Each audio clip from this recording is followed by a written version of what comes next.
Before there were maps, before the clock knew its name, there were cities carved in silence where no one remembers the first stone laid. Not a myth, a memory. Not a question, but a whisper. Let's begin. Slowly. Close your eyes now, and let your mind drift backward through the corridors of time. Imagine stepping away from the noise of the modern world, away from the constant hum of technology and the rush of daily life.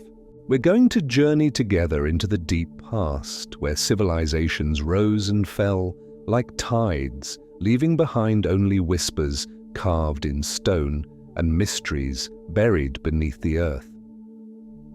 Tonight, we'll walk among ruins that shouldn't exist, explore cities that time forgot, and trace the footsteps of people whose names have been lost to history, but whose works remain impossible and beautiful.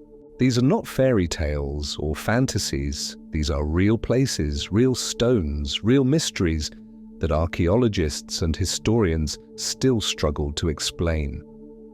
As we begin this journey, let your breathing slow and deepen. Feel the weight of your body settling into comfortable rest. We have 3 hours together, 3 hours to explore the impossible, the forgotten, the quietly magnificent. And through it all, you can simply listen, letting the stories wash over you like gentle waves on an ancient shore. There is a moment, just before sleep, when the boundary between now and then becomes as thin as morning mist. In that liminal space, we can almost touch the edges of a time before recorded history, before the first scribes pressed their marks into clay, before the first maps traced the contours of the known world. Imagine, if you will, standing at the edge of human memory.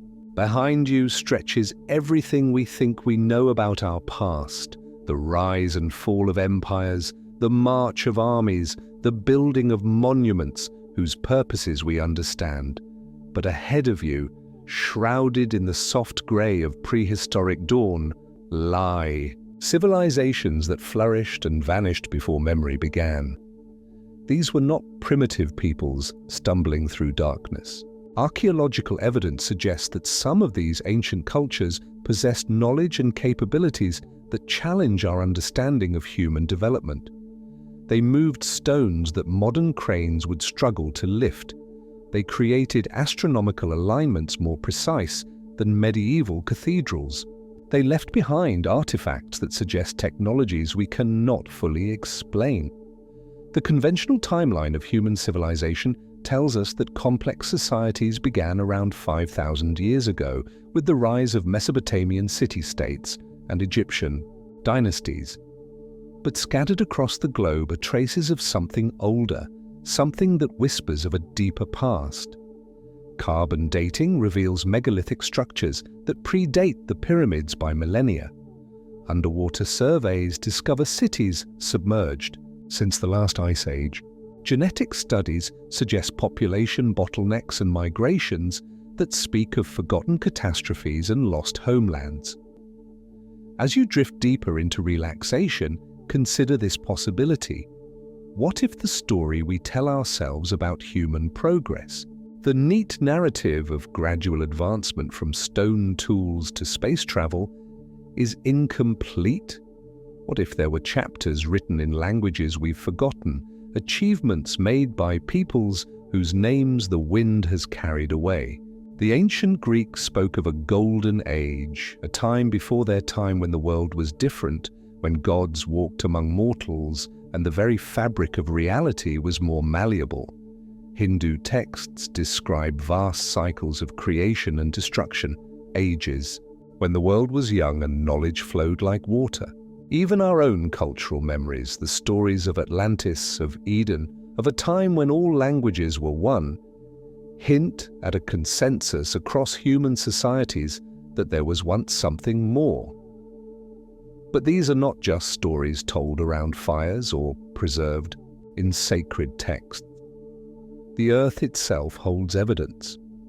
Deep beneath the sands of Egypt, ground-penetrating radar reveals chambers still sealed. In the Amazon rainforest, satellite imagery shows geometric patterns carved into the landscape on a scale that defies explanation. On the ocean floor, sonar scans map structures that look disturbingly architectural. The people who left these traces were our ancestors, sharing our same capacity for wonder, creativity, and ingenuity. They watched the same stars we see tonight, felt the same pull of mystery that draws us to these stories. They developed sophisticated understanding of astronomy, mathematics, and engineering. They created art of breathtaking beauty and complexity. And then, for reasons we may never fully understand, their civilizations faded away, leaving only questions carved in stone. Perhaps they faced catastrophes we can barely imagine. Rapid climate changes as ice ages ended, volcanic winters that darkened the sky for years, floods that swallowed entire continents. Perhaps they made choices we would consider strange, turning away from material progress toward spiritual pursuits that left no tools or machines behind. Or perhaps they simply lived so differently from us that their greatest achievements are invisible to our modern eyes. As your mind begins to quiet and your thoughts slow, try to feel the weight of all that deep time pressing gently down like a warm blanket. Thousands of generations lived and loved and built and dreamed between their era and ours. Their hopes and fears, their discoveries and losses, all dissolved into the great continuity of human experience that connects us to them across the vast gulf of years. The mysteries we're about to explore together are not puzzles to be solved so much as invitations to wonder. They remind us that the past is not a closed book, but a living presence, constantly revealing new pages. Each new archaeological discovery, each new technology that lets us peer deeper into history, adds to our understanding while simultaneously deepening the mystery. Tonight, as we journey from site to site across the globe, we'll visit places where this forgotten past has left its most tantalizing traces. We'll walk among stones that remember the touch of hands from civilizations lost to history. We'll explore the possibility that our ancestors were not the simple hunter-gatherers we often imagine, but sophisticated peoples with knowledge and capabilities that challenge our assumptions about the march of human progress. And through it all, you can simply listen and let your imagination carry you backward through time to an age when the world was younger and the relationship between human beings and the earth was different. In that space between sleeping and waking, between knowing and unknowing, perhaps we can touch something of what those ancient peoples understood, that mystery is not something to be eliminated, but something to be treasured, a reminder that the universe is far stranger and more wonderful than we usually allow ourselves to believe. The veil of time is lifting now, just slightly, revealing glimpses of stone and sand, of forests and temples, of peoples who looked up at the stars and saw patterns we've forgotten how to read. Let yourself sink deeper into comfort as we begin our exploration of these impossible mysteries, these whispers from a forgotten age. And so the veil lifts, only slightly, revealing stone and sand. High on a windswept hill in southeastern Turkey, beneath layers of earth deliberately placed by ancient hands, stand circles of stone that have rewritten the story of human civilization. Göbekli Tepe, the belly hill in Turkish, was old when Stonehenge was young, ancient when the first pyramids rose from Egyptian sands. Picture yourself walking up that hill in the soft light of dawn, your feet following paths worn by pilgrims whose purposes we can only guess at. The landscape around you is harsh and beautiful, rolling hills covered in sparse grass under an endless sky. But beneath your feet lies something that shouldn't exist according to everything we thought we knew about the past. The massive stone. Pillars of Göbekli Tepe were carved and erected more than 11,000 years ago, at a time when mainstream archaeology tells us humans were nomadic hunter-gatherers who had not yet learned to farm, had not yet built permanent settlements, had not yet developed the complex social organizations necessary for such monumental construction projects. Yet here they stand, these silent witnesses to a forgotten sophistication. As you approach the excavated areas, the scale becomes clear. T-shaped limestone pillars, some weighing up to 16 tons, stand in circular arrangements like ancient councils frozen in time. Their surfaces are not smooth and plain, but intricately carved with reliefs of animals, lions and boars, serpents and birds, spiders and scorpions. The artistry is remarkable, displaying not the crude scratches we might expect from primitive peoples, but sophisticated three-dimensional carvings that bring the stone to life. The pillars seem to watch you as you move between them. They're carved, eyes and abstract faces giving them an unsettling presence. Some researchers have suggested these T-shaped stones represent stylized human figures, their arms indicated by carved horizontal elements. If so, then walking among them is like moving through a gathering of silent giants, participants in some eternal ritual whose meaning died with its practitioners. Feel yourself settling into the contemplative quiet of this place as we explore what makes Göbekli Tepe so extraordinary. The site consists of multiple circular enclosures, each containing these massive carved pillars arranged in precise patterns. The enclosures are connected by walls and passages, creating a complex that covers many acres. The construction required not just the labor of many hands, but sophisticated planning, engineering knowledge, and artistic vision. But perhaps most mysteriously, the entire complex was deliberately buried around 8,000 years ago.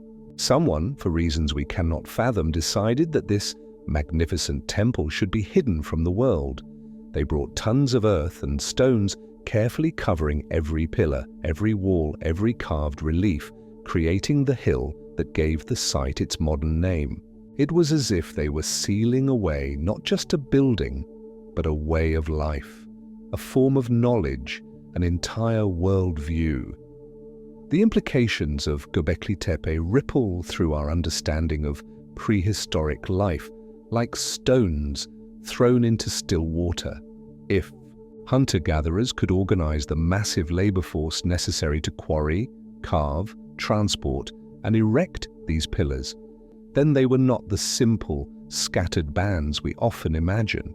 They must have had complex social structures, specialized roles, methods of storing and passing down technical knowledge, and most importantly, shared beliefs powerful enough to inspire such monumental effort. Some archaeologists now theorize that Göbekli Tepe represents a pivotal moment in human history, not just a temple built by early farmers, but perhaps the very catalyst that drove the development of agriculture itself. The need to feed the workers and pilgrims who came to this sacred site may have pushed local peoples to develop new methods of food production, to domesticate wild grains, to settle in permanent communities near the temple. As you rest among these ancient stones in your imagination, consider the hands that shaped them. Each carved animal required hours of careful work. Each pillar demanded precise planning and execution. The people who created this place understood proportion and symmetry, had developed techniques for working hard limestone, knew how to organize complex construction projects. They were artists and engineers, planners and visionaries, but they were also deeply spiritual beings.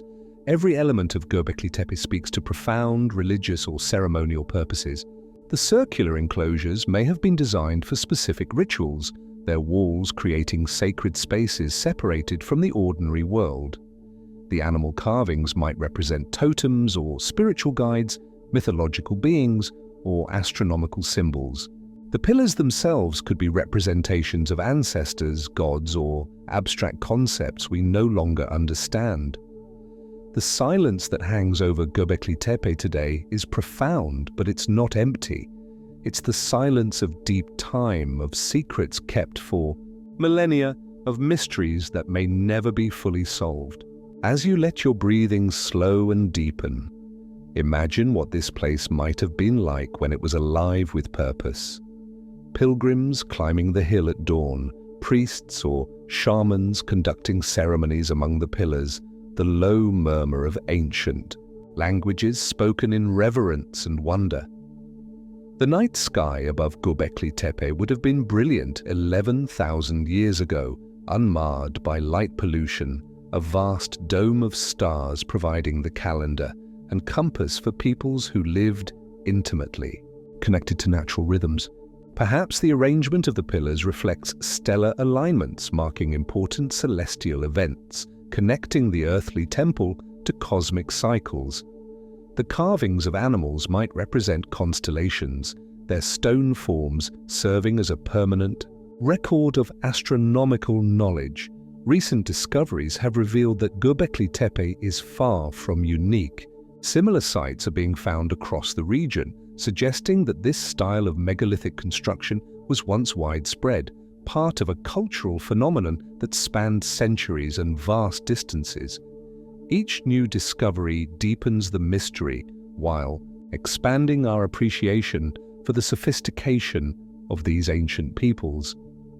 As your mind drifts towards sleep, let yourself feel the presence of those vanished craftsmen and worshippers. Their individual stories are lost to us, but something of their vision remains in the stones they left behind. Göbekli Tepe stands as a reminder that the human impulse to create meaning through monumental architecture, to reach toward the divine, through art and engineering, to gather in sacred spaces for purposes that transcend daily survival, is as old as civilization itself. The wind that blows across the hill today carries echoes of chants and ceremonies we cannot reconstruct, but the stones remember. In their carved surfaces and careful arrangements, in their deliberate burial and patient waiting through millennia of darkness, they hold testimony to capabilities and knowledge that challenge our assumptions about the prehistoric past. From sacred hills to sun-baked plains, the silence deepens. In the quiet halls of ancient libraries and the climate-controlled vaults of museums, maps sleep in darkness, their secrets drawn in fading ink on fragile parchment. These are not ordinary charts of familiar coastlines, but impossible documents that show the world as it was before memory, before the great ice sheets melted and the seas rose to their present levels. They are windows into a time that should have been forgotten, drawn by hands that should not have known what they depicted. Picture yourself in a dimly lit archive, the air heavy with the scent of old paper and preservation chemicals. Before you lies the Piri Reis map, created in 1513 by the Ottoman admiral whose name it bears. At first glance, it might seem like any other Renaissance chart, the kind of map that explorers carried as they pushed into unknown waters. But as your eyes adjust to the careful details, something extraordinary begins to emerge. The map shows the coastlines of South America and Africa with remarkable accuracy, but it shows something else as well. The northern coast of Antarctica, depicted not as the ice-bound continent we know today, but as it would appear if the ice were gone, revealing the rock beneath. The detail is so precise that it matches modern surveys made using ground-penetrating radar and seismic techniques. Yet it was drawn at a time when Antarctica was unknown to European civilization, 3 centuries before the continent was officially discovered. As you lean closer in your imagination, examining the careful lines and annotations, you begin to see the full scope of the mystery. Piri Reis himself wrote on the map that he had compiled it from more than 20 source charts, some of them dating back to the time of Alexander the Great, others described as being drawn by the Arabs from the map of Hind. He claimed to have used charts captured from Christopher Columbus, but also much older sources, documents that preserved knowledge from ages past. Let your mind drift now to other examples of these impossible maps. The Oronteus Phineus map of 1531 shows Antarctica not just ice-free, but populated with rivers and mountains, its interior mapped in detail that wouldn't be verified until the International Geophysical Year of 1957-1958. The Mercator map of 1569 depicts Arctic coastlines with accuracy that wasn't achieved by official expeditions until centuries later. The Haji Ahmed map of 1559 shows a land bridge connecting Alaska and Siberia, Beringia, that was indeed above water during the last ice age, but had been submerged for thousands of years. These are not isolated anomalies, but part of a pattern. That suggests a systematic preservation of geographical knowledge from a much earlier era. The maps appear to be copies of copies, each generation of cartographers faithfully reproducing details they may not have understood, preserving information that originated in sources now lost to history. Consider the implications as you settle deeper into contemplation. If these maps accurately depict coastlines as they existed before the end of the last ice age, then someone, somewhere, was conducting systematic geographical surveys more than 10,000 years ago. Not random explorations or lucky discoveries, but methodical mapping that covered vast areas of the globe with scientific precision. The technical requirements for such mapping would have been enormous. Accurate longitude determination remained one of the great challenges of navigation well into the 18th century, yet these ancient source maps display longitudinal accuracy that suggests sophisticated understanding of mathematics and astronomy. The surveyors would have needed advanced knowledge of spherical geometry, precise astronomical instruments, and most importantly, the organizational capability to coordinate surveys across continents. Some researchers have suggested that these maps represent evidence of an advanced prehistoric civilization, a maritime culture that achieved levels of geographical knowledge comparable to our own. Others propose that the maps were created by survivors of some great catastrophe, perhaps the rapid melting that ended the last ice age, who preserved their geographical knowledge in the hope that future generations would find use for it. As you relax into the mystery, imagine the chain of preservation that kept this knowledge alive. Ancient mariners carefully copying charts onto new parchment as the old ones cracked and faded. Scribes in the libraries of Alexandria and Constantinople, maintaining archives of geographical texts. Arab navigators preserving maps through the dark ages of European learning. Each link in the chain representing someone who recognized the value of this ancient knowledge, even if they couldn't fully understand its origins. The Piri Reis map includes an intriguing note claiming that some of its sources showed the country of Antillia and other lands discovered by the Portuguese. But it also references much older sources, maps that showed coastlines from the times when the sea had a different level. This casual reference to changing sea levels, written at a time when such concepts were not part of European scientific thinking, adds another layer to the mystery. Modern oceanography confirms that sea levels were indeed dramatically different. During the ice ages, sometimes more than 400 feet lower than today. Vast areas of the continental shelf that are now underwater were dry land, supporting forests and rivers, possibly even human settlements.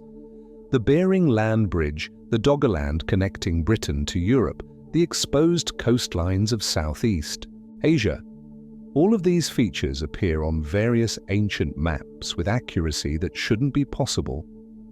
The preservation of this knowledge through oral tradition alone seems unlikely given its technical precision. Written records would have been necessary, probably accompanied by training in the mathematical and astronomical techniques needed to create and interpret such maps. This suggests the existence of schools or institutions dedicated to geographical knowledge, organizations that persisted long enough to maintain accuracy across many generations of copying. As your breathing slows and deepens, think about the navigators who first drew these impossible coastlines. They must have stood on shores that are now hundreds of feet underwater, used instruments whose designs are lost to us, followed stars in patterns that reflected the different axial tilt of a younger Earth. Their ships sailed seas that no longer exist. Their routes followed coasts that now sleep beneath the waves. The question of how such knowledge survived the catastrophic transitions that marked the end of the Ice Age remains open. Perhaps it was preserved in libraries whose locations are still unknown. Perhaps it survived in the traditions of maritime peoples who maintained their sailing knowledge through song and story. Perhaps copies of ancient maps were traded along networks of communication that spanned the ancient world. Treasured documents passed from hand to hand across centuries. These antediluvian maps remind us that knowledge can be more durable than the civilizations that create it. Like messages in bottles cast upon the tide of time, they carry information across gulfs of history that separate us from their origins. In their careful lines and impossible accuracies, they whisper of a time when the relationship between human beings and the earth was different, when the surface of the world bore a different face, when ancient mariners charted coastlines that have since disappeared beneath the rising seas. As the cold of memory lingers, we descend toward the oceans. Beneath the crystal-clear waters off the coast of Japan, where the Philippine Sea meets the East China Sea, lies a mystery carved from living rock. The Yonaguni monument, discovered in 1987 by a local diving instructor searching for hammerhead sharks, challenges our understanding of both natural geology and ancient human capabilities. As you drift downward through the warm currents of the Pacific, imagine yourself descending into an underwater world where the boundaries between natural and artificial become as fluid as the sea itself. The monument rises from the ocean floor. Like a submerged city, its massive terraces and geometric forms creating an otherworldly landscape 40 feet below the surface. Your diving light plays across surfaces that seem impossibly regular. Straight edges that run for hundreds of feet, perfect right angles that intersect with mathematical precision, staircases carved from solid sandstone that descend into blue-green depths. The entire structure stretches more than 500 feet in length and 130 feet in width, a testament to either natural forces of extraordinary precision or human engineering of breathtaking ambition. As you swim closer to examine the details, the monument's complexity becomes apparent. What initially appears to be a simple stepped pyramid reveals itself as an intricate complex of platforms, passages, and carved features. There are pools that may have been holding tanks, channels that could have been drainage systems, and raised platforms that suggest ceremonial or practical purposes. Some surfaces bear what appear to be carved symbols, simple geometric patterns that could be natural erosion or deliberate human markings. The academic debate surrounding Yonaguni reflects the monument's ambiguous nature. Geologists point to the natural formation processes that could create such regular structures through differential erosion and tectonic activity. The sandstone layers that make up the monument contain natural bedding planes and joint systems that, when subjected to thousands of years of wave action and weathering, could theoretically produce the geometric forms we see today.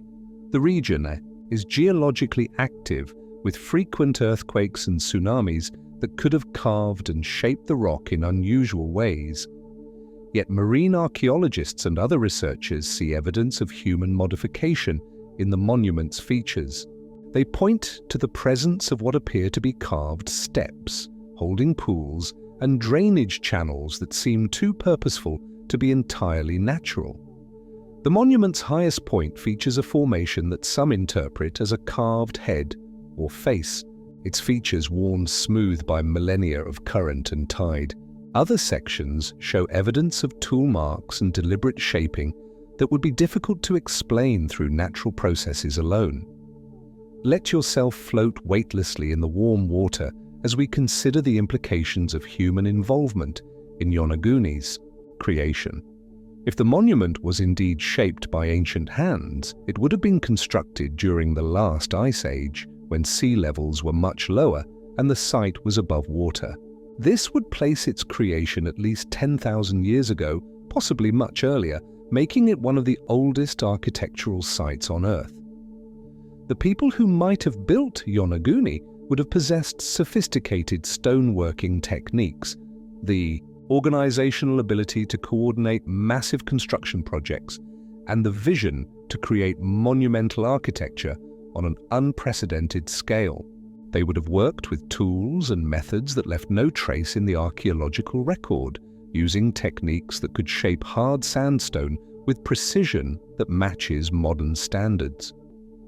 As you explore the monument's underwater passages, imagine what this place might have been like when it stood above the waves. The stepped terraces could have been agricultural platforms supporting crops on the limited land of what was then an island. The pools might have been used for ceremonial purposes, filled with fresh water for rituals we can only guess at. The raised platforms could have supported buildings whose wooden or stone structures have long since disappeared, leaving only their foundations beneath the sea. The discovery of similar underwater structures throughout the region adds to the mystery. Off the coast of Taiwan, divers have found what appear to be megalithic ruins, featuring carved stones and artificial caves. Near India's western shore, the remains of what may be the legendary city of Dwarka sleep beneath the waves. These underwater sites suggest that the flooding that followed the last ice age may have submerged not just coastlines but entire civilizations. Current flow carries you around the monument's perimeter, where the structure meets the natural sea floor. Here, the contrast between the geometric regularity of the main formation and the chaotic tumble of natural rock debris is most apparent. If Yonaguni is entirely natural, then nature has achieved an artistic precision that rivals human engineering. If it is partly artificial, then its builders integrated their work so seamlessly with the natural rock that it's difficult to determine where geology ends and architecture begins. The symbols found carved into some surfaces of Yonaguni add another layer to the mystery. While they could be natural markings created by erosion or biological activity, some researchers interpret them as examples of proto-writing, simple pictographs that represent one of humanity's earliest attempts at symbolic communication. If genuine, these markings would predate known writing systems by thousands of years. Marine life has made the monument its home over the millennia of submersion. Colorful coral formations bloom on its surfaces, schools of tropical fish weave between its passages, and sea turtles use its platforms as resting places. This biological colonization has both preserved and obscured the monument's original features, creating a living patina that makes archaeological interpretation even more challenging. As you drift upward toward the surface, light filtering down from above, consider the monument's message regardless of its origins. Whether created by natural forces or ancient hands, Yonaguni represents the power of water to both create and destroy, to preserve and to hide. The sea that now protects the monument from further weathering also conceals it from casual observation, making it accessible only to those willing to dive deep and look carefully. The nearby island of Yonaguni itself holds clues to the ancient importance of this region. Archaeological evidence suggests human habitation dating back thousands of years, and local legends speak of a time when the island was much larger, when what is now underwater was dry land supporting communities and agriculture. These oral traditions, passed down through generations of islanders, may preserve memories of the monument's terrestrial period. Recent sonar surveys of the surrounding seafloor have revealed additional structures and formations that suggest Yonaguni is part of a larger complex of underwater features. Some of these formations show the same geometric regularity as the main monument, while others appear more obviously natural. The pattern suggests either a widespread geological phenomenon that creates unusually regular rock formations, or evidence of extensive ancient construction that was submerged by rising seas. The questions raised by Yonaguni may never be fully answered, but they remind us that the ocean holds secrets that challenge our assumptions about the past. In its submerged terraces and mysterious passages, in its ambiguous symbols and impossible angles, the monument serves as a testament to the thin line between natural wonder and human achievement, between geological accident and architectural intention. Water gives way to wind, and a desert calls. In the heart of the Nubian desert, where the Sahara stretches endlessly under a dome of brilliant stars, lies a circle of stones that may be humanity's oldest astronomical observatory. Nabta Playa, now a wind-swept depression in the Egyptian desert, hundreds of miles south of Cairo, was once a seasonal lake surrounded by grasslands, a green oasis that supported human communities more than 7,000 years ago. Today, only the stones remain, arranged in patterns that speak to sophisticated understanding of celestial mechanics and mathematical principles. Picture yourself standing in this desolate place at dawn, the horizon stretching unbroken in all directions, the sky so vast it seems to curve down to meet the earth at the edges of vision. The landscape is harsh and beautiful, sculpted by wind and time into flowing forms that shift constantly under the desert sun. But scattered across this seemingly empty terrain are clusters of megalithic stones, some standing upright like ancient sentinels, others arranged in careful alignments that point toward specific positions on the horizon. The stone circle of Nabta, Playa predates Stonehenge by more than 1,000 years, yet displays a level of astronomical sophistication that rivals the more famous British monument. The stones are arranged to mark the rising points of important stars and the positions of the sun at crucial times of the year, particularly the summer solstice, when the seasonal rains would have filled the Playa with life-giving water. The precision of these alignments suggests that the builders possessed detailed knowledge of stellar movements and the ability to predict celestial events with remarkable accuracy. As you walk among the weathered stones, their surfaces polished, smooth by millennia of wind-blown sand, you begin to appreciate the complexity of what was achieved here. The central stone circle consists of a series of megalithic slabs arranged in alignments that track the movements of stars in the constellation Orion, which the ancient Egyptians associated with the god Osiris.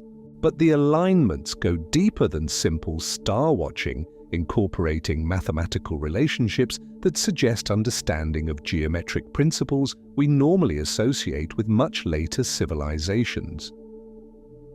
Recent archaeological investigation has revealed that Nabta Playa was not just an isolated monument, but the center of a sophisticated prehistoric culture. Carbon dating of associated artifacts pushes the site's origins back to around 6100 BCE, making it contemporary with the earliest phases of Göbekli Tepe, but serving very different purposes. Where Göbekli Tepe appears to have been primarily religious or ceremonial, Nabta Playa seems to have functioned as a practical tool for tracking time and predicting seasonal changes crucial for survival in the harsh desert environment. The people who built and maintained Nabta Playa were nomadic pastoralists who followed seasonal patterns of rainfall and grazing across the Saharan grasslands. During the Neolithic subpluvial period, roughly 9000 to 4000 BCE, much of what is now the Sahara Desert was covered with lakes, rivers, and grasslands that supported diverse wildlife and human communities. Nabta Playa served as a central gathering place during the rainy season, when the depression filled with water and surrounding areas bloomed with vegetation. Let your mind drift now to imagine what this place would have been like during its active period. The seasonal lake would have attracted wildlife from across the region: gazelles and ostriches, elephants and giraffes, all the African megafauna that once thrived in the green Sahara. Human communities would have gathered here annually, bringing their cattle and goats to graze on the rich grasslands, sharing knowledge and resources, arranging marriages and trade agreements. But Nabta Playa was more than just a seasonal meeting place. The stone alignments suggest it served as a kind of prehistoric university, a place where knowledge of astronomy, mathematics, and calendar keeping was preserved and transmitted from generation to generation.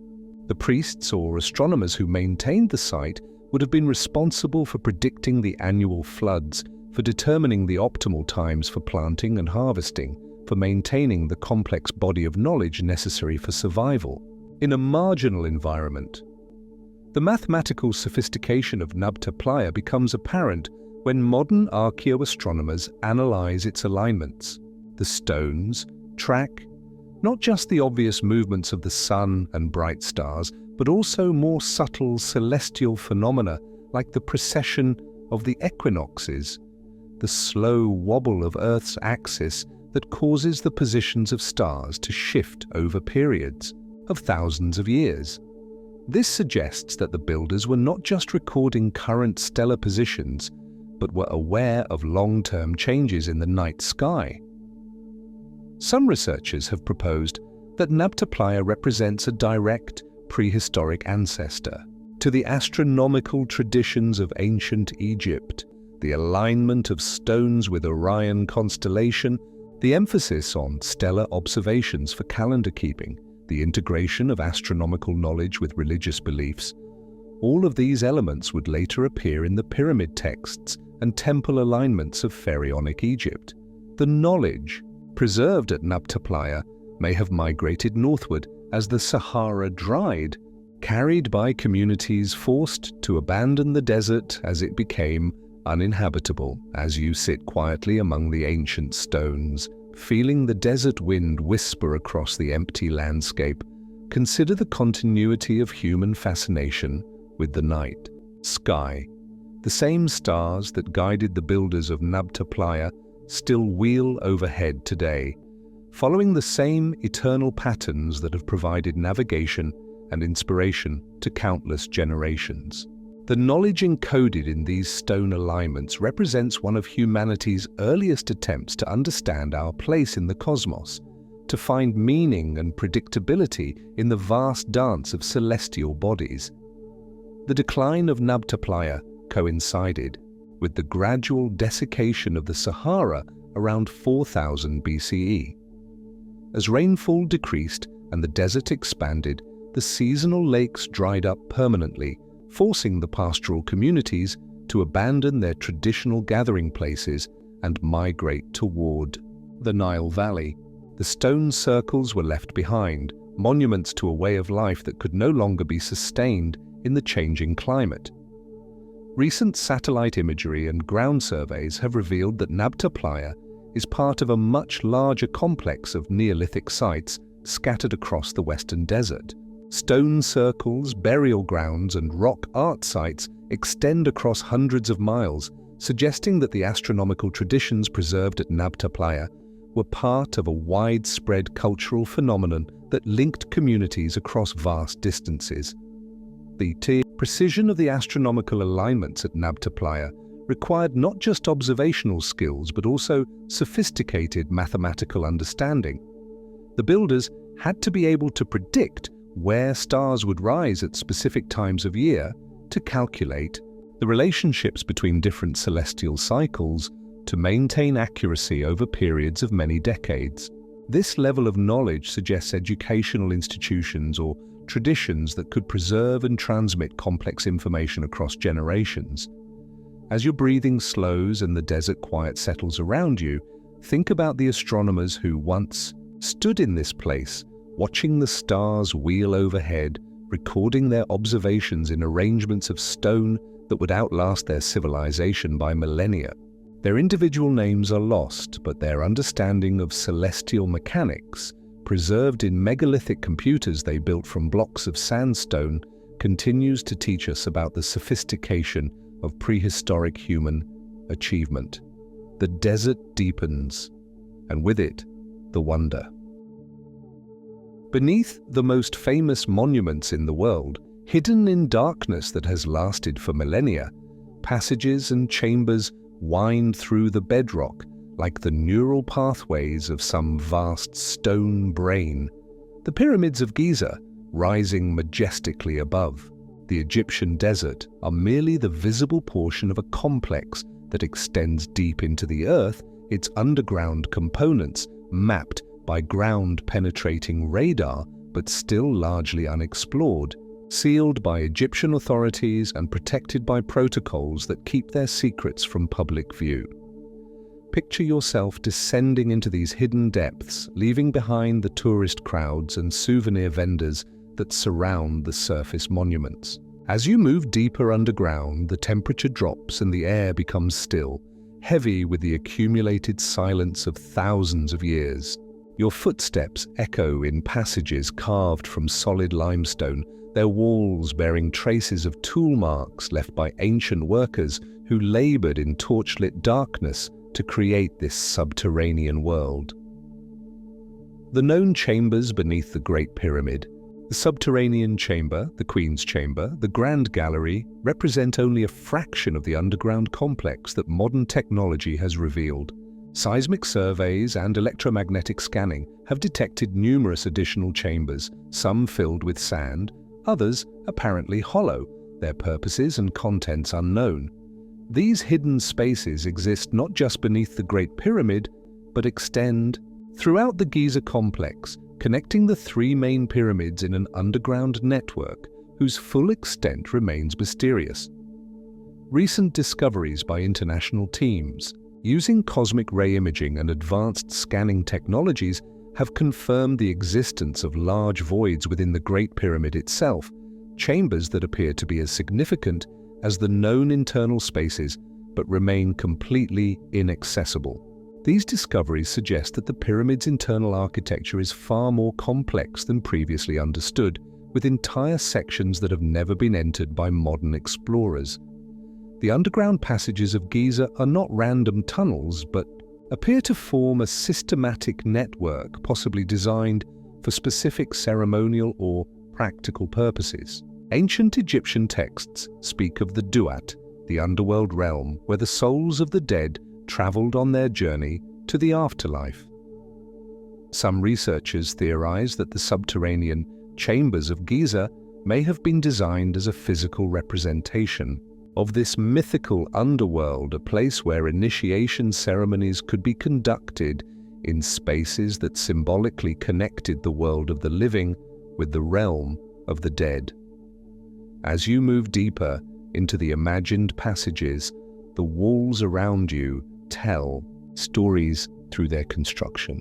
The precision of the stonework, the careful planning of the passage layouts, the integration of the underground chambers with the surface monuments all speak to an engineering vision that encompassed both the seen and unseen portions of the complex. The builders of Giza were not content to create monuments that impressed viewers above ground. They invested equal effort in creating elaborate underground spaces that few people would ever see. Water plays a mysterious role in the underground chambers of Giza. The subterranean chamber of the Great Pyramid is partially flooded, its lower levels filled with water that appears to be connected to the Nile's water table.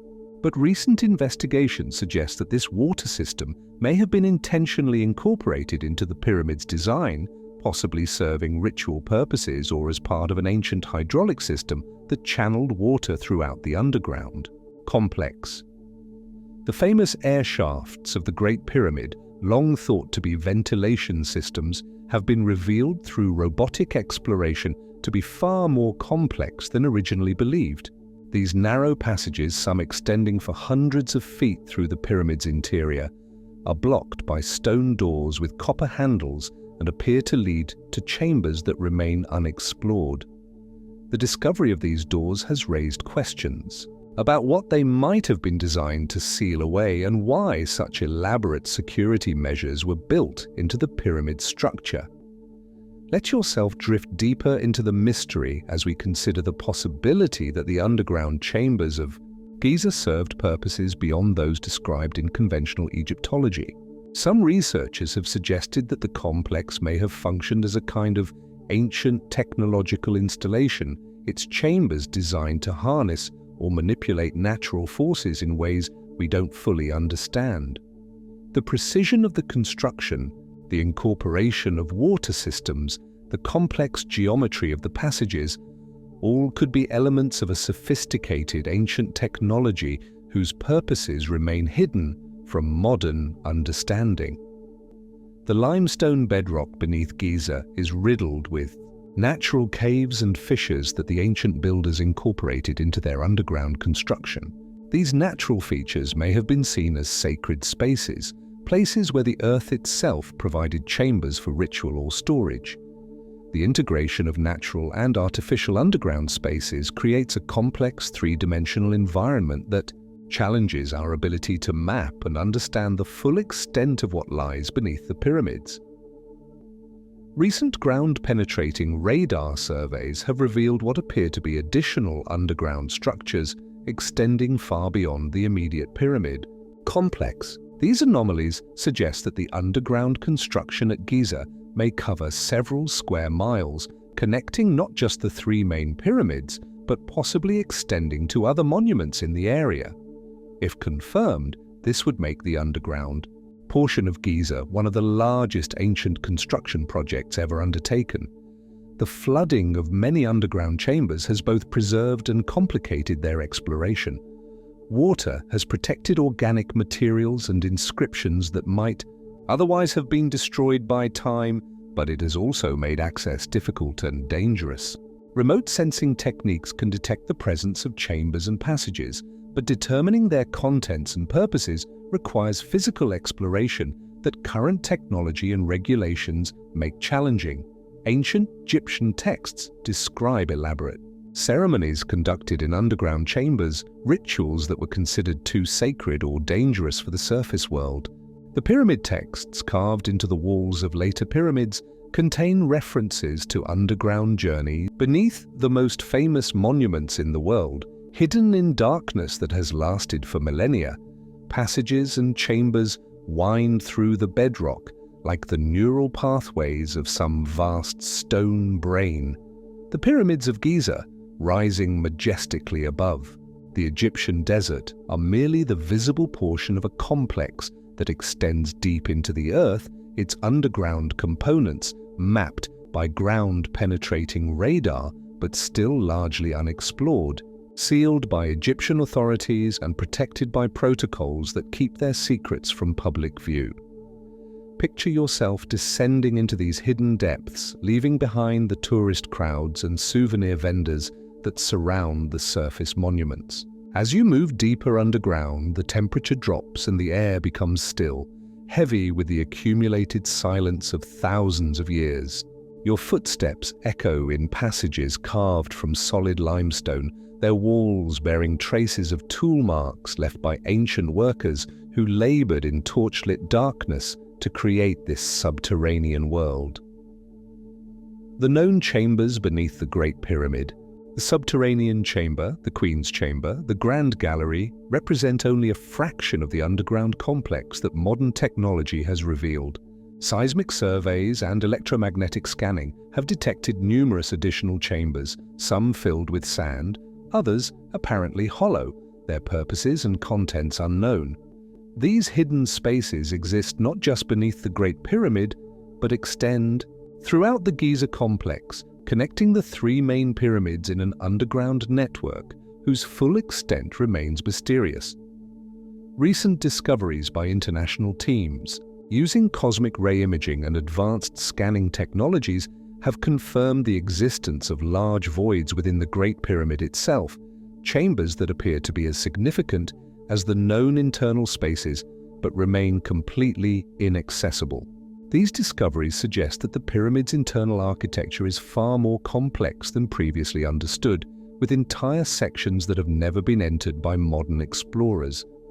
The underground passages of Giza are not random tunnels, but appear to in the warm waters off the coast of Pohnpei, one of the Caroline Islands in the Western Pacific, rises a city that defies explanation. Nan Madol, built on artificial islands constructed from massive basalt columns, stands as a testament to ancient engineering capabilities that challenge our understanding of prehistoric Pacific cultures. Known as the Venice of the Pacific, this extraordinary complex of stone structures has been slowly sinking into the sea for centuries, its walls and chambers now intertwined with mangrove roots and coral formations in a ghostly embrace between human achievement and natural reclamation.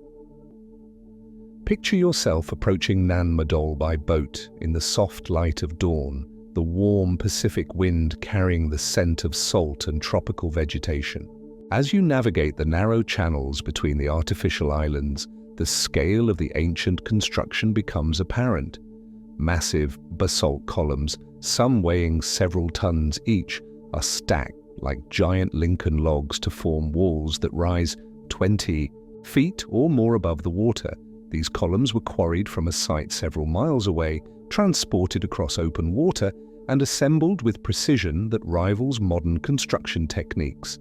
The entire complex covers more than 200 acres, consisting of nearly 100 artificial islands connected by a network of canals and waterways.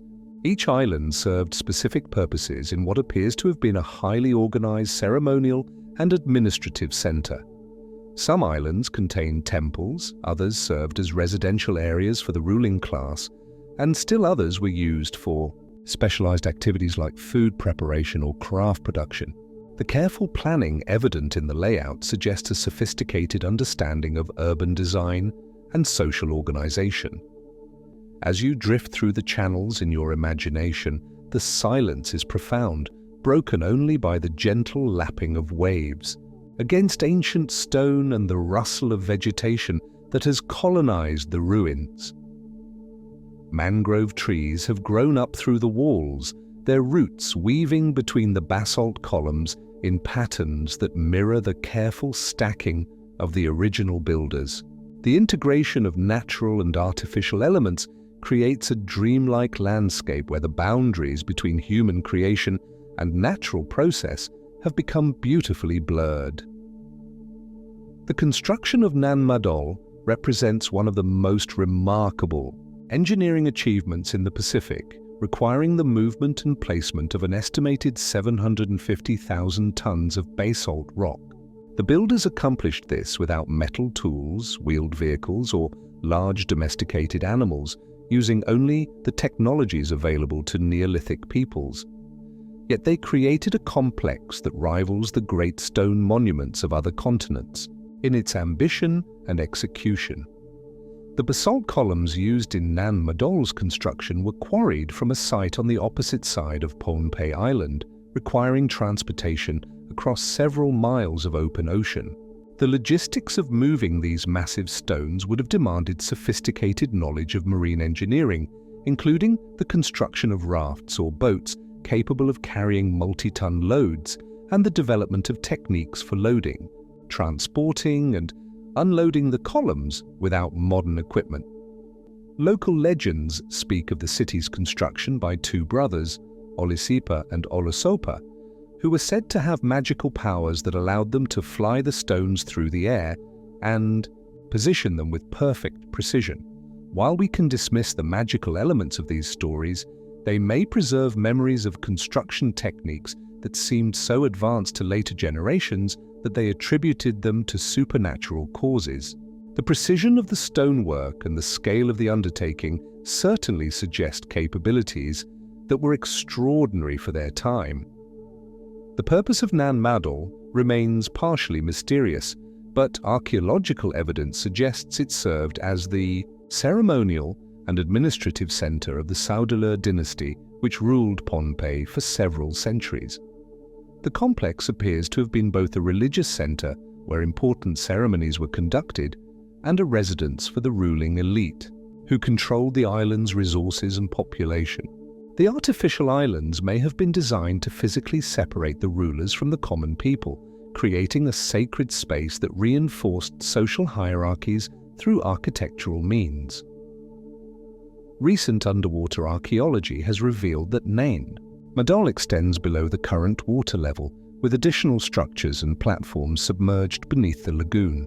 These underwater features suggest that the complex was built when sea levels were lower, or that portions of it have subsided due to geological processes. The submerged structures add to the mystery of the site's origins and raise questions about the environmental changes that may have contributed to its eventual abandonment. The astronomical alignments of Nan Madol add another layer to its significance. Several of the major structures are oriented toward specific celestial events, suggesting that the complex served not just administrative and ceremonial functions, but also as an astronomical observatory. The builders appear to have incorporated sophisticated knowledge of celestial mechanics into their urban planning, creating a city that was aligned with cosmic forces as well as earthly needs. The decline of Nan Madol appears to have been gradual, with the complex slowly abandoned over several centuries as the Saudalur dynasty fell from power. Environmental factors may have played a role, including rising sea levels, changing weather patterns, or ecological degradation that made the artificial islands difficult to maintain. The enormous effort required to keep the complex functional, maintaining the stonework, managing water flow, transporting supplies across the lagoon, may have become unsustainable as the political and economic systems that supported it weakened. As you float through the channels of Nan Madol in your imagination, consider the daily life that once animated these now silent spaces. Canoes would have moved constantly through the waterways, carrying people and goods between the different islands. The sounds of construction, ceremony, and commerce would have echoed across the lagoon. Priests and nobles would have conducted rituals in the temple complexes, while craftsmen and laborers worked to maintain and expand the ever-growing city. The integration of Nan Madol with its marine environment was not accidental, but reflects sophisticated understanding of coastal ecology and marine resources. The artificial islands were designed to work with tidal flows rather than against them, creating a system that enhanced rather than disrupted the natural productivity of the lagoon. The builders understood that their city needed to be part of the marine ecosystem, not separate from it. Modern conservation efforts face unique challenges in preserving Nan Madol. The site is constantly threatened by rising sea levels, storm damage, and the natural processes of erosion and vegetation growth. The very features that make it so remarkable, its integration with the marine environment, its construction from natural materials, its harmony with tropical ecology, also make it vulnerable to the forces of nature that continue to reshape it. The mystery of how Nan Madol's builders achieved such monumental construction with simple tools continues to fascinate researchers. Recent experimental archaeology has demonstrated that the basalt columns could have been moved using combinations of levers, rollers, and rafts, but the precision and scale of the construction still represent remarkable achievements. The builders clearly possessed sophisticated knowledge of engineering principles, materials, science, and project management that allowed them to coordinate the enormous effort required. As you rest in the warm, tropical air, listening to the gentle sounds of water moving through ancient channels, let yourself feel the presence of the vanished civilization that created this extraordinary place. In the careful stacking of basalt columns, in the thoughtful design of artificial islands, in the integration of human ambition with natural beauty, Madol stands as a reminder that the human impulse to create meaning through monumental architecture is not limited to any single culture or continent. From saltwater to misty highlands, the stones await again. High in the Peruvian Andes, where the air grows thin and stars feel close enough to touch, lies a plateau that defies explanation. Markahuasi stretches across 4,000 meters above sea level, a wind-swept expanse of granite formations that seem to whisper secrets in the mountain breeze. Here, erosion has carved faces into stone, or perhaps something else entirely, has left its mark upon the ancient rock. You walk slowly across this highland mesa, your footsteps muffled by the eternal silence that blankets these heights, the rocks. Around you take shape in the shifting light, first shadows, then suggestions, then unmistakable forms that make your breath catch in the thin air. A lion's profile emerges from weathered granite, its mane flowing backward as if frozen mid-roar. Nearby, the face of what appears to be a sphinx gazes eternally eastward, its features softened but undeniably deliberate in their arrangement. The conventional explanation speaks of pareidolia, the human tendency to see faces in random patterns, clouds in ceiling stains, meaning in chaos. Yet as you move through this open-air gallery of stone, the precision of these formations begins to challenge such simple dismissals. The proportions feel too perfect, the angles too deliberate, the positioning too purposeful to be mere accident of wind and weather. Daniel Russo, the Peruvian archaeologist who first brought Markahuasi to international attention in the 1950s, spent decades documenting what he believed to be an ancient stone library. In his careful observations, he identified not just animal forms but human faces representing different racial types, architectural structures, and even astronomical alignments. His photographs captured figures that seemed to shift and change, with the position of the sun revealing hidden aspects only at certain times of day or seasons of the year. The Tatavala, as some call the carved face of an ancient king, stares out across the plateau with eyes that catch the morning light. Its features, worn smooth by millennia of wind and rain, still maintain a nobility that speaks of forgotten royalty. The proportions of this face follow classical rules of sculpture, with the distance between features conforming to mathematical ratios that human artists have used throughout history to create idealized portraits. As evening approaches and shadows lengthen across the plateau, new forms emerge from the granite. A monument that appears as mere broken rock in daylight reveals itself as a seated figure in the slanted rays of the setting sun. Animals that seemed like natural rock formations in the harsh noon light transform into recognizable creatures: elephants, camels, horses, animals that have never been native to the Andean highlands, yet here they rest in stone, perfect in their proportions and unmistakable in their form. The geological surveys tell us that Markahuasi is composed of volcanic rock, formed millions of years ago when this region lay beneath ancient seas. The granite here is hard, resistant to weathering, which makes the precision of these formations even more remarkable. Natural erosion typically creates random, chaotic patterns, yet here the stone seems to have been shaped by forces that understood anatomy, proportion, and artistic composition. Local indigenous peoples have long known of this place, speaking in hushed tones of the spirits that dwell among the stones. Their oral traditions tell of a time when the rocks were alive, when the faces could speak and the animal forms could move beneath the full moon. They describe ceremonies conducted here in ages past, rituals designed to commune with the wisdom encoded in stone to unlock the messages left by those who came before. The altitude at Markahuasi creates its own mystique.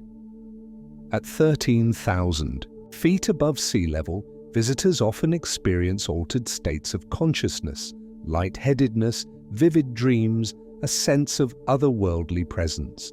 Some researchers suggest that this natural high-altitude effect was intentionally utilized by ancient peoples who understood how thin air and reduced oxygen could enhance spiritual experiences and open channels of perception normally closed to everyday awareness. Archaeological evidence from the plateau includes ceramics, stone tools, and the remains of ancient settlements that suggest human presence dating back thousands of years.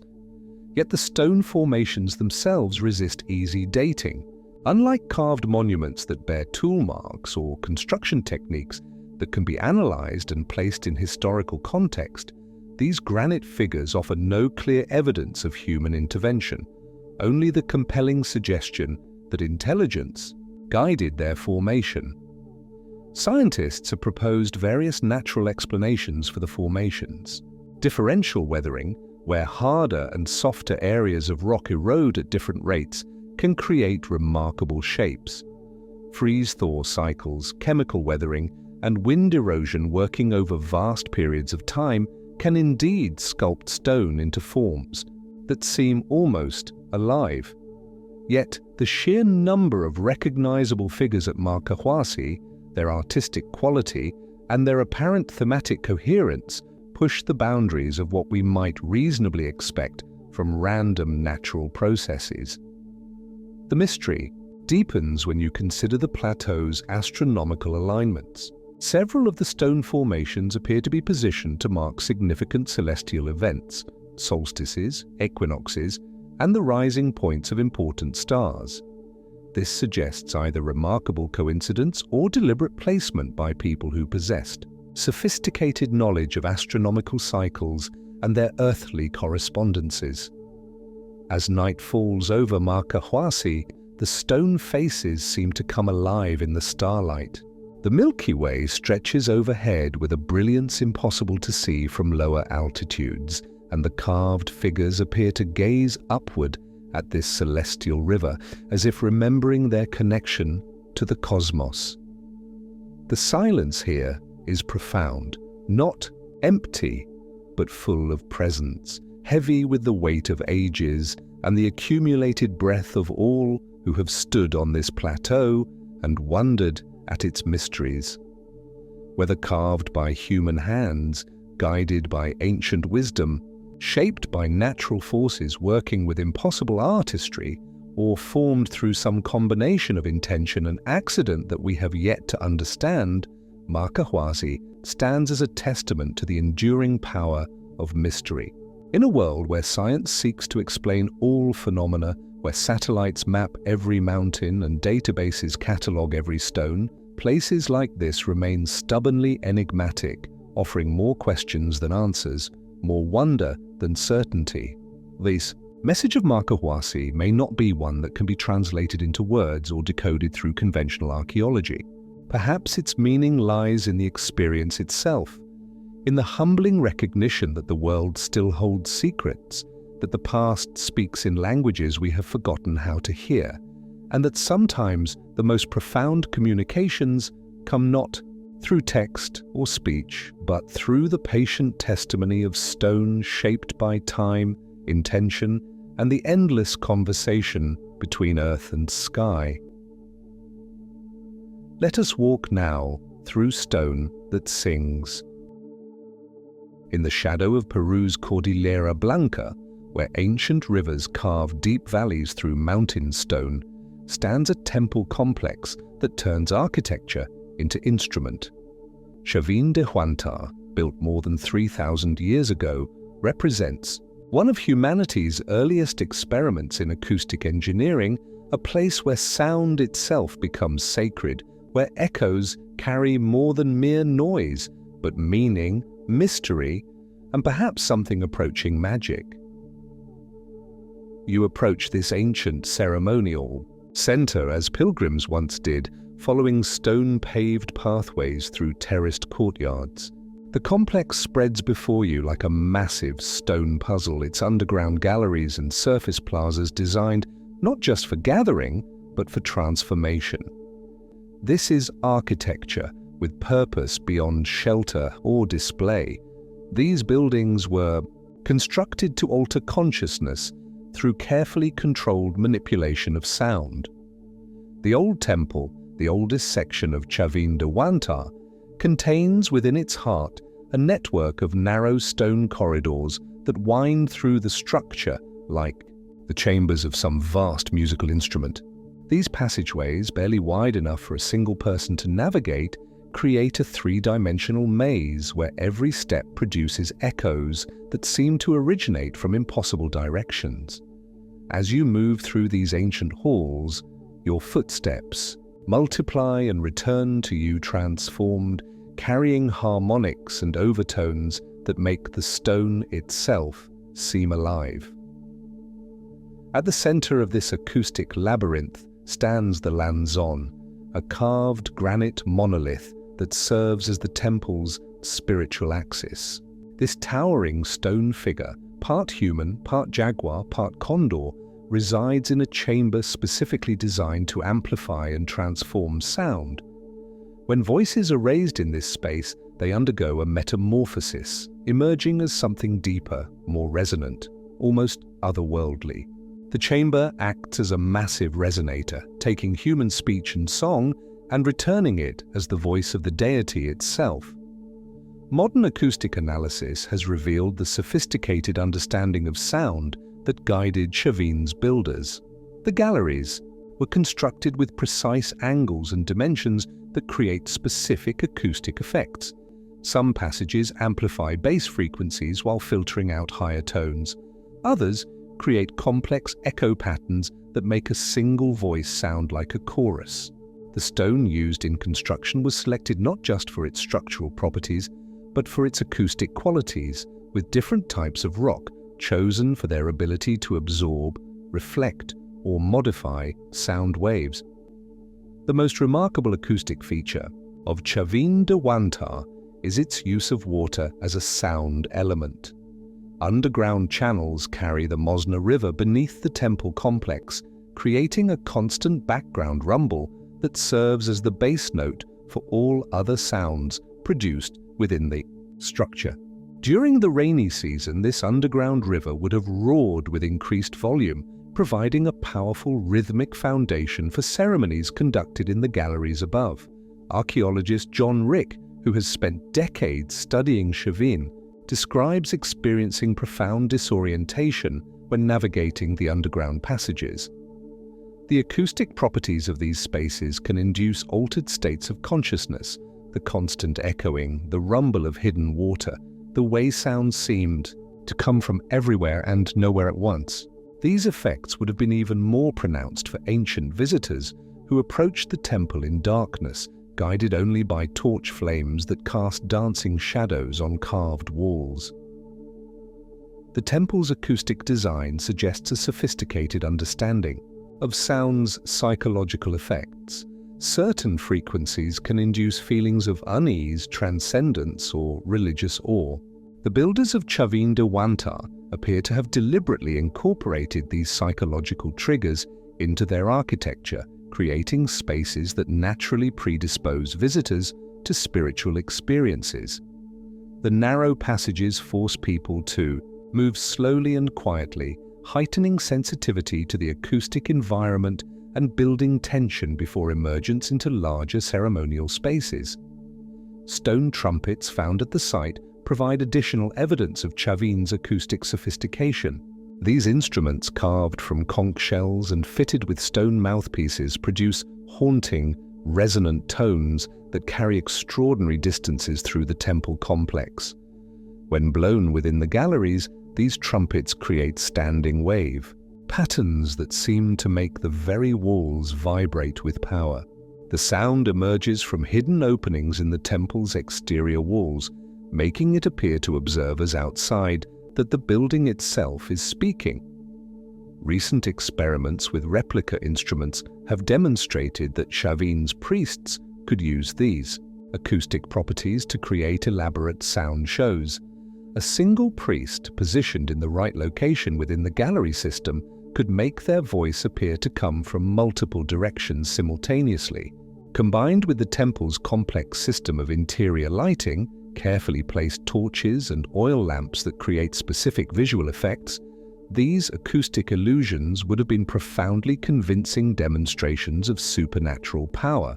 The temple's acoustic properties extend beyond mere amplification or echo. Certain chambers appear designed to create specific psychoacoustic effects, phenomena where the brain interprets sound in ways that transcend simple hearing. Standing waves created in some spaces can produce auditory hallucinations, the sensation of hearing voices or music that exist only in the resonance patterns created by the architecture itself. For ancient visitors, already primed by ritual preparation and expectation, these effects would have seemed unmistakably divine. The Chavín culture's influence extended throughout the Andes, and elements of their acoustic architecture appear at other sites across Peru. This suggests that knowledge of sound's spiritual applications was considered valuable enough to spread through trade networks and cultural exchange. The acoustic principles developed at Chavín de Huántar may represent one of humanity's earliest systematic explorations of sound as a tool for consciousness, alteration, and religious experience. Modern visitors to Chavín de Huántar often report profound emotional responses to the temple's acoustic properties, even when they have no prior knowledge of the site's sonic design. The underground galleries continue to produce their ancient effects, voices that seem to speak from stone, footsteps that multiply into phantom processions, whispers that carry impossible distances through narrow passages. The architecture speaks its own language, one that bypasses rational thought and communicates directly with something deeper in human consciousness. As you stand in the chamber of the Lanzón, surrounded by carved stone and hidden channels of flowing water, you understand that Chavín de Huántar represents more than ancient engineering prowess. This is a place where the boundary between architecture and instrument dissolves, where buildings become vessels for transformation rather than mere containers for activity. The acoustic mysteries embedded in these stones continue to resonate across centuries, offering modern visitors a chance to experience consciousness alteration through purely architectural means. The voices that once filled these passages have long since fallen silent, but the spaces themselves remain potent with possibility. Every whisper, every footstep, every breath drawn in these acoustic chambers connects the present moment to an ancient understanding of sound's power to transcend the ordinary boundaries of perception and carry human awareness into realms normally beyond reach. Down the spine of mountains, past the clouds, a city of lines awaits. In the heart of Peru's coastal desert, where rain has not fallen for centuries and the sun bleaches stone to the color of bone, lies one of archaeology's most perplexing achievements. The Nazca lines stretch across 500 square kilometers of pampa, their geometric precision and massive scale creating patterns visible only from heights that ancient peoples should never have reached. These are drawings made for eyes that soar above the earth, messages traced in stone and sand for audiences unknown. You stand at the edge of this vast canvas where the desert floor has been scraped and arranged with the patience of millennia. The lines themselves are deceptively simple in construction, dark surface stones removed to reveal lighter-colored earth beneath, creating contrasts that persist in this rainless environment. Yet their simplicity of method belies the complexity of their purpose and the mystery of their creation. How did a civilization without flight create art meant to be seen from the sky. The hummingbird stretches 93 meters across the desert floor, its wings outstretched in eternal flight. Every curve of its form demonstrates mathematical precision, each line drawn with unwavering accuracy across distances that challenge the human eye to follow.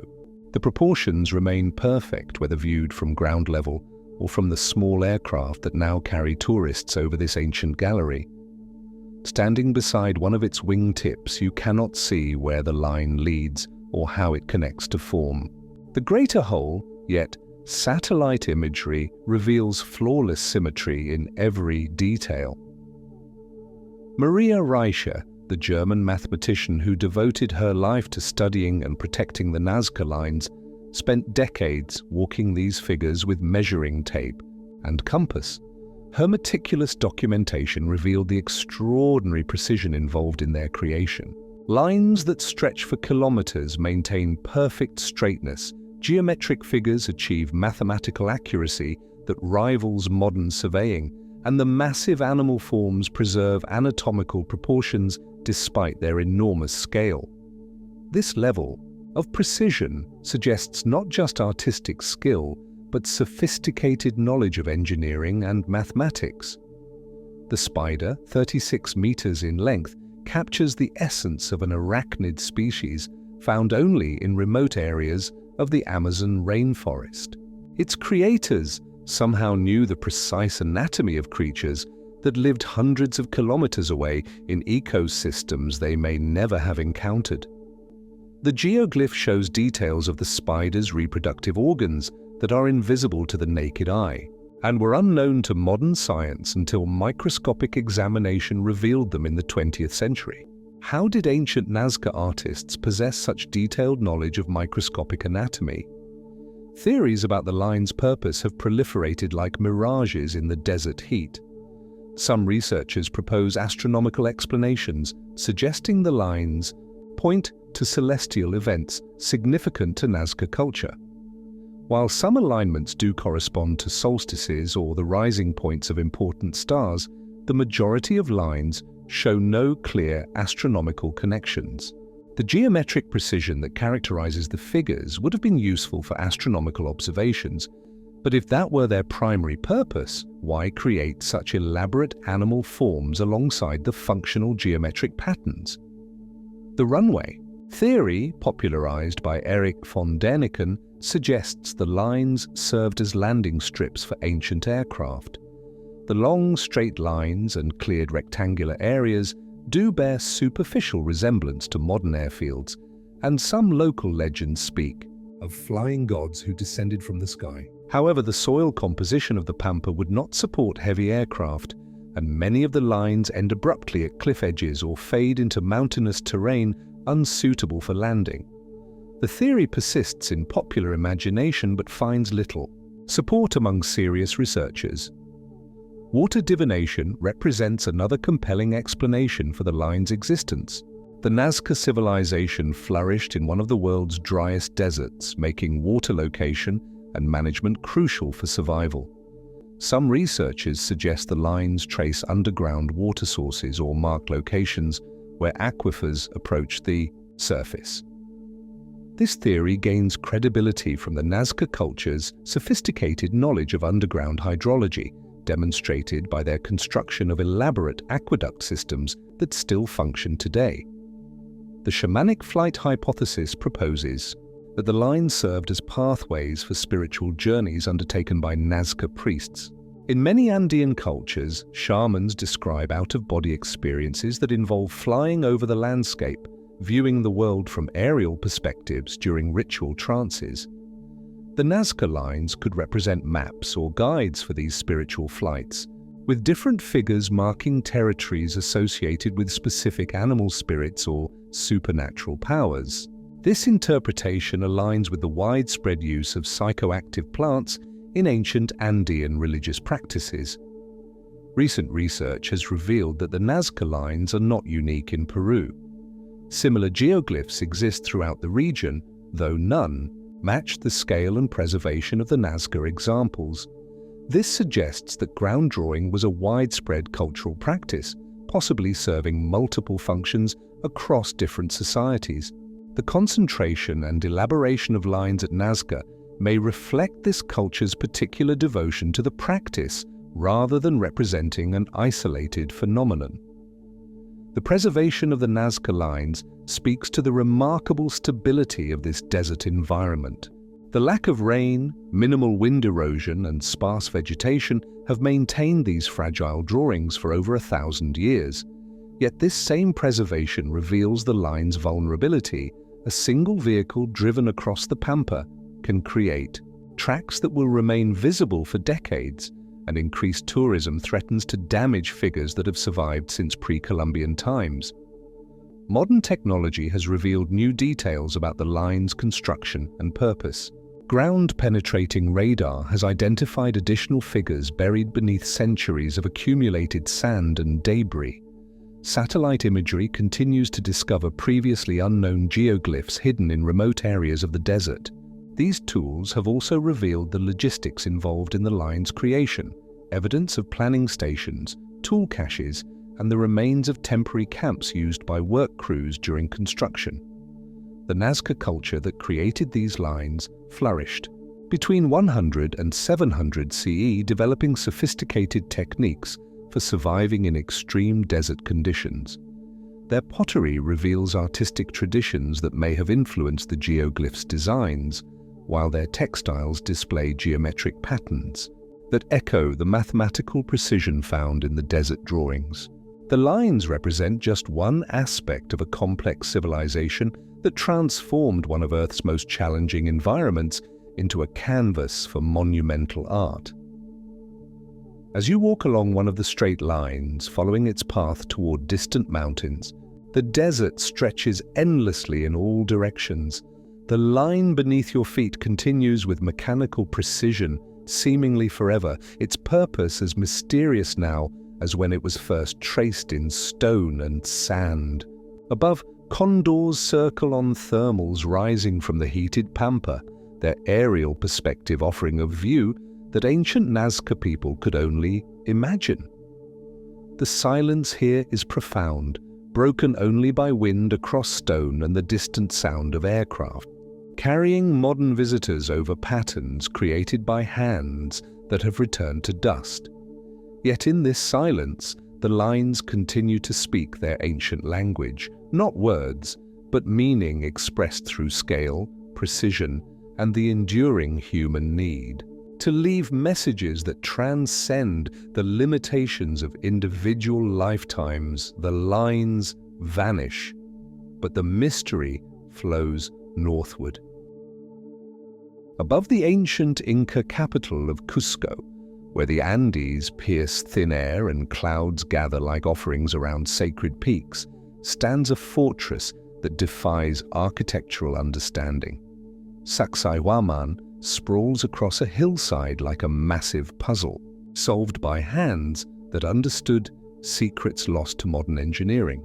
Here, stones weighing hundreds of tons fit together with precision that allows no blade to pass between them, no mortar to fill gaps that simply do not exist.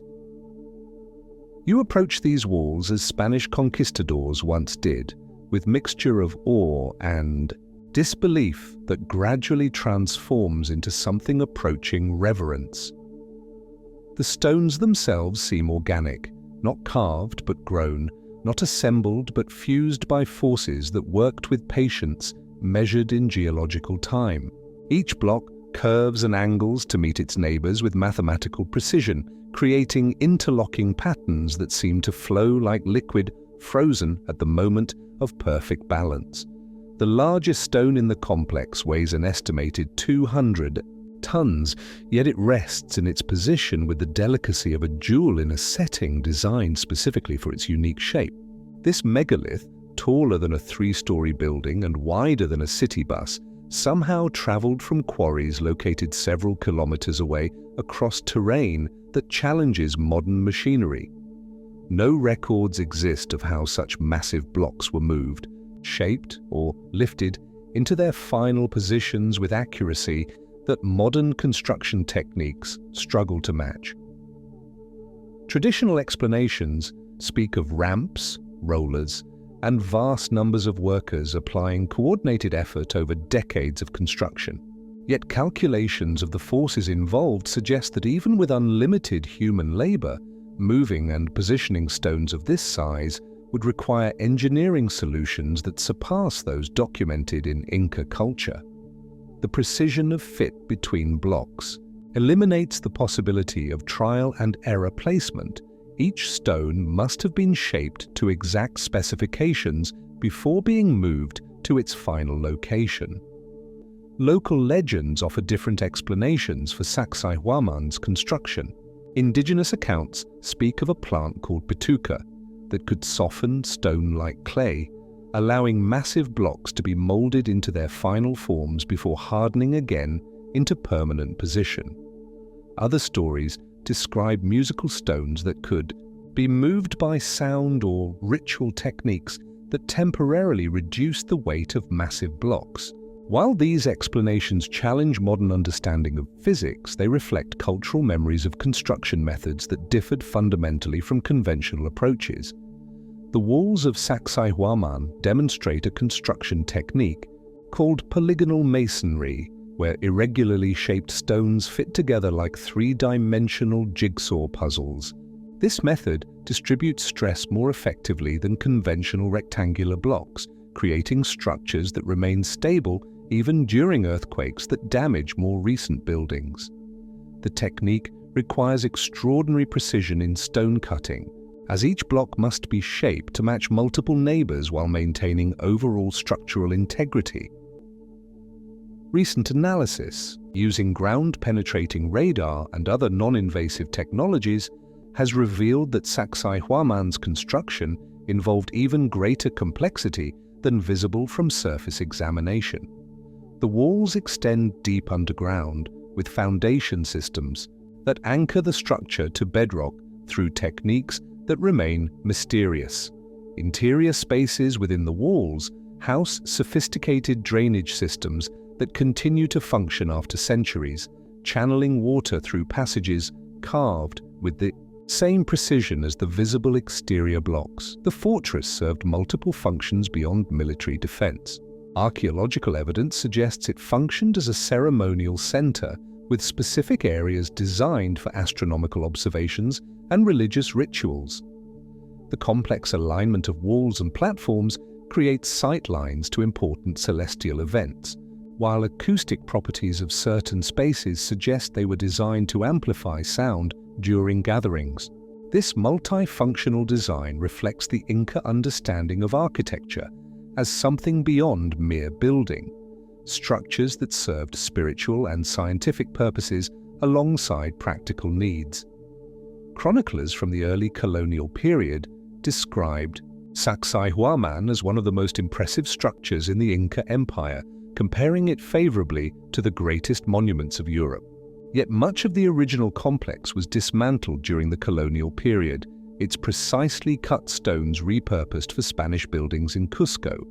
What remains today represents perhaps 1/3 of the original structure, making the complete scope of Inca achievement at this site even more difficult to comprehend.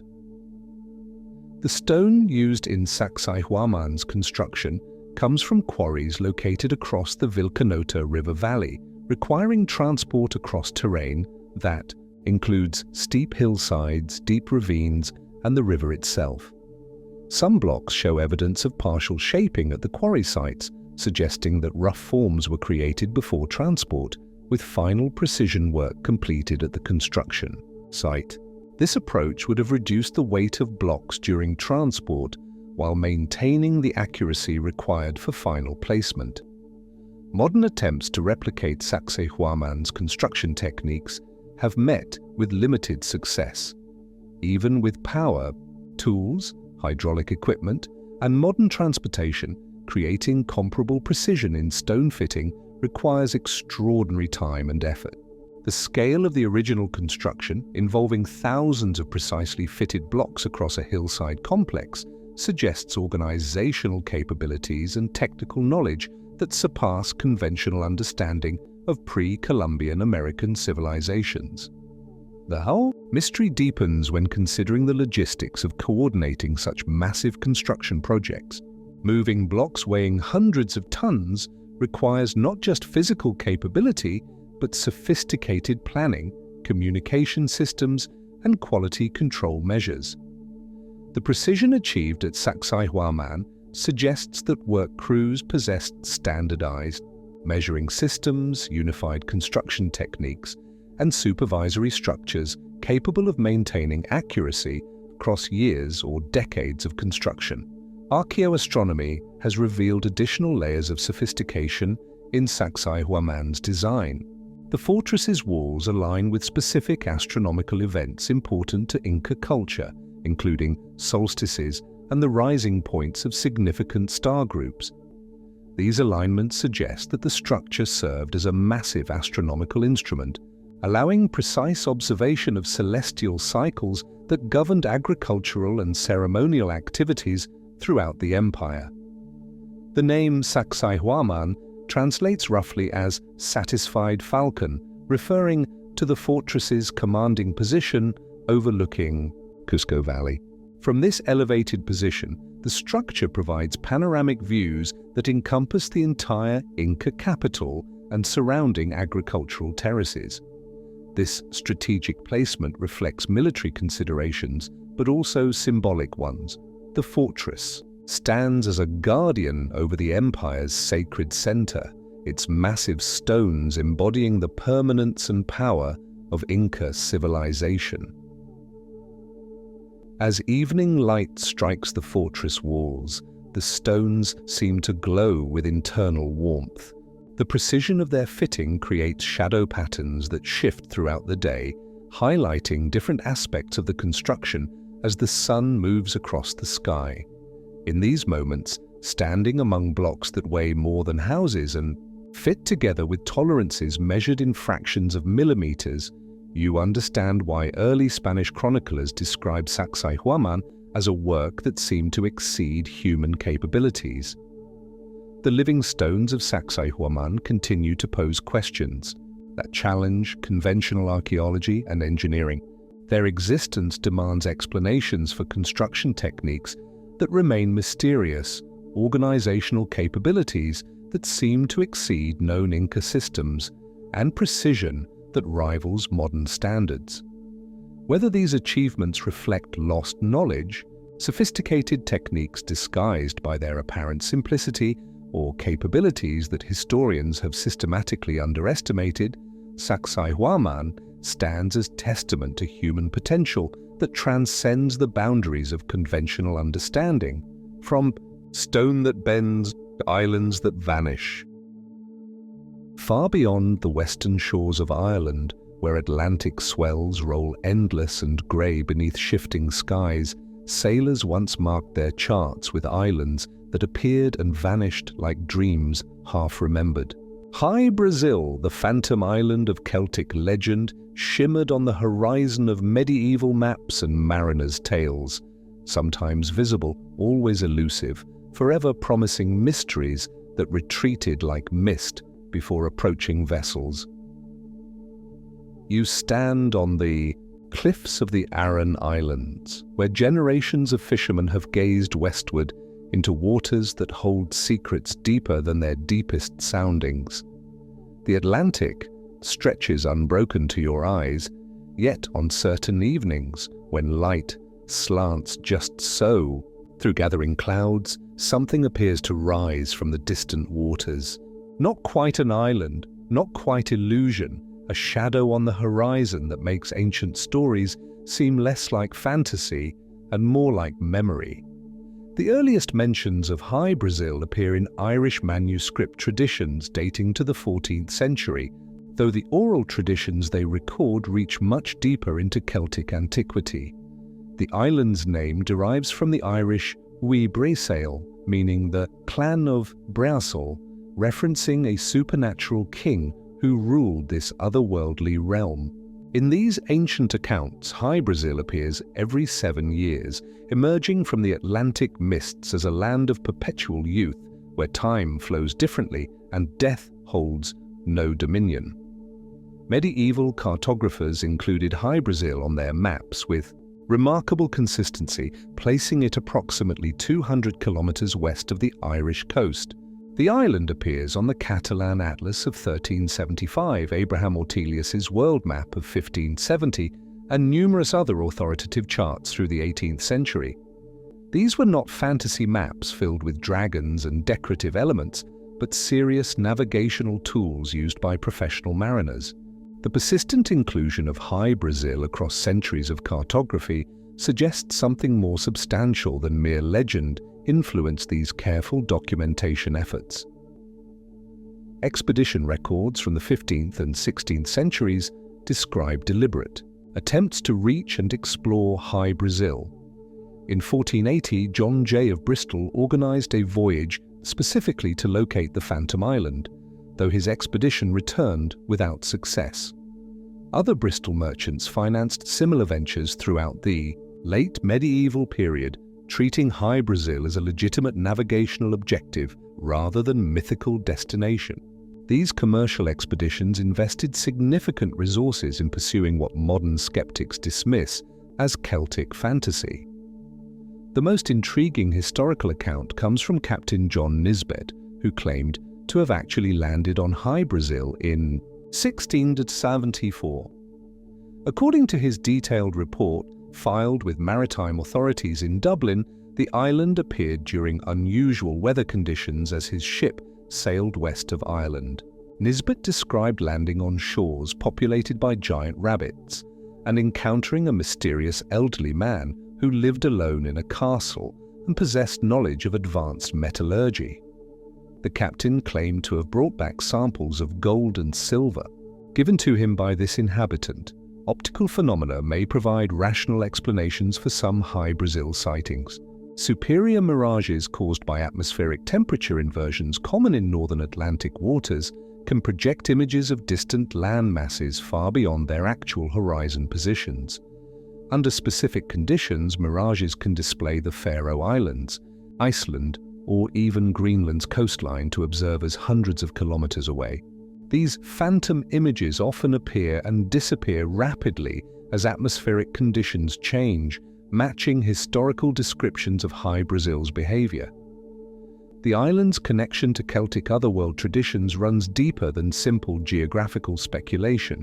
In Irish mythology, the Western Ocean holds numerous supernatural islands: Tír na Nog, the Land of Youth, Magmel, the Pleasant Plain, and various other realms where Celtic deities and heroes reside beyond the reach of mortal concerns. These mythological islands share characteristics with Hy-Brasil. They appear intermittently, exist outside normal temporal flow, and serve as destinations for heroes undertaking spiritual quests. Submarine surveys of the waters west of Ireland have revealed no landmass corresponding to historical Hy-Brasil positions, yet the ocean floor in this region shows evidence of significant geological activity during the past 10,000 years. Post-glacial rebound, sea level changes, and volcanic activity could theoretically have created temporary land formations that later subsided beneath the waves. The Doggerland region of the North Sea demonstrates how substantial land areas can disappear beneath rising oceans, leaving only myths and scattered archaeological evidence. The persistence of Hy-Brasil legends into the modern era suggests cultural memories that resist easy dismissal. Irish fishermen continued reporting sightings well into the 20th century, describing islands that appeared during specific weather conditions or times of year. These accounts often come from experienced mariners with intimate knowledge of local waters, people whose livelihoods depended on accurate observation of marine conditions and geographical features. Psychological explanations for Hy-Brasil focus on the human tendency to project desires onto uncertain perceptions. For medieval Irish populations facing political upheaval, famine, and foreign invasion, the Phantom Island represented escape to a realm where suffering could not follow. The 7-year appearance cycle matches patterns common in folklore traditions, suggesting that Hy-Brasil stories served social functions beyond simple geographical reporting.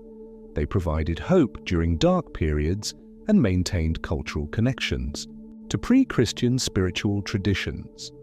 The island's golden age occurred during the Renaissance, when exploration fever gripped European imagination and maps became instruments of both practical navigation and imperial ambition. Hy-Brasil represented the possibility of unknown lands filled with riches and opportunities for adventurous spirits. Its inclusion on serious navigational charts legitimized dreams of discovery and provided cartographic authority for expeditions seeking new territories to claim and exploit. Modern research into Atlantic weather patterns has identified conditions that could create convincing island illusions. Temperature gradients between warm Gulf Stream waters and cooler Arctic currents create complex atmospheric layering that can produce sophisticated optical effects. These conditions occur most frequently during specific seasonal periods, which might explain the traditional 7-year appearance cycle if observers were most likely to witness the phenomenon during certain years when weather patterns aligned favorably. The decline of Hy-Brasil belief coincided with the development of more accurate navigation instruments and mapping techniques. As longitude determination became possible and systematic ocean surveys eliminated blank spaces on charts, phantom islands lost their cartographic justification. The final removal of Hy-Brasil from official maps occurred in the late 18th century, marking the end of its accepted geographical existence. Yet the island's cultural legacy persists in ways that transcend geographical reality. Hy-Brasil appears in literary works by William Butler Yeats, James Joyce, and other Irish writers, who drew on its symbolic power to represent the enduring mystery of Celtic identity. In these modern contexts, the Phantom Island becomes a metaphor for cultural memory that survives beneath the surface of rational contemporary life, surfacing periodically to remind us of perspectives that predate scientific materialism. Standing on Ireland's western shore as evening light fades across empty waters, you understand why generations of observers reported seeing what should not exist. The boundary between sea and sky becomes uncertain in these latitudes, where weather changes rapidly and light plays tricks that challenge confident perception. In such moments, when the ordinary world seems less solid than usual, Phantom Island feel less like impossibilities and more like glimpses of realities that exist parallel to our mundane experience. The sea hushes. Now, let snow fall. Beneath the endless white expanse of Antarctica, where the wind carves sculptures from snow and ice, stretches toward horizons that blur into sky, something waits in the deepest cold. Here, in this realm of perpetual winter, satellite eyes have glimpsed patterns that nature should not know how to make. You drift above this frozen continent in your mind's eye, feeling the bite of air so cold it would steal breath from lungs in seconds. Miles below your imagined flight, beneath layers of ice accumulated over millions of years, geometric forms sleep in darkness. The satellite images reveal them in infrared and radar, straight lines cutting through wilderness, domes rising like buried cathedrals, hexagonal patterns too perfect for coincidence. The ice tells its own story through cores drilled from its heart. Each layer speaks of seasons past, of volcanic ash and ancient atmospheres, of times when this land knew green seasons and flowing water.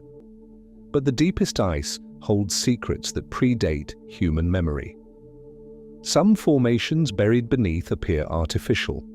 Walls, foundations, structures that suggest intelligence once walked where now only the wind travels. In the transantarctic mountains, where stone peaks pierce through the ice sheet like sleeping giants, researchers have found valleys that remain unfrozen, despite the polar cold. These dry valleys, scoured clean by katabatic winds, reveal landscapes that might have existed when the continent held different positions on the globe. Here, in these strange oases of rock and soil, some claim to have detected anomalies that conventional geology cannot easily explain. The most intriguing mysteries lie beneath Lake Vostok and similar subglacial waters that pulse in liquid darkness. These lakes, sealed beneath ice for millions of years, have become natural laboratories, where life might exist in forms unknown to surface dwellers. But sonar readings from some of these hidden waters reveal formations on their floors that appear too regular, too purposeful to be entirely natural. You imagine descending through the ice, passing through layers of compressed snow and ancient air bubbles, moving deeper toward these buried enigmas. The pressure increases with each foot of descent, and the darkness becomes absolute. Yet in this realm of endless night, patterns wait that suggest the touch of minds that once understood mathematics and engineering.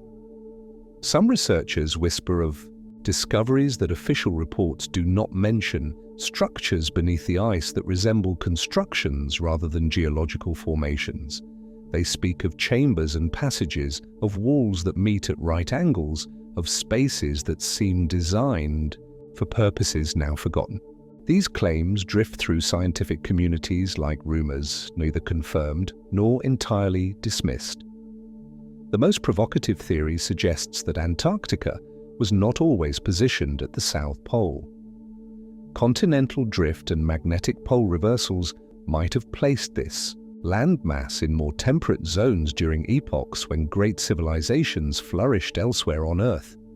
If ancient peoples once inhabited what is now the world's most desolate continent, their achievements would lie frozen beneath ice that serves as both tomb and preservative. Ancient maps seem to support this possibility. The Piri Reis map and other medieval charts show Antarctica's coastline with remarkable accuracy, depicting the continent as it would appear beneath its ice sheet. How could cartographers from centuries past have known the shape of land that modern explorers only revealed through decades of Antarctic expeditions? The silence of Antarctica holds these questions without offering answers. In this realm where human presence requires constant struggle against elements that permit no error, the buried mysteries rest beyond easy investigation. The ice that conceals them also protects them, ensuring that their secrets remain undisturbed by casual inquiry. As you contemplate this frozen wilderness, you sense the weight of time itself. The ice sheets of Antarctica contain the Earth's memory, preserving within their depths samples of every age since their formation. If human civilizations once existed here, traces of their presence would be locked within this frozen archive, waiting for the patient work of future investigators. The white silence speaks in frequencies too low for human ears, in vibrations that travel through ice and stone. It whispers of possibilities that challenge comfortable assumptions about human history and the distribution of ancient knowledge. In Antarctica's depths, where darkness and cold reign eternal, the most profound mysteries of human heritage might await discovery. The frost recedes, the jungle breathes. In the humid jungles of Mexico's Gulf Coast, where vines climb toward filtered sunlight and the air hangs heavy with moisture and mystery, the Olmecs left their mark in stone and clay long before the Maya learned to count days or the Aztecs dreamed of empire. Their legacy rises from swampland in the form of colossal heads, basalt faces that gaze across centuries with expressions both serene and inscrutable. You walk among these monuments in the thick heat of La Venta, San Lorenzo, and Tres Zapotes, feeling the presence of minds that conceived greatness without leaving clear explanations of their methods or meanings. Each massive head, carved from basalt quarried miles away and transported through terrain that would challenge modern machinery, represents mastery of engineering that conventional archaeology struggles to explain. The faces themselves pose questions that echo through the humid air. Their features suggest African heritage to some observers, Asiatic characteristics to others. How did people of such diverse appearances come to be represented in America's earliest monumental sculpture? The conventional timeline of human migration offers no easy answers, yet these stone faces continue their silent testimony to complexities that standard historical narratives do not address. Beyond the famous heads, Olmec sites reveal sophisticated understanding of mathematics, astronomy, and urban planning. Their ceremonial centers follow alignments that track celestial movements with precision that rivals later Mesoamerican achievements. Laventa's massive earthen pyramid, older than Egypt's Sphinx, demonstrates architectural knowledge that appeared suddenly in the archaeological record without clear precedents. The Olmec writing system, glimpsed in scattered glyphs and symbols, remains largely undeciphered. These earliest American texts, carved in stone and pressed into clay, speak in languages that died with their creators. Some symbols suggest mathematical concepts, others astronomical observations, still others ritual purposes that modern minds can only guess at. The Cascajal block, discovered in a quarry and covered with previously unknown Olmec writing, offers tantalizing glimpses of literary achievement that predates all other New World writing systems. You trace the carved symbols, with imaginary fingers feeling the ridges and hollows that once conveyed meaning to eyes that looked upon a different world. The jaguar motifs that dominate Olmec art speak of spiritual beliefs that saw divine power in the jungle's most feared predator. Shamanic transformation, the blending of human and animal characteristics, appears throughout their iconography in forms that suggest religious practices of profound sophistication. The mysterious Olmec jade work demonstrates technical skills that challenge our understanding of ancient capabilities. Using only stone tools, they carved jade into forms of breathtaking complexity and beauty. Their jade masks, figurines, and ceremonial objects required not only artistic vision, but precise knowledge of the stone's properties and behavior under different carving techniques. Trade networks established by the Olmecs stretched across Mesoamerica, carrying their influence far beyond their homeland. Olmec-style artifacts appear in sites hundreds of miles away, suggesting either extensive commercial relationships or cultural influence that spread their innovations across the continent. Yet the mechanisms of this influence, whether through conquest, trade, or religious missionary activity, remain obscure. The sudden appearance of Olmec civilization in the archaeological record puzzles researchers who expect gradual cultural development. Their art, architecture, and urban planning seem to emerge fully formed, as if transplanted from elsewhere or developed through processes that left few traces. This pattern, sophisticated civilization appearing without clear antecedents, repeats throughout ancient history in ways that suggest gaps in our understanding of human cultural development. Laboratory analysis of Olmec concrete reveals compositions that include elements not naturally occurring in their region, suggesting either extensive trade relationships or knowledge of chemical processes that supplemented local materials. Their pyramid construction employed techniques that created structures capable of surviving millennia in environments that quickly reclaim most human works. The Olmec calendar system, glimpsed in fragmentary inscriptions, appears to have provided the foundation for later Mesoamerican timekeeping. Their mathematical concepts, including early use of zero, influenced cultural development throughout the region. Yet the full extent of their intellectual achievements remains hidden beneath jungle growth and the silence of undeciphered texts. As twilight settles over the ancient sites, you imagine Olmec priests conducting ceremonies beneath stars whose positions they had calculated with remarkable precision. Their knowledge of astronomy guided both religious practices and agricultural activities in ways that created sustainable relationships with their environment.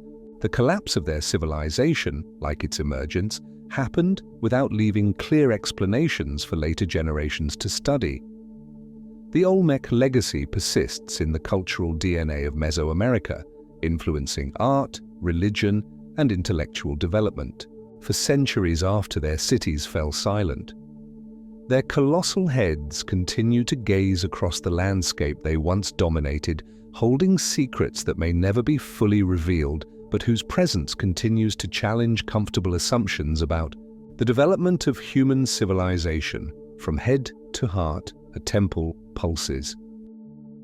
High on Bolivia's Altiplano, where the air grows thin and the horizon stretches towards snow-capped peaks that pierce the sky like ancient prayers, lies Puma Punku, a temple complex so precisely constructed, so technically sophisticated, that it challenges every assumption about ancient building capabilities. Here, at 13,000 feet above sea level, stone blocks lie scattered like pieces of a cosmic puzzle that time has disassembled but never solved. You walk among these fragments, in the high desert light, feeling the weight of altitude and mystery pressing equally upon consciousness. Each block speaks of mathematical precision that modern machinery struggles to duplicate. The angles are perfect, the surfaces polished to mirror smoothness, the interlocking joints so precise that not even a sheet of paper can slide between fitted stones. The mystery begins with the material itself. These blocks were carved from andesite and red sandstone, quarried from sites miles away across terrain that would challenge contemporary transportation methods. Yet somehow, blocks weighing hundreds of tons were moved across the landscape and lifted into positions that required cranes and engineering knowledge that conventional archaeology attributes to much later periods of human development. The precision of the stonework defies explanation through traditional tool use.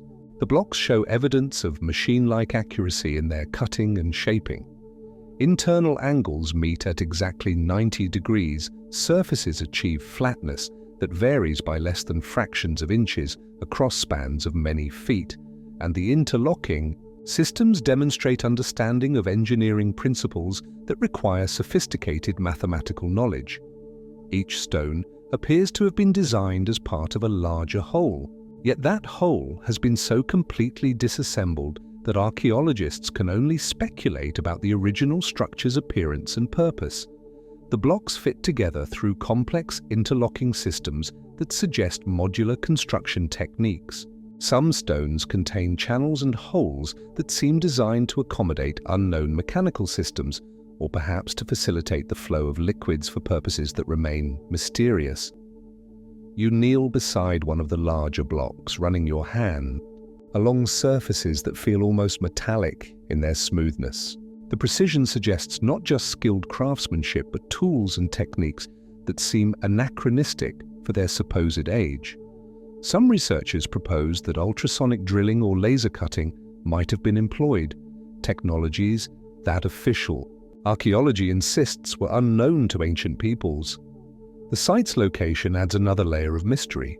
Puma Punku sits at an altitude where human activity becomes difficult due to reduced oxygen levels. Construction work at such elevation would have required exceptional physical conditioning and possibly technological assistance to supply adequate breathing air for workers. Yet the builders chose this challenging location for reasons that remain unclear. Geological evidence suggests that Puma Punku was constructed before the area's current elevation, implying that tectonic activity raised the entire region after the temple's completion. This theory pushes the construction date back far beyond conventional archaeological estimates, into periods when the high Andes were lower and more hospitable to sustained human activity. The astronomical alignments of the scattered blocks, when reconstructed through computer modeling, reveal sophisticated understanding of celestial mechanics. The original structure appears to have been oriented to track various astronomical phenomena with precision that rivals modern observatories. This suggests that the builders possessed not only advanced construction techniques, but also mathematical and astronomical knowledge of remarkable sophistication. Local legends speak of Puma Punku as the work of giants or gods, beings who could manipulate stone as easily as humans work with clay. These traditions describe construction techniques involving the use of plant extracts that could soften stone, making it moldable for shaping and then allowing it to reharden into its final form. While such methods sound fantastical to modern ears, they echo similar legends from other ancient sites worldwide. The site's name translates as Door of the Puma, suggesting that the original structure served as some kind of portal or gateway. Religious iconography found throughout the region depicts Puma symbolism associated with transitions between worlds, spiritual transformation, and connections to cosmic forces. Perhaps Puma Punku functioned as a ceremonial center where such transitions were facilitated through architectural and astronomical means. Carbon dating of organic materials found at the site suggests construction periods that span thousands of years, implying either extremely long building projects or multiple phases of construction and reconstruction. The complexity of the stonework appears consistent throughout all periods, suggesting that the building techniques remained constant. Across centuries or millennia of activity, the site's destruction appears to have been sudden and catastrophic. The blocks lie scattered as if by tremendous force rather than gradual decay. Some researchers propose that seismic activity or other natural disasters dismantled the structure, while others suggest human destruction through warfare or deliberate dismantling for reasons lost to history.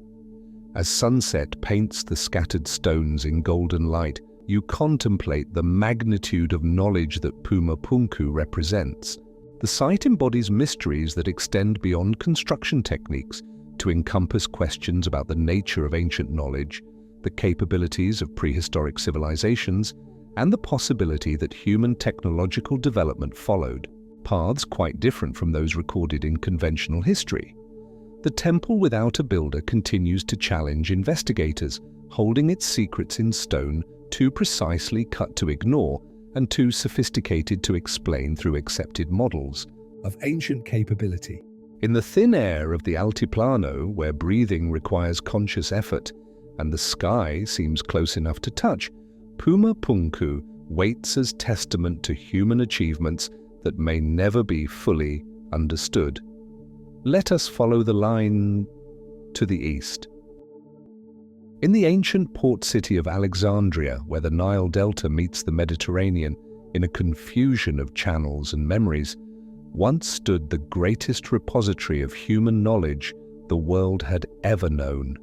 The Great Library, with its towering columns and endless halls lined with papyrus scrolls, represented humanity's first systematic attempt to gather all learning under one roof. You walk through its phantom corridors now, your footsteps echoing in spaces that exist only in imagination and longing. The library was more than a collection of texts. It was a living institution where the world's greatest minds gathered to push the boundaries of human understanding. Scholars from every corner of the known world brought their wisdom to Alexandria, creating a cosmopolitan center of learning that would not be equaled for centuries after its decline. Here, in halls illuminated by countless oil lamps, mathematicians worked alongside astronomers, physicians debated with philosophers, and poets shared space with engineers. You imagine the vast reading rooms where scrolls filled wooden shelves. From floor to ceiling, each containing knowledge that might have changed the course of human development had it survived to modern times. The library's collection grew through aggressive acquisition policies that required all ships entering Alexandria's harbor to surrender their books for copying. This systematic approach to knowledge gathering created an archive that may have contained over 500,000 scrolls at its peak. The most tragic aspect of the library's loss lies not in what we know was destroyed, but in what we can only imagine was contained within those countless scrolls. Ancient sources hint at scientific treatises that describe technological principles not rediscovered until the Renaissance or later, works on mathematics that might have accelerated human understanding by centuries, historical accounts that could have illuminated the activities of civilizations now known only through fragmentary archaeological evidence. Eratosthenes worked here, calculating the Earth's circumference with remarkable accuracy using only shadows and geometry. His methods demonstrated scientific sophistication that would not be matched again for over 1,000 years. Aristarchus proposed heliocentric models of the solar system, anticipating Copernicus by centuries. Hero of Alexandria invented steam, engines and mechanical devices that approached the complexity of later industrial innovations. The library's scholars had access to works from the ancient world's greatest civilizations. Egyptian priests contributed texts on mathematics and astronomy developed over millennia. Babylonian scholars shared cuneiform tablets containing astronomical observations spanning centuries. Greek philosophers and scientists deposited copies of their complete works. Persian, Indian, and even Chinese texts found their way into the collection through Alexandria's extensive trade networks. You move through the Phantom Mausoleum, the research institute associated with the library, where scholars received stipends from the royal treasury to pursue their investigations without concern for immediate practical applications.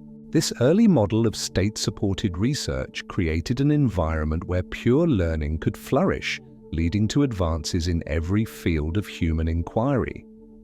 The astronomical section contained star catalogues that tracked celestial movements with precision that amazed later observers. Mathematical works included calculations and theorems that would have accelerated the development of algebra, geometry, and trigonometry had they survived the library's destruction. Medical texts described surgical techniques and pharmaceutical knowledge that might have prevented centuries of suffering had they been preserved. The library's decline came not through a single catastrophic event, but through gradual deterioration, caused by political instability, religious conflicts, and changing priorities. Christian authorities viewed pagan learning with suspicion, Islamic conquerors had different intellectual priorities, and the gradual silting of Alexandria's harbour reduced the city's importance as a centre of Mediterranean trade. Each phase of decline saw precious scrolls lost to fire, flood, neglect, or deliberate destruction. The papyrus medium, while suitable for Egypt's dry climate when properly maintained, deteriorated rapidly under conditions of neglect. Scrolls that had survived for centuries crumbled to dust within decades once their preservation systems failed. Most devastating losses may have been the unique works, the only copies of texts that existed nowhere else in the ancient world. Modern libraries maintain multiple copies of important works across many institutions, but ancient scholarship often existed in single copies held in one location. When the library fell into decline, these unique works vanished forever, taking with them knowledge that humanity has spent centuries attempting to reconstruct. Some scholars believe that portions of the library's collection were dispersed rather than destroyed, hidden away in monasteries, private collections, or other libraries. Throughout the ancient world, occasionally archaeological discoveries reveal papyrus fragments that might have originated from Alexandria's great collection. These tantalizing glimpses of lost knowledge fuel hopes that more substantial portions of the library's holdings might yet be recovered.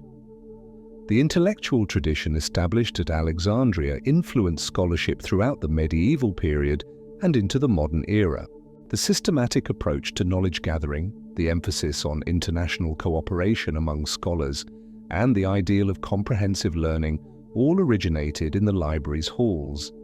Modern universities and research institutions trace their organizational principles back to the Alexandrian model. You stand now in the empty space where the great library once inspired humanity's greatest minds, feeling the weight of all that knowledge lost to time and circumstance. The silence holds echoes of conversations between scholars whose names are forgotten but whose ideas might have shaped a different world. In Alexandria's Phantom Halls, humanity's first great attempt to preserve all knowledge serves as both inspiration and warning about the fragility of learning and the necessity of vigilance in preserving wisdom for future generations. The lost scrolls of Alexandria represent more than historical curiosity. They symbolize the perpetual human struggle against ignorance and the constant need to protect accumulated knowledge from the forces that would destroy it. In the space where the library once stood, the absence speaks as loudly as presence ever could. But some knowledge was carved to last. Between the Tigris and Euphrates rivers, where the first cities rose from fertile alluvium and humanity learned to count both days and stars, the ziggurats of ancient Mesopotamia reached toward heaven with mathematical precision that married earth to sky. You walk among the ruins of Babylon, and Nineveh in imagination, feeling the weight of civilizations that invented writing, law, and the very concept of urban planning guided by celestial observations.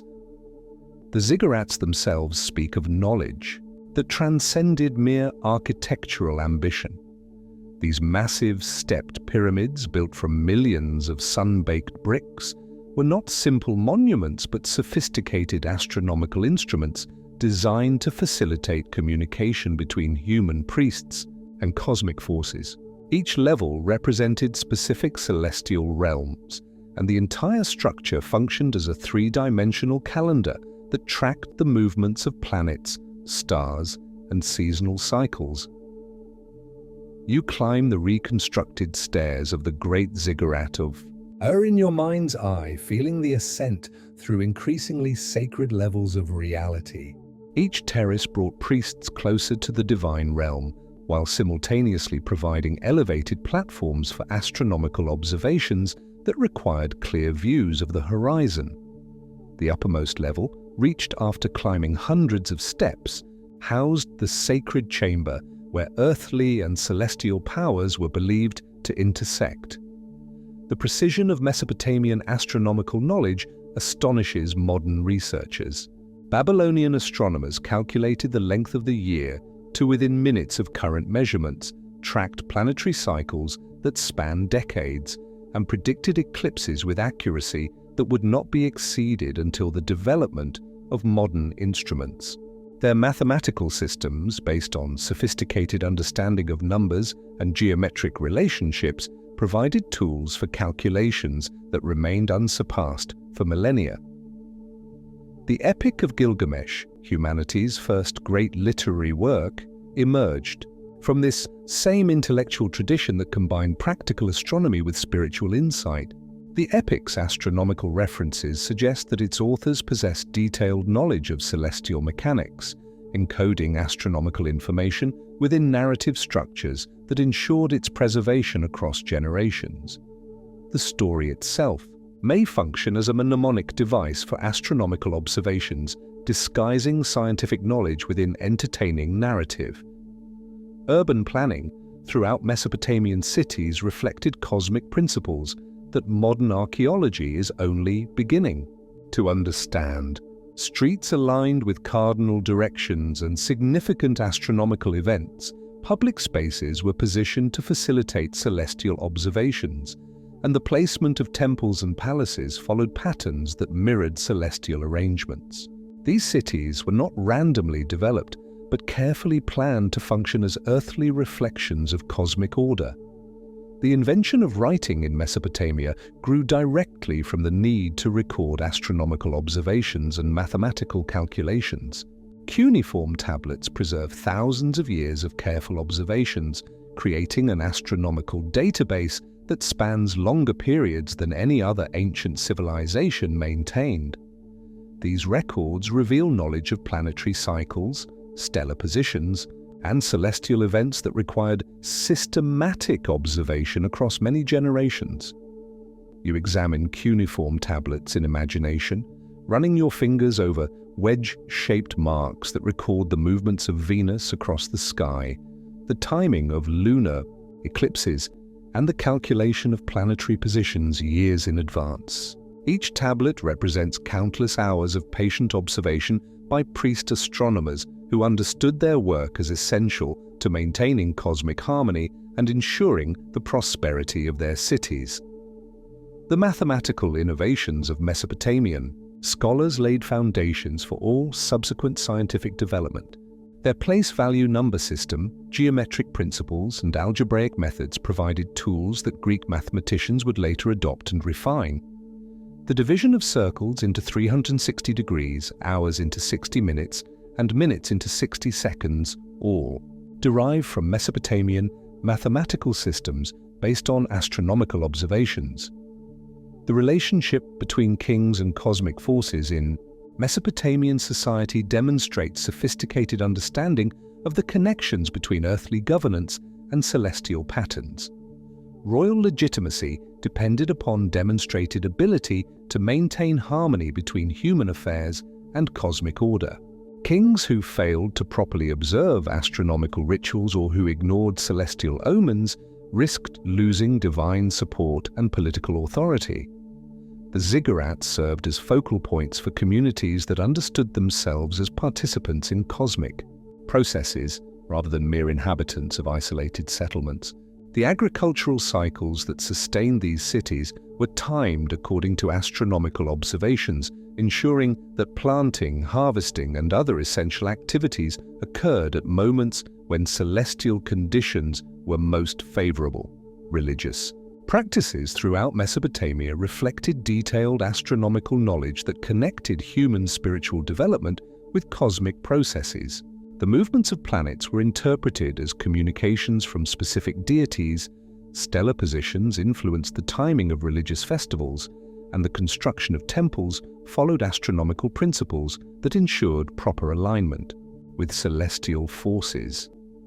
You walk along the reconstructed processional way of Babylon, imagining the New Year festivals when the entire population participated in rituals that renewed the connection between their city and the cosmic order. These ceremonies required precise astronomical timing and demonstrated the integration of scientific knowledge with religious practice that characterized Mesopotamian civilization. The decline of Mesopotamian astronomical knowledge came not through sudden catastrophe but through gradual changes in political and religious priorities. Conquering powers often lacked appreciation for the sophisticated intellectual traditions they inherited, leading to the abandonment of astronomical observations and the deterioration of knowledge systems that had been maintained for thousands of years. Modern archaeology continues to uncover evidence of Mesopotamian astronomical sophistication. Tablets containing mathematical calculations, architectural remains aligned with celestial events, and artistic representations of astronomical knowledge revealed the depth of understanding achieved by these ancient scholars. Each discovery expands our appreciation for intellectual achievements that were previously underestimated or entirely unknown. The legacy of Mesopotamian star cities extends far beyond their own time and place. The astronomical knowledge developed between the rivers influenced Greek science, Islamic scholarship, and eventually European Renaissance astronomy. The mathematical principles they established continue to underlie modern scientific methods, and their systematic approach to observation and record-keeping provided models that all subsequent scientific traditions have followed.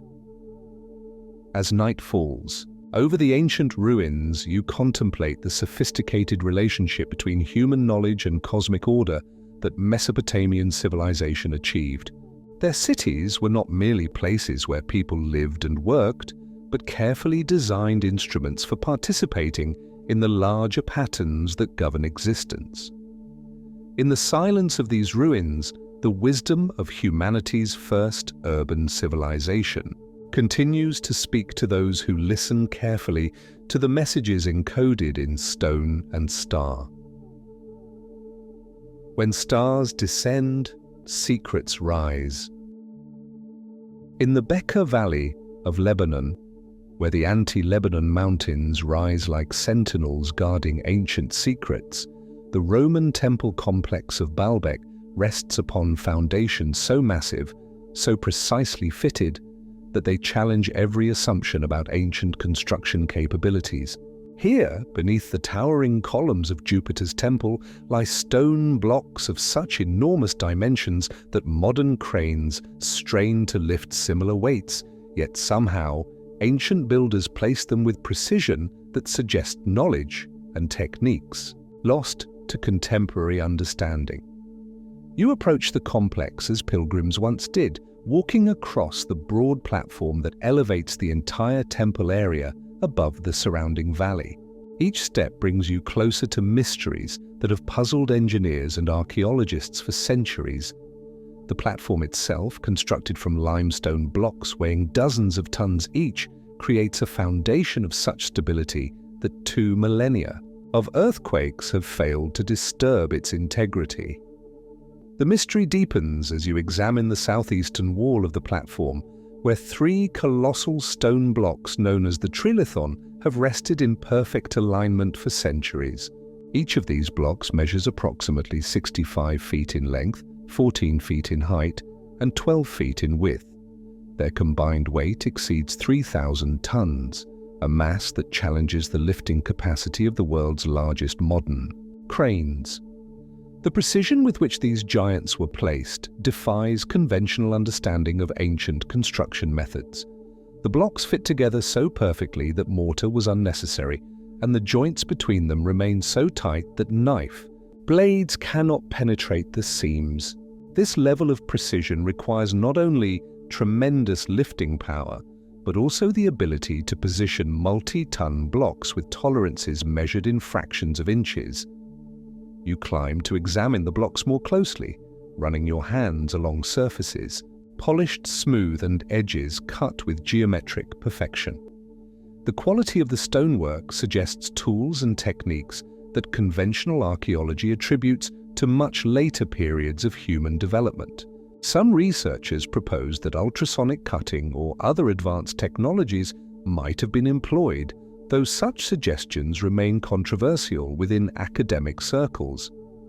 The quarry from which these blocks were extracted lies nearly a mile away from the temple complex across terrain that would challenge modern transportation methods.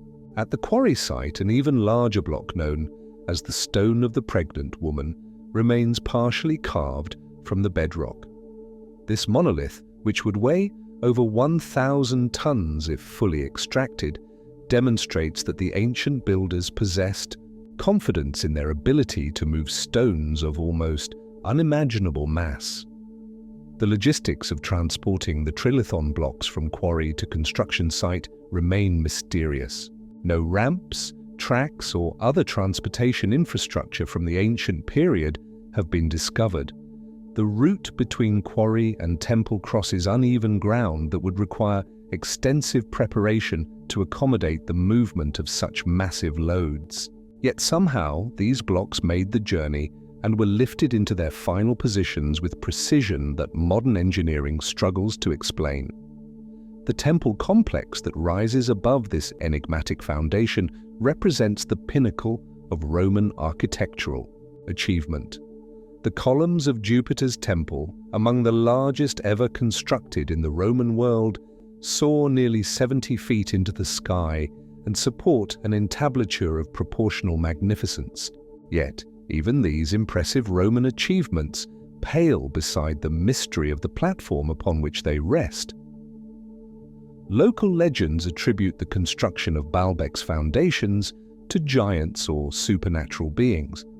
These traditions, preserved through generations of oral transmission, describe the megalithic blocks as the work of King Solomon or other figures of mythical proportions. While such explanations may seem fantastical to modern sensibilities, they reflect the awe that the site has inspired throughout history. The site's ancient name, Heliopolis, City of the Sun, suggests that astronomical observations played important roles in its original purpose. The temple complex aligns with significant celestial events, and its elevated position provides excellent views of the surrounding mountains and sky. Some researchers propose that the entire complex functioned as a sophisticated astronomical instrument designed to track solar and stellar movements. The Roman builders who constructed the visible temples clearly recognized the exceptional nature of the foundation upon which they built. Rather than attempting to match the megalithic construction techniques of their predecessors, they adapted their traditional architectural methods to take advantage of the stable platform that earlier builders had provided. This suggests that the megalithic foundations predate the Roman occupation by significant periods. Seismic analysis of the region reveals that Baalbek sits in an area of considerable geological activity. The fact that the megalithic platform has survived numerous earthquakes intact suggests not only exceptional construction quality, but also sophisticated understanding of earthquake-resistant engineering principles. The builders appear to have designed their foundation to flex slightly under seismic stress, rather than cracking under rigid resistance. You stand within the temple complex as sunset illuminates the massive stones, contemplating the magnitude of organization and technical knowledge that their placement required. The construction of such monuments would have demanded coordination of hundreds or thousands of workers, sophisticated understanding of physics and engineering, and social systems capable of sustaining such massive projects across decades or centuries. The mystery of Baalbek extends beyond mere construction techniques to encompass questions about the nature of ancient knowledge and the capabilities of prehistoric civilizations. The site represents achievements that seem to require technological capabilities that conventional archaeology does not attribute to ancient peoples. Yet the evidence remains, carved in stone too large to ignore and too precisely placed to dismiss. Archaeological excavations continue to reveal new aspects of Baalbek's complex history. Each season brings discoveries that add layers to our understanding, while simultaneously deepening the mysteries that surround the site. Recent investigations have uncovered evidence of occupation dating back thousands of years before the Roman period, suggesting that the location held sacred significance across multiple civilizations. The engineering principles demonstrated at Baalbek influenced construction techniques throughout the Roman world and beyond. The methods used to quarry, transport, and position massive stone blocks spread throughout the empire, though never again at the scale achieved in the Göbekli Valley. The site represents both the pinnacle of ancient megalithic construction and a source of inspiration for subsequent architectural achievements. As night settles over the temple complex, you contemplate the enduring mystery of human capability and ancient knowledge that Baalbek represents. The site stands as testament to achievements that push the boundaries of what we consider possible using ancient techniques and technologies. In the shadow of these massive stones, questions about the nature of human development and the extent of ancient knowledge continue to echo through the centuries. Stones are heavy, but some cities floated. Off the western coast of India, where the Arabian Sea meets the shores of Gujarat in waters that shimmer with reflected sunlight and ancient memories, lies the submerged remains of what may be one of history's most magnificent cities. Dwarka, the golden capital described in Sanskrit epics as Krishna's divine kingdom, sleeps beneath the waves in structures that challenge conventional understanding of both ancient urban planning and the timeline of human civilization. You descend beneath the surface in imagination, diving through layers of time and salt water toward ruins that sonar mapping has revealed in formations too regular for natural creation. The underwater city spreads across the seabed in patterns that suggest sophisticated urban planning, straight streets, rectangular building foundations, and what appear to be the remains of defensive walls and elaborate gateways. The ancient, Texts describe Dwarka as a marvel of engineering and architecture, a city built on land reclaimed from the sea through advanced hydraulic technologies. The Mahabharata and other Sanskrit sources speak of palaces that reflected in countless pools, of streets laid out in perfect geometric patterns, and of defensive systems that incorporated both land-based fortifications and naval installations.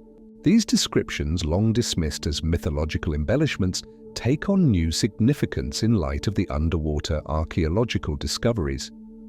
Marine archaeologists working in the waters off modern Dwarka have uncovered stone structures, pottery, fragments, and architectural elements that suggest human habitation dating back thousands of years. Carbon dating of organic materials found among the ruins indicates ages that push the site's occupation far back into prehistory, challenging conventional timelines for urban development in the Indian subcontinent.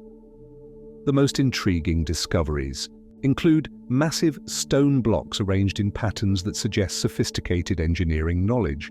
Some blocks show evidence of precise cutting and fitting techniques reminiscent of megalithic construction found at other mysterious ancient sites worldwide.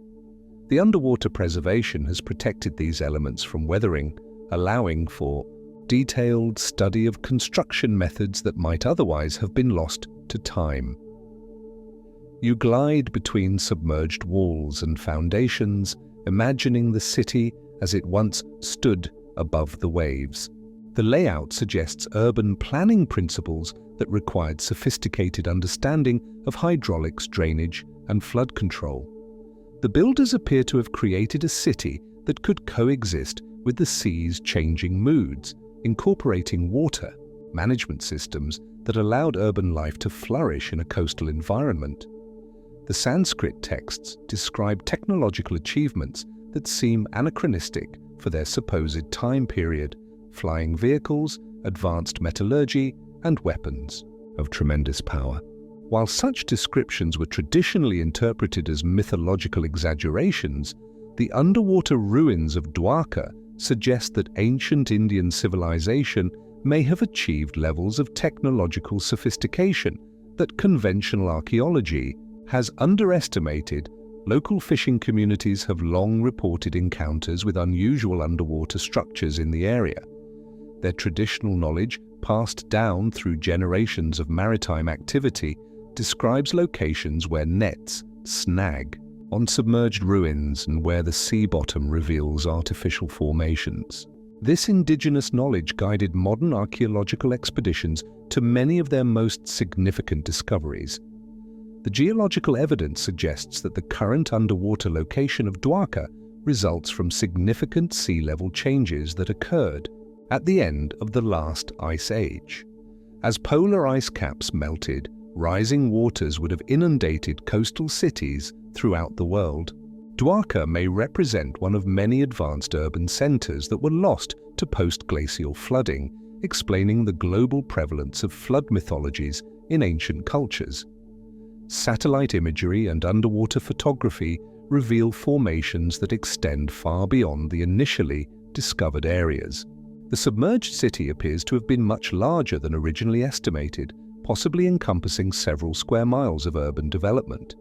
This scale suggests a population and level of organization that would have rivaled any ancient urban center for which we have clear historical evidence.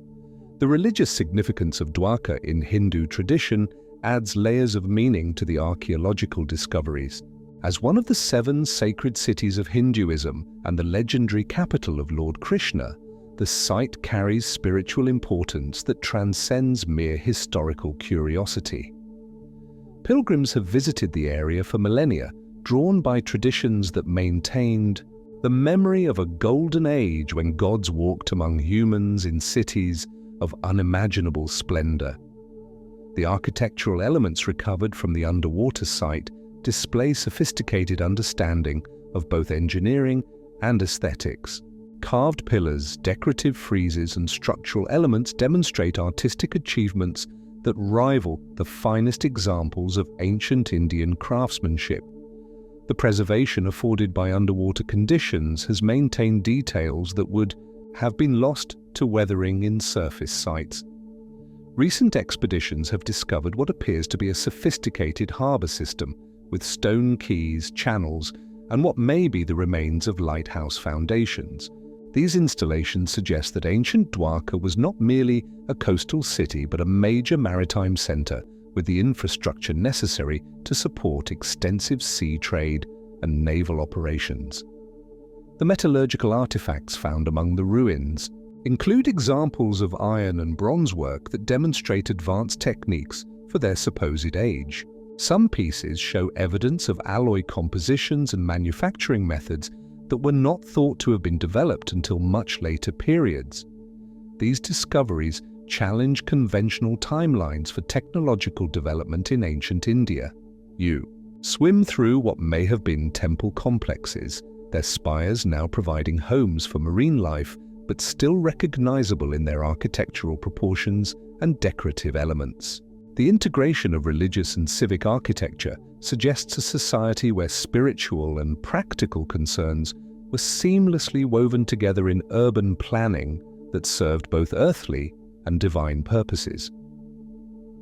The mystery of Dwarka's destruction remains as compelling as the marvel of its construction. The ancient texts describe catastrophic events that led to the city's submersion, great wars followed by floods that swept away even the memory of human achievement.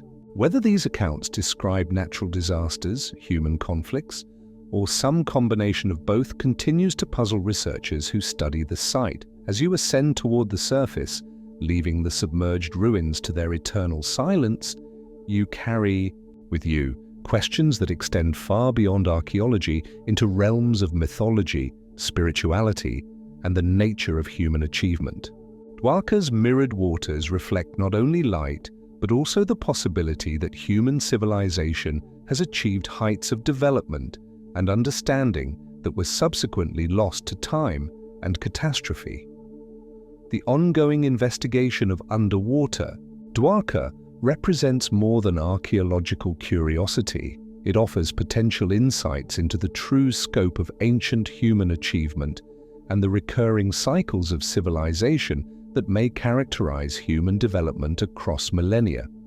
In the depths, where golden cities sleep, the past continues to speak to those willing to listen to its submerged whispers. And now, let the forests speak.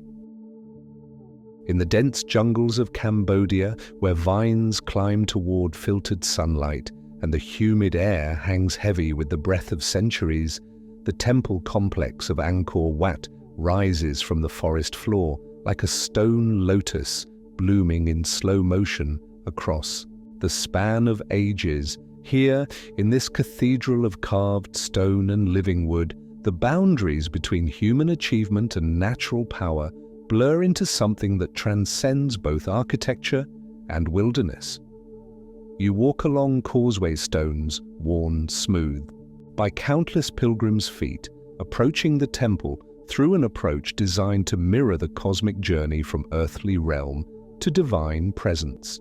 The reflection pools that line your path create perfect mirrors when the morning air is still, doubling the temple's soaring towers and creating the illusion that you move between twin worlds, one of stone and shadow, another of light and reflection. The scale of Angkor. What overwhelms comprehension even as you stand within its embrace? This single temple, part of a complex that once encompassed over 1,000 square miles of urban development, represents the largest religious monument ever constructed by human hands. Its builders moved millions of tons of sandstone across distances that would challenge modern transportation, creating a structure whose precision and artistry rival any architectural achievement in human history. The mathematical sophistication embedded in Angkor's design speaks to knowledge that extended far beyond mere construction techniques. The temple's proportions mirror astronomical cycles. Its alignment tracks celestial movements with remarkable precision, and its architectural ratios reflect advanced understanding of geometry and engineering principles. Walking through its corridors feels like moving through a three-dimensional textbook of ancient mathematics and astronomy. You climb the steep stairs toward the central sanctuary, each level representing a stage in the spiritual journey toward enlightenment. The carved reliefs that line the walls tell stories from Hindu and Buddhist traditions in stone galleries that stretch for miles. Each carved figure, each decorative element, each architectural detail contributes to a comprehensive symbolic system that transformed the entire complex into a representation of the cosmic order. The bas-reliefs of Angkor Wat demonstrate artistic achievement that rivals the finest sculptural traditions of any civilization. The famous Churning of the Ocean of Milk relief stretches across hundreds of feet of corridor wall, depicting cosmic creation myths in stone carvings of breathtaking detail and emotional power. Gods and demons pull the serpent Vasuki in an eternal tug-of-war that creates the elixir of immortality, while apsaras, celestial dancers, float through stone skies with grace that seems to defy the medium's limitations. The hydraulic engineering that supported Angkor's urban complex demonstrates sophisticated understanding of water management in tropical environments. The builders created an extensive system of canals, reservoirs, and hydraulic controls that managed monsoon floods, provided water during dry seasons, and created the infrastructure necessary to support a population that may have exceeded 1 million inhabitants at the complex's peak. The temple's astronomical alignments reveal knowledge that coordinated earthly architecture with celestial movements. The central tower aligns with specific stars, the causeway orientation tracks equinoxes and solstices, and the overall layout mirrors the cosmic geography described in Hindu and Buddhist cosmology. Angkor Wat functions simultaneously as temple, observatory, and textbook of ancient astronomical knowledge. You move through galleries where carved apsaras dance in eternal celebration, their expressions captured in stone with such lifelike quality that they seem ready to step from the walls and continue their cosmic performances. Each of the over 3,000 apsaras carved throughout the complex displays unique features, clothing, and poses, representing an artistic achievement that required hundreds of master craftsmen working in coordinated harmony. The jungle's gradual reclamation of human architecture creates one of the world's most striking examples of the relationship between civilization and nature. Massive silk cotton trees, spung trees, have grown through temple walls, their root systems both destroying and supporting the ancient stonework. At Tar Prom and other sites within the complex, trees and temples have achieved a symbiotic relationship, where neither could survive without the other. The acoustic properties of Angkor's spaces suggest that sound played important roles in the temple's original functions. Certain chambers amplify chanting and musical performances in ways that create profound psychological and spiritual effects. The builders appear to have understood principles of architectural acoustics that enhanced the power of religious ceremonies and meditation practices. The decline of Angkor came not through sudden catastrophe, but through gradual changes in political, religious, and environmental conditions. The shift from Hinduism to Buddhism altered religious practices, climate changes, affected the complex water management system, and the rise of maritime trade reduced the importance of inland urban centers. The jungle slowly reclaimed structures that had once housed thriving communities. The rediscovery of Angkor by European explorers in the 19th century revealed architectural achievements that challenged Western assumptions about Asian civilization. The complex's scale, sophistication, and artistic quality forced revisions of historical narratives that had underestimated the capabilities of ancient Khmer culture. Today, ongoing restoration efforts continue to reveal new aspects of this remarkable achievement. you stand atop the central tower as sunset paints the surrounding jungle in golden light, contemplating the vision and dedication required to create such monuments. The builders of Angkor Wat transformed religious inspiration into architectural reality on a scale that required the coordinated efforts of entire generations. Their achievement represents one of humanity's most successful attempts to create sacred space that serves both spiritual and practical purposes. The symbolism embedded throughout Angkor's architecture creates a comprehensive spiritual landscape, where every element contributes to the overall meaning. Walking through the complex becomes a form of pilgrimage that guides visitors through representations of cosmic creation, divine hierarchy, and spiritual development. The temple functions as both destination and journey place and process. Modern technology continues to reveal hidden aspects of Angkor's complexity. Satellite imagery, ground-penetrating radar, and LiDAR scanning have uncovered extensive urban infrastructure that extends far beyond the visible temple structures. These discoveries suggest that Angkor was not merely a religious center, but the heart of a sophisticated urban civilization that rivaled any contemporary development worldwide. The conservation challenges facing Angkor Wat reflect broader questions about the relationship between preservation and change. The jungle that threatens the stone structures also protects them from human destruction, while tourism that provides funding for restoration also accelerates deterioration through increased foot traffic and environmental stress. As night settles over the temple complex, you feel the presence of the countless individuals who contributed to Angkor's creation. Architects and engineers, artists and laborers, priests and pilgrims whose combined efforts created this testament to human devotion and capability. In the darkness, where stone and jungle merge into a single living entity, the temple continues its eternal dialogue between human aspiration and natural power.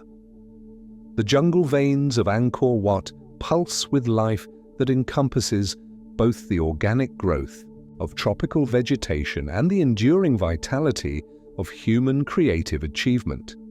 Here, in this fusion of nature and culture, stone and wood, human vision and cosmic order, the mystery of ancient civilization reveals itself not as a question to be answered, but as a reality to be experienced and honored.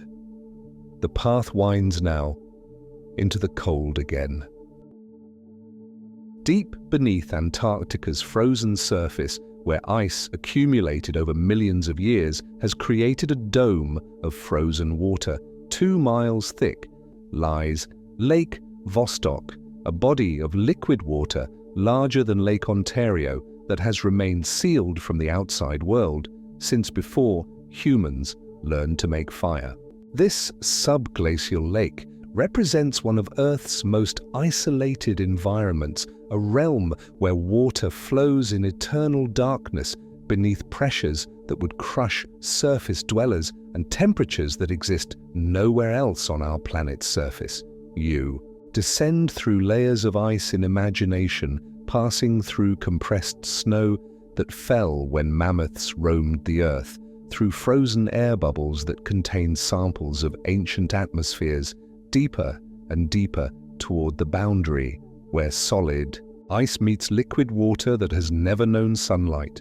The journey downward takes you through time itself, each layer of ice marking seasons and centuries that accumulated grain by grain across the eons. The discovery of Lake Vostok challenged scientific understanding of life's limitations and the conditions necessary for biological activity.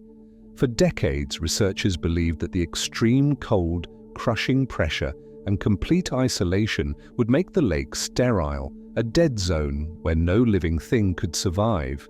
Yet as drilling projects penetrated closer to the lake's surface, evidence began accumulating that suggested something quite different might await discovery in those black waters. The lake exists in a state of physical impossibility that demonstrates how little we understand about our planet's hidden processes. The water remains liquid despite temperatures that would normally freeze it solid, kept in liquid state by the immense pressure of overlying ice and by geothermal heat rising from the Earth's interior. This creates an environment unlike anywhere else on Earth's surface, where water flows according to principles that operate in few other terrestrial locations. Seismic studies of the lake's floor reveal formations that challenge conventional geological understanding. The bottom of Lake Vostok appears to contain structures that some researchers interpret as too regular for natural formation, linear features, geometric patterns, and formations that suggest the possibility of artificial construction. While mainstream science remains cautious about such interpretations, the data continues to accumulate in ways that resist easy explanation through known geological processes. The magnetic anomalies detected above Lake Vostok add another layer of mystery to an already enigmatic environment. Satellite measurements reveal magnetic field variations that suggest the presence of materials or structures beneath the lake that differ significantly from the surrounding bedrock.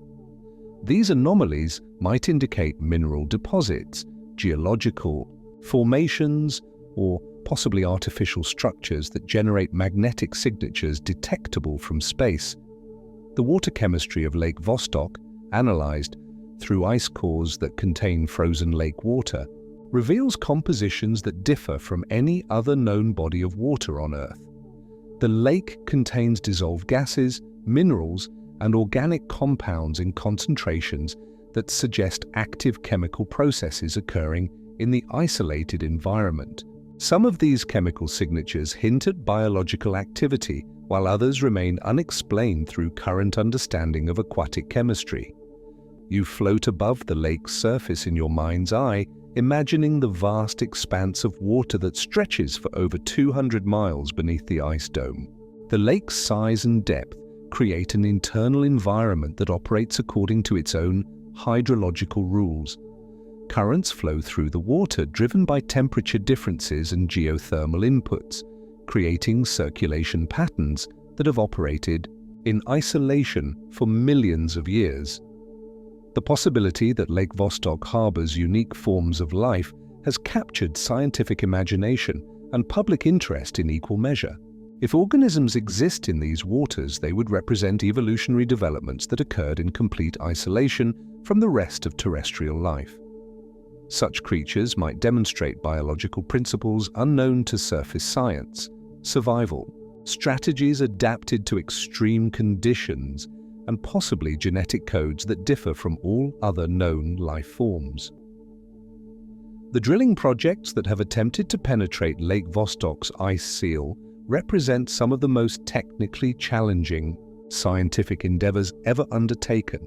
Working in Antarctica's harshest conditions, researchers have spent decades carefully drilling through ice while avoiding contamination of the pristine environment below.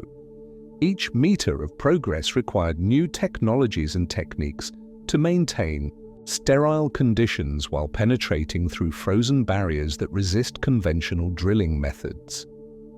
The Russian drilling station at Lake Vostok has reported unusual phenomena that add to the location's mystique. Equipment malfunctions occur with unusual frequency. Electronic instruments provide readings that seem inconsistent with expected values, and some researchers report psychological effects from prolonged exposure to the site's extreme conditions.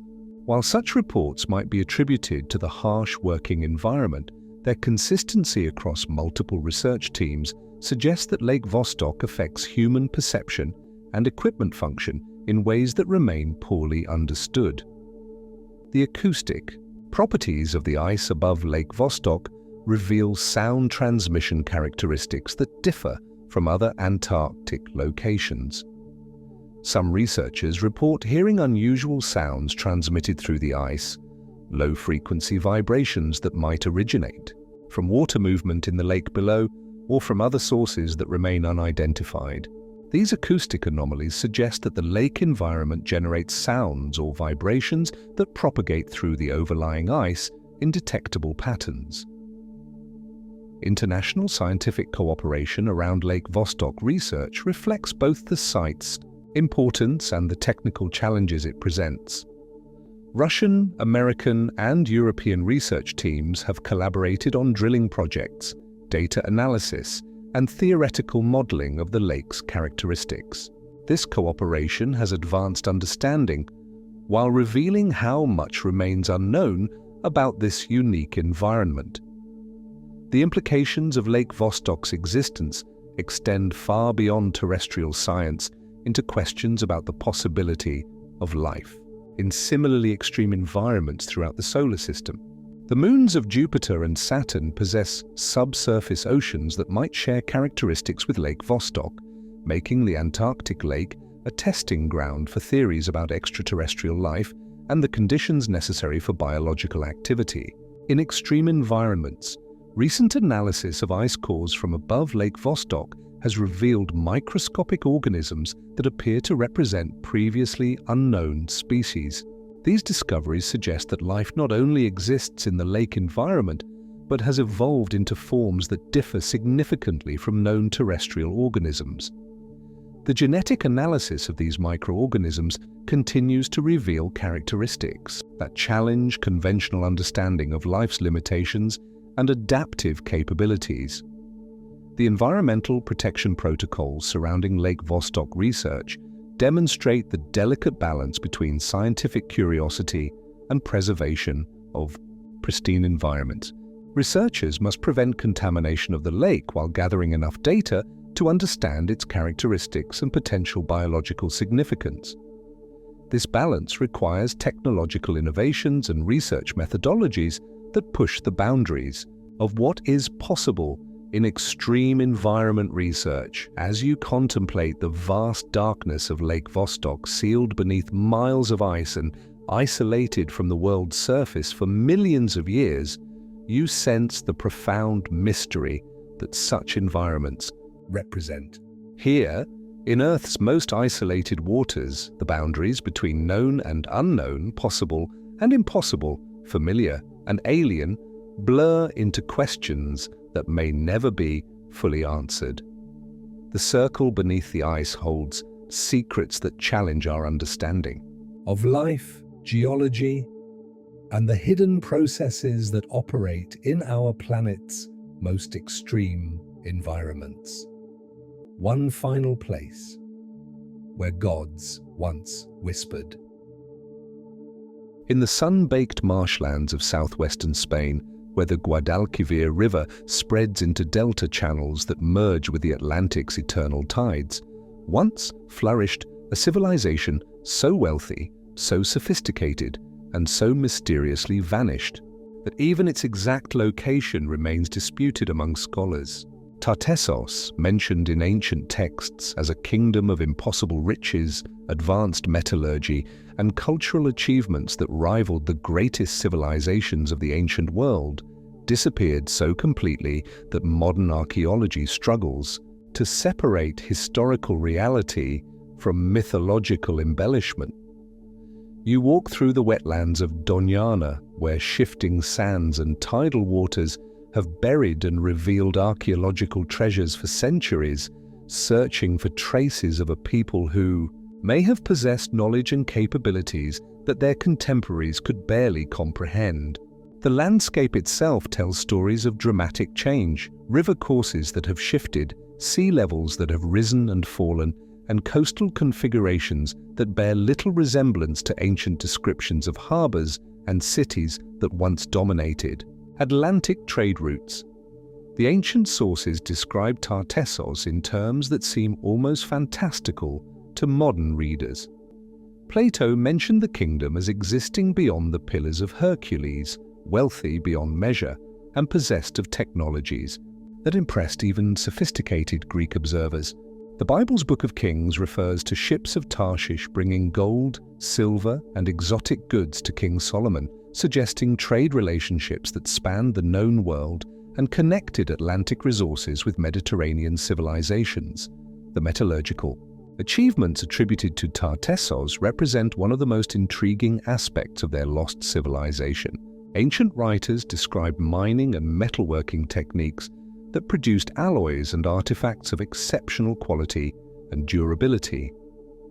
Archaeological discoveries in the region have uncovered evidence of advanced bronze and iron working, including techniques for creating composite metals that were not redeveloped in Europe until much later periods. The famous silver deposits of the region were worked so extensively in ancient times that Roman writers marveled at the wealth extracted from mines that had already been operating for centuries. The Tartessian script, glimpsed in fragmentary inscriptions, found throughout southwestern Iberia, represents one of Europe's earliest writing systems, yet remains largely undeciphered. The characters suggest influences from Phoenician, Greek, and possibly other Mediterranean writing traditions, but they were adapted into a unique system that may have recorded a language unrelated to any known linguistic family.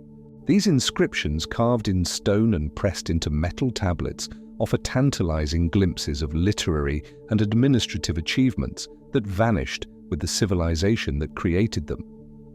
You examine the coastline, where ancient harbors might have welcomed ships from across the known world, imagining the bustle of international commerce that made Tartessos wealthy enough to capture the attention of distant kingdoms. The kingdom's location at the intersection of Atlantic and Mediterranean trade routes positioned it perfectly to control the flow of precious metals, exotic goods, and technological innovations between different civilizations. Their ships may have reached as far as Britain for tin, Africa for ivory and gold, and the Mediterranean for manufactured goods and cultural exchange. The cultural sophistication of Tartessos impressed ancient observers who were themselves citizens of highly developed civilizations. Greek writers describe Tartessian poetry, music, and artistic achievements in terms that suggested cultural refinement that rivaled Athens or other centers of learning. The kingdom maintained diplomatic relationships with distant powers, suggesting political sophistication and international awareness that required advanced administrative systems and communication networks. The mystery of Tartessos's sudden disappearance around the 6th century BCE has puzzled scholars for centuries. Unlike gradual decline that characterized many ancient civilizations, Tartessos seems to have vanished abruptly from historical records, leaving behind only scattered archaeological traces and the memory of extraordinary wealth and achievement. Some researchers propose that natural disasters, earthquakes, tsunamis, or dramatic changes in river courses destroyed the kingdom's urban centers and harbors. Others suggest that political upheavals or military conquests by expanding powers eliminated Tartessian independence and cultural identity.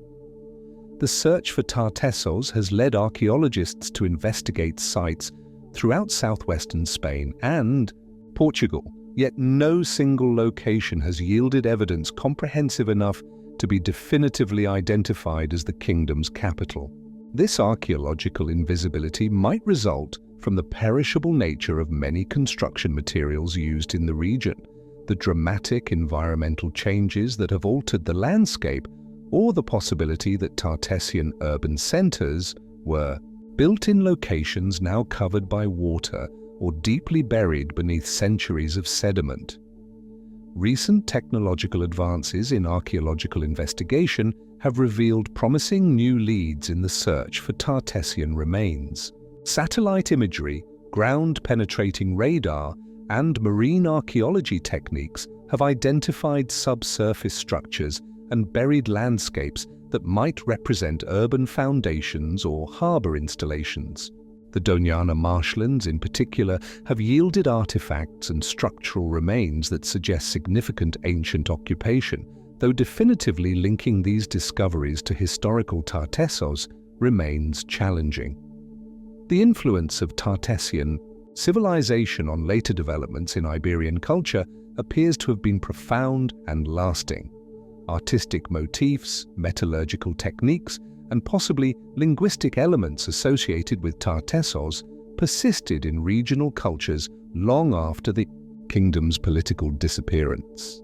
The sophisticated understanding of astronomy, mathematics, and engineering that characterized Tartessian achievements continued to influence Iberian development through Roman and later periods. The connection between Tartessos and various legendary locations mentioned in ancient literature has sparked speculation about the kingdom's true significance in prehistoric European development. Some researchers propose links to Atlantis, the mysterious civilization described by Plato as existing beyond the Pillars of Hercules and possessed of advanced technologies before its catastrophic destruction. While such connections remain speculative, the geographical and chronological coincidences continue to intrigue investigators seeking to understand the relationship between historical reality and mythological memory. The economic foundations that supported Tartessian wealth extended far beyond simple resource extraction to encompass sophisticated understanding of international trade, currency systems, and commercial organization. Archaeological evidence suggests that Tartessian merchants maintained trading posts and commercial relationships throughout the Mediterranean and possibly beyond, creating economic networks that resembled later imperial commercial systems in their scope and complexity. Environmental studies of the region reveal dramatic ecological changes that might explain both Tartessos's rise and its disappearance. Climate variations affected river flow patterns, sea levels, and agricultural productivity in ways that could have created favorable conditions for urban development, followed by environmental challenges that made continued occupation difficult. The relationship between human civilization and environmental change in the Tartessian region provides insights into broader patterns of cultural adaptation and collapse. As sunset paints the marshlands in golden light reminiscent of the precious metals that once made Tartessos famous throughout the ancient world, you contemplate the ephemeral nature of human achievement and the mysterious processes through which great civilizations can vanish so completely that their very existence becomes questionable. The forgotten fire of Tartessos burns now only in fragmentary memories and scattered artifacts, yet its flame continues to illuminate questions about the true scope of ancient human achievement and the hidden chapters of European prehistoric development. The candle dims, but never fully dies. On the sun-baked hills of Crete, where olive groves silver in Mediterranean breezes and the azure sea stretches toward horizons that once knew the sails of Bronze Age merchants, the Palace of Knossos sprawls like a maze of memory and mystery. Here, among frescoed walls that pulse with painted dolphins and charging bulls, you walk through corridors that may have inspired humanity's most enduring myth of the Labyrinth, a story that weaves together human sacrifice, divine punishment, and the eternal struggle between civilization and the beast that lurks within. The palace reveals itself gradually as you move through its reconstructed spaces, each room opening onto others in patterns that seem designed to confuse rather than guide. The Minoan architects who created this complex understood psychology as well as engineering, crafting interior spaces that disorient visitors and create the sensation of being lost within an endless maze. The very layout suggests that navigation through the palace required insider knowledge, creating barriers between those who belonged and those who merely visited.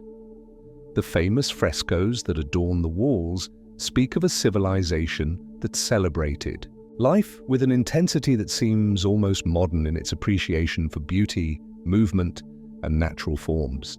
The dolphins that swim through painted seas, the young men and women who leap over charging bulls in displays of courage and grace, the elaborate court ceremonies depicted in vivid mineral pigments, all suggest a culture that had achieved remarkable balance between sophistication and vitality, between urban complexity and connection to natural rhythms. You pause before the throne room, where a carved stone seat still awaits an occupant who will never return. The throne itself, flanked by painted griffins that guard empty air, represents one of Europe's oldest surviving royal seats. Its austere dignity contrasts sharply with the elaborate decorations that surround it, suggesting that Minoan concepts of kingship or religious authority differed significantly from later European traditions of royal display and ceremonial grandeur. Engineering achievements visible throughout Knossos demonstrate technological sophistication that was centuries ahead of its time. The palace incorporated running water systems that supplied multiple floors, drainage networks that managed both waste removal and stormwater, and ventilation systems that maintained comfortable interior temperatures despite Crete's hot summers. These innovations required understanding of hydraulic principles, architectural planning, and construction techniques that would not be matched in Europe until Roman engineering reached its peak. The mysterious Linear A script, found on tablets throughout the palace, continues to resist scholarly attempts at decipherment despite decades of intensive study. These clay documents, preserved by the fires that ultimately destroyed the palace, contain what appear to be administrative records, religious texts, and possibly literary works in a language that seems unrelated to any known linguistic family. The inability to read these texts leaves vast aspects of Minoan civilization shrouded in mystery, forcing reliance on archaeological evidence and artistic interpretation to understand this remarkable culture. The religious practices suggested by Knossos' iconography reveal a civilization that worshipped female deities, celebrated natural cycles, and incorporated elaborate ritual performances into palace life. The famous snake goddess figurines, the bull-leaping frescoes, and the numerous sacred symbols found throughout the complex suggest religious traditions that emphasize transformation, renewal, and the sacred power of both feminine divinity and natural forces. These spiritual concepts appear to have been integrated into daily palace activities rather than segregated into separate religious spaces. The storage facilities beneath the palace demonstrate the economic complexity that supported Minoan civilization. Enormous pithoi ceramic storage jars taller than a person once held olive oil, wine, grain, and other agricultural products in quantities that suggest not merely palace consumption, but sophisticated systems of surplus management, trade, and possibly taxation. The scale of these storage systems indicates economic organization that extended far beyond the palace itself to encompass entire regions of Crete and possibly other islands. The sudden destruction of Knossos around 1450 BCE marks one of archaeology's most dramatic examples of civilization's fragility. The palace shows evidence of violent destruction followed by partial rebuilding and eventual abandonment. Whether this destruction resulted from natural disasters, military conquest, or internal upheaval remains disputed, but the archaeological evidence suggests that whatever happened was swift, comprehensive, and permanently altered the trajectory of Aegean civilization. The connection between Knossos and the myth of the Minotaur has captured imaginations for millennia, yet the relationship between archaeological reality and legendary narrative remains complex and controversial. The labyrinthine layout of the palace, the prominence of bull imagery in Minoan art, and the evidence of elaborate ritual activities all provide potential foundations for mythological development. However, separating historical fact from later Greek storytelling requires careful analysis of both archaeological evidence and the evolution of oral traditions. You climb toward the upper floors of the palace, following staircases that ancient feet wore smooth through centuries of use. The grand staircase itself represents architectural achievement that required sophisticated understanding of engineering principles and aesthetic design. Its broad steps and elegant proportions create an ascent that feels ceremonial, suggesting that movement through the palace's vertical spaces carried symbolic as well as practical, significance. The relationship between Knossos and the broader Minoan civilization reveals a society that achieved remarkable cultural unity across the Aegean Islands while maintaining local variations and specializations. Other Minoan palaces at Phaistos, Malea, and Zakros share architectural features and artistic styles with Knossos while displaying unique characteristics that suggest autonomous development within a shared cultural framework. This balance between unity and diversity represents sophisticated political organization that avoided rigid centralization while maintaining cultural coherence. The influence of Minoan civilization on later Greek development appears throughout classical culture in ways that are still being discovered and analyzed. Minoan artistic motifs, religious concepts, architectural techniques, and possibly linguistic elements persisted in Greek tradition long after the civilization's political collapse.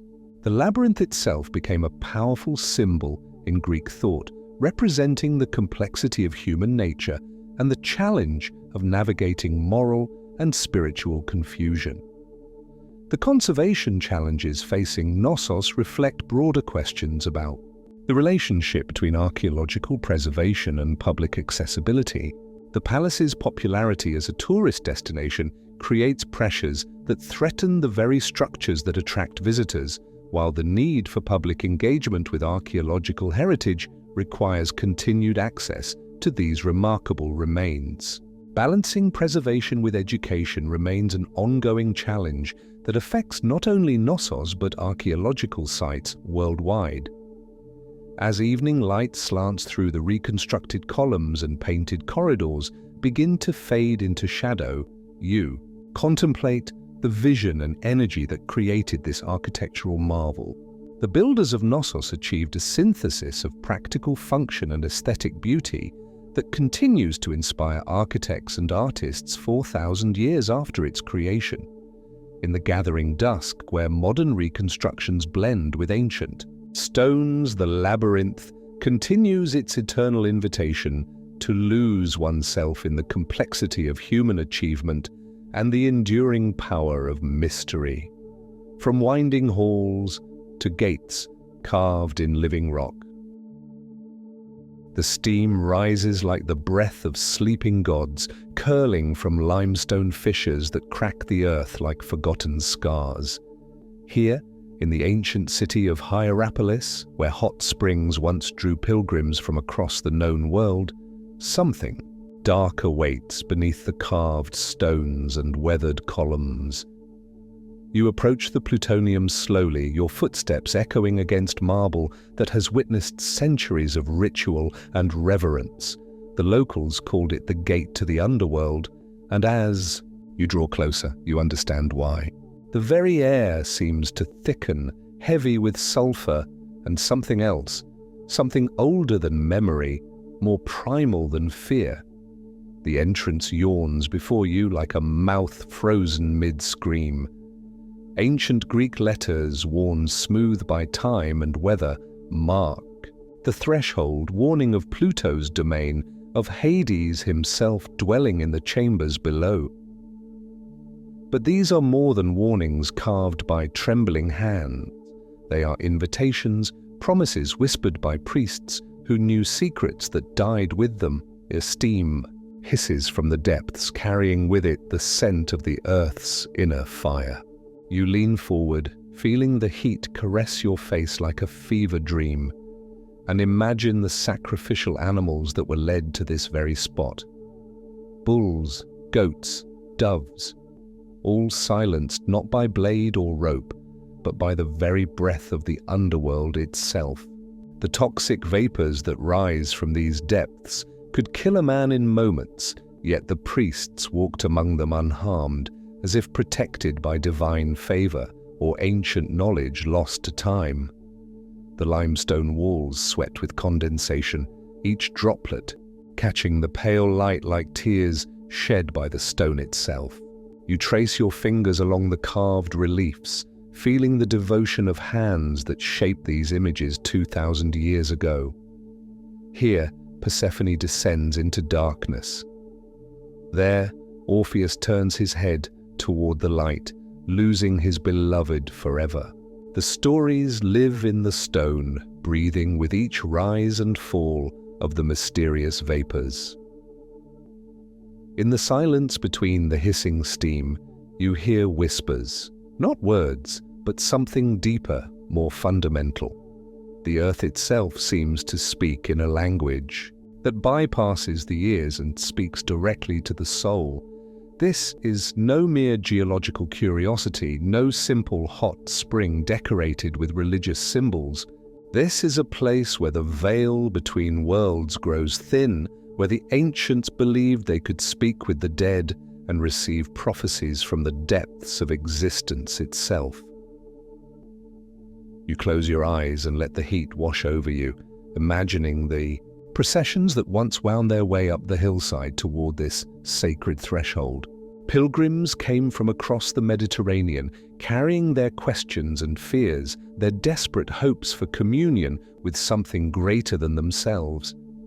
They watched as animals succumbed to the invisible death that rose from the earth, proof, positive, that divine forces moved within this limestone cave. The priests emerged from the vapors unharmed, claiming divine protection, speaking words of prophecy that echoed from the depths of Pluto's realm. Were they merely holding their breath, following air currents that the crowds could not see? Or did they possess knowledge of the Earth's chemistry that we have only recently rediscovered? The mystery deepens with each breath of sulfurous air. Modern science explains the phenomenon: carbon dioxide, hydrogen sulfide, gases that rise from geothermal activity deep beneath the Earth's surface. The animals died not from divine wrath, but from asphyxiation, their lungs unable to process the toxic mixture that pooled in the cave's lower reaches. The priests survived by understanding airflow, by knowing where to step and where to avoid, their apparent immunity a triumph of observation over superstition. Yet knowledge of the mechanism does not diminish the wonder. If anything, it deepens. The mystery of how ancient minds, lacking our scientific vocabulary, could so perfectly capture the essence of this place in their mythologies. They knew somehow that this was a threshold, a place where one world touched another. They recognized the power that slept beneath the stones and built their beliefs around it, creating rituals that honored both the danger and the divine mystery of the Earth's hidden fire. The afternoon light slants through the steam, creating phantoms in the air, shapes that might be spirits or might be merely the play of heated air against cooler atmosphere. You watch them dance and dissolve, form and reform, and wonder what the ancients saw in these same vaporous shapes. Did they see the faces of the dead rising from Hades? Did they read messages in the writhing mist, prophecies written in steam and shadow? As evening approaches and the light begins to fade, the gate seems to glow with its own inner fire. The limestone walls radiate the day's accumulated heat, and the steam takes on an ethereal quality, silver and gold in the dying light. This is when the place reveals its true nature, not in the harsh clarity of noon, but in the liminal moments when day surrenders to night, when the boundary between the seen and unseen becomes as thin as the membrane between life and death. You step back from the threshold, your heart beating with a rhythm that seems to match the Earth's own pulse. The plutonium guards its secret still, speaking in the ancient language of steam and stone, sulfur and silence. The gate remains open, as it has for millennia, offering passage to those brave enough to step into the mist and ask the questions that have no easy answers. In the growing darkness, the steam continues to rise, carrying with it the whispers of ages past and the promise of mysteries yet to be solved. The gate of plutonium at Hierapolis stands waiting, eternal and patient, a testament to humanity's endless fascination with the unknown depths that lie beneath our feet and beyond our understanding. Deep beneath the rolling hills of southwestern France, where oak trees cast their shadows over limestone ridges and streams whisper secrets to the wind, lies a gallery that time forgot. The cave of Lascaux sleeps in darkness, its entrance hidden among the roots and stones, waiting for the moment when light will once again illuminate the masterpieces painted on its walls 17,000 years ago. You descend into the earth, leaving behind the world of automobiles and electric lights, of written language and recorded history. Each step takes you deeper into a realm where art and magic were one, where human hands first learned to capture the essence of life itself on cold stone walls. The temperature drops with each footfall, and your breath begins to mist in the underground. Chill, adding your own ephemeral mark to this ancient gallery. The entrance tunnel curves gently, worn smooth by the passage of countless feet. First, those of the original artists, then the hooves and paws of the animals that sheltered here, and finally, the boots of archaeologists and visitors who came to bear witness to humanity's earliest masterworks. The walls press close and you feel the weight of centuries above your head, the accumulated silence of ages when this place knew only darkness and the slow breathing of the earth. Then light blooms ahead, and you step into the first chamber, the Hall of the Bulls, and your breath catches in your throat.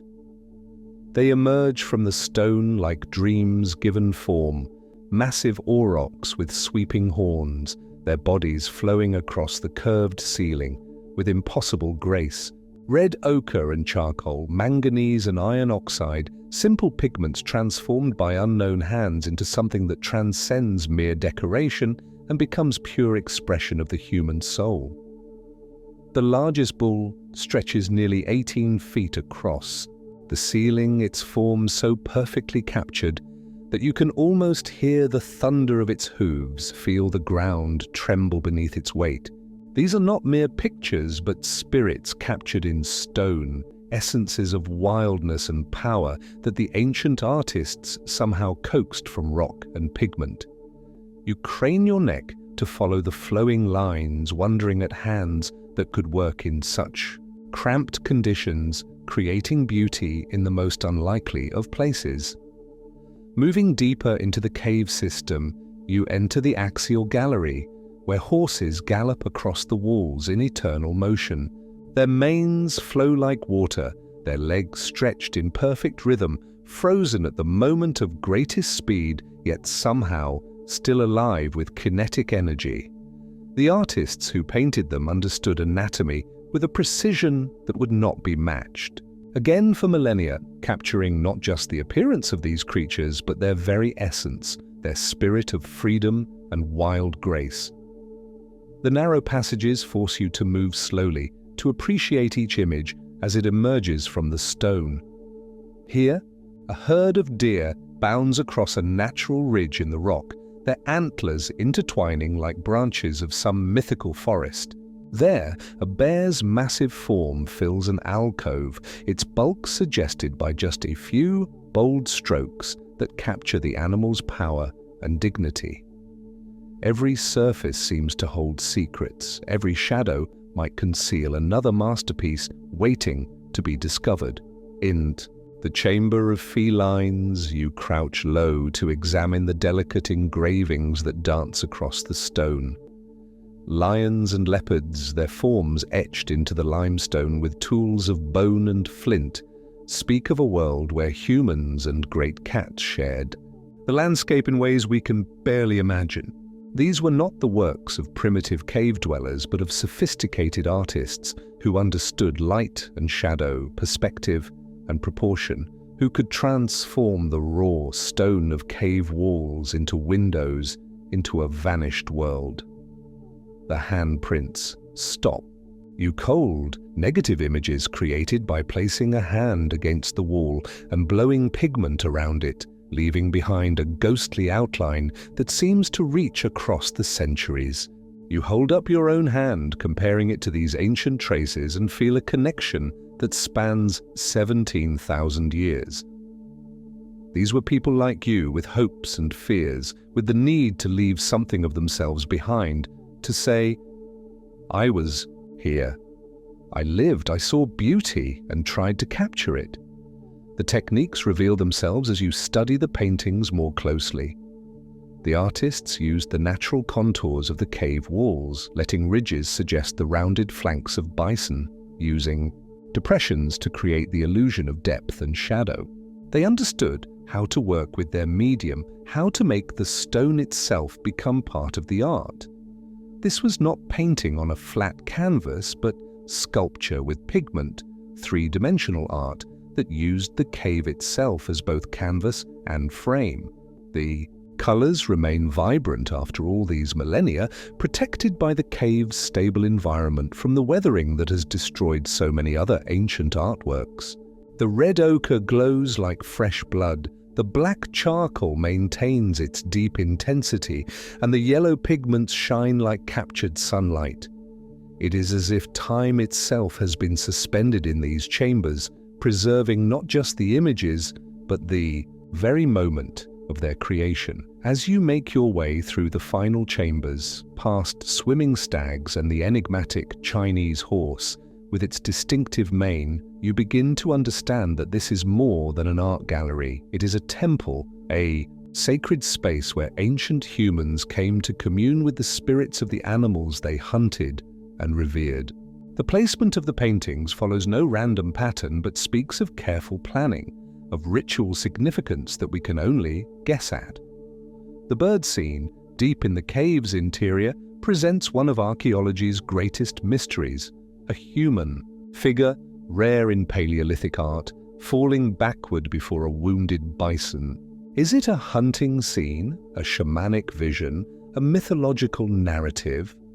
The image resists easy interpretation, speaking in a visual language that we have largely forgotten, telling stories in symbols whose meanings died with their creators. Your journey through Lascaux ends where it began, with questions rather than answers. The cave holds its secrets tightly, revealing its beauty freely, but keeping its deepest mysteries locked in stone and silence.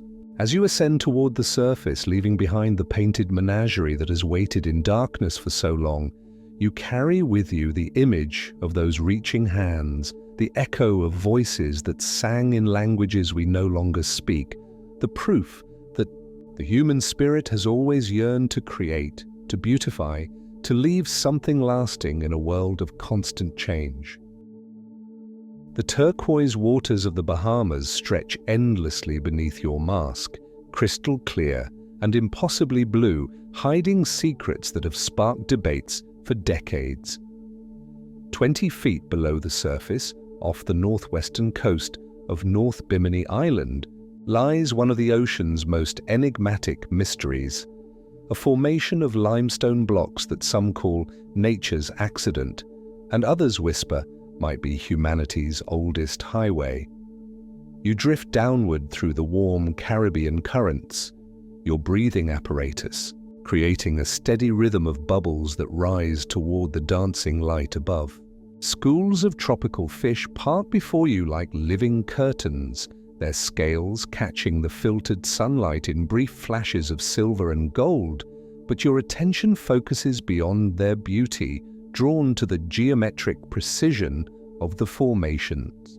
Below, straight lines where nature typically curves, right angles where chaos usually reigns. The Bimini Road stretches before you like a forgotten promenade, its limestone blocks arranged in two parallel lines that run roughly northeast to southwest for nearly half a mile. Each block measures roughly square, some as large as 10 feet on a side, fitted together with the kind of precision that makes your heart race with possibility. The edges align too perfectly for coincidence, the corners too sharp for the random, erosion that should have worn them smooth over the millennia. You run your gloved hand along the seams between the blocks, searching for the telltale signs of human construction. Mortar, tool marks, evidence of deliberate shaping. The limestone feels solid beneath your touch, ancient and enduring, but it yields no easy answers. Some blocks rest at slightly different levels, as if the seafloor has shifted over time, yet the overall pattern maintains its integrity, its suggestion of purposeful design. Swimming along the formation's length, you notice how the blocks seem to follow the island's natural contours, curving slightly as they parallel the modern coastline. Is this evidence of human engineering, adapting to the landscape as any good road builder would? Or is it merely the result of geological forces, the breaking patterns of limestone as it fractures along natural stress lines? The ocean keeps its secrets, offering tantalizing clues but no definitive proof. The water here holds its own magic, so clear that the limestone blocks seem to float in blue-green space rather than rest on the sea floor. Visibility extends for hundreds of feet in every direction, and you find yourself suspended between sky and stone, between certainty and mystery. Coral growth decorates some sections of the formation, nature reclaiming what might once have been human achievement, or perhaps simply adorning its own geological artistry. Marine archaeologists have mapped every inch of these formations, documenting their dimensions and analyzing their composition.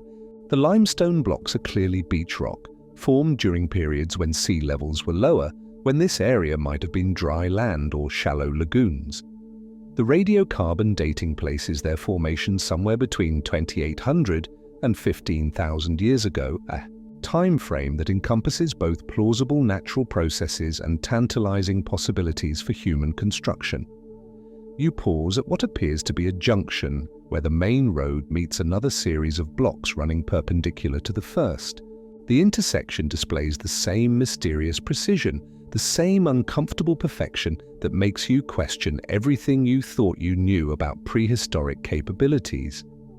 If this is truly natural beach rock, why does it organize itself into such recognizable patterns?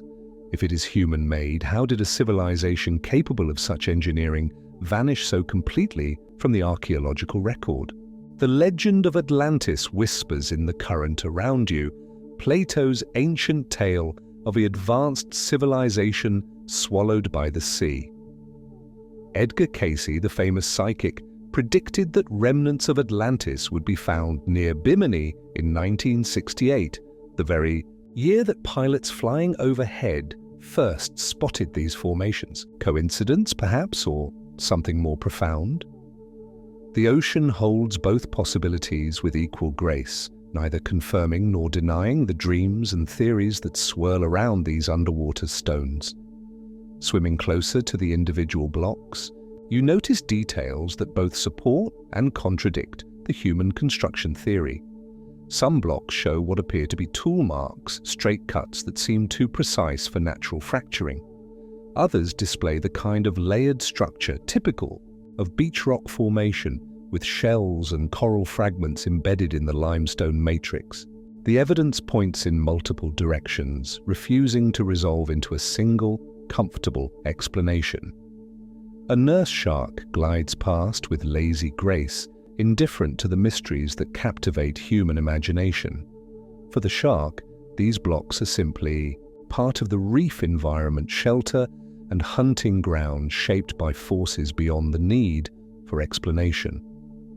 There is wisdom in this acceptance, in living with mystery rather than demanding resolution. Perhaps some questions are more valuable for the seeking than for the finding.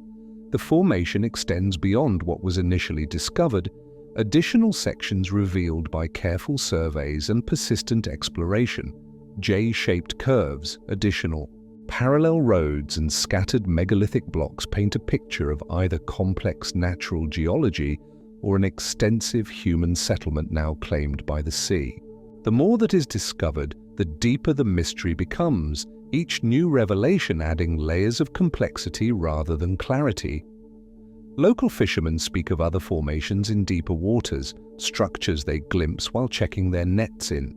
The blue holes and channels that dot the Bahamian seafloor. Their stories mix memory with legend, fact with fiction, creating a tapestry of oral tradition that extends the mystery beyond what science has documented. In their tales, the formations are merely the beginning, part of a vast underwater landscape that once knew the touch of human hands. As your air supply dwindles and you begin the slow ascent toward the surface, the Bimini Road recedes into the blue depths below, but its questions follow you upward. Whether natural wonder or human achievement, it speaks to something fundamental in our relationship with the sea, our need to find patterns in chaos, meaning in mystery, connection across the vast spans of time that separate us from our earliest ancestors. Breaking the surface, you float on your back and stare up at the endless Caribbean sky, the formations now hidden beneath the waves but still vivid in your memory. The Bimini Road waits in its underwater realm, patient and eternal, offering its riddles to anyone brave enough to dive deep and question everything they thought they knew about the capabilities of the past and the secrets that sleep beneath the sea.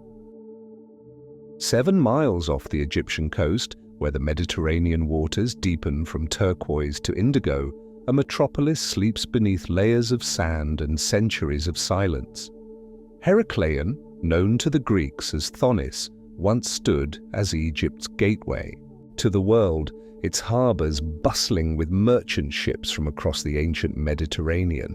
Now it rests in cathedral-like silence, 30 feet below the surface, a city transformed into an underwater museum where time moves with the rhythm of tides.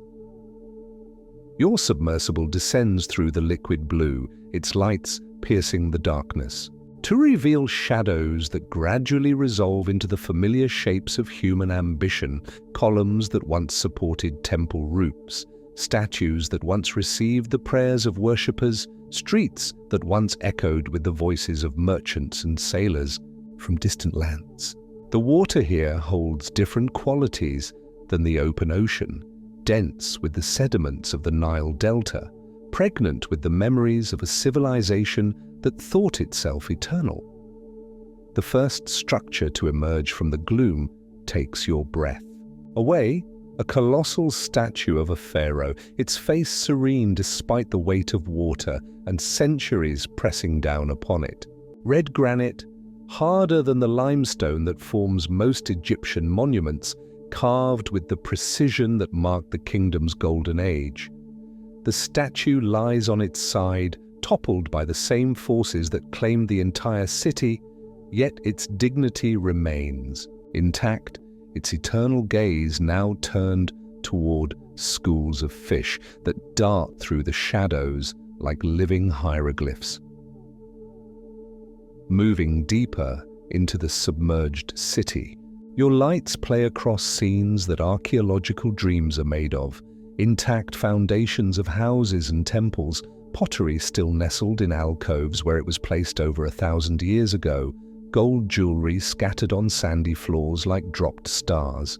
This is not the picked-over ruins that archaeologists usually encounter, but a moment frozen in time, a catastrophe that preserved as much as it destroyed.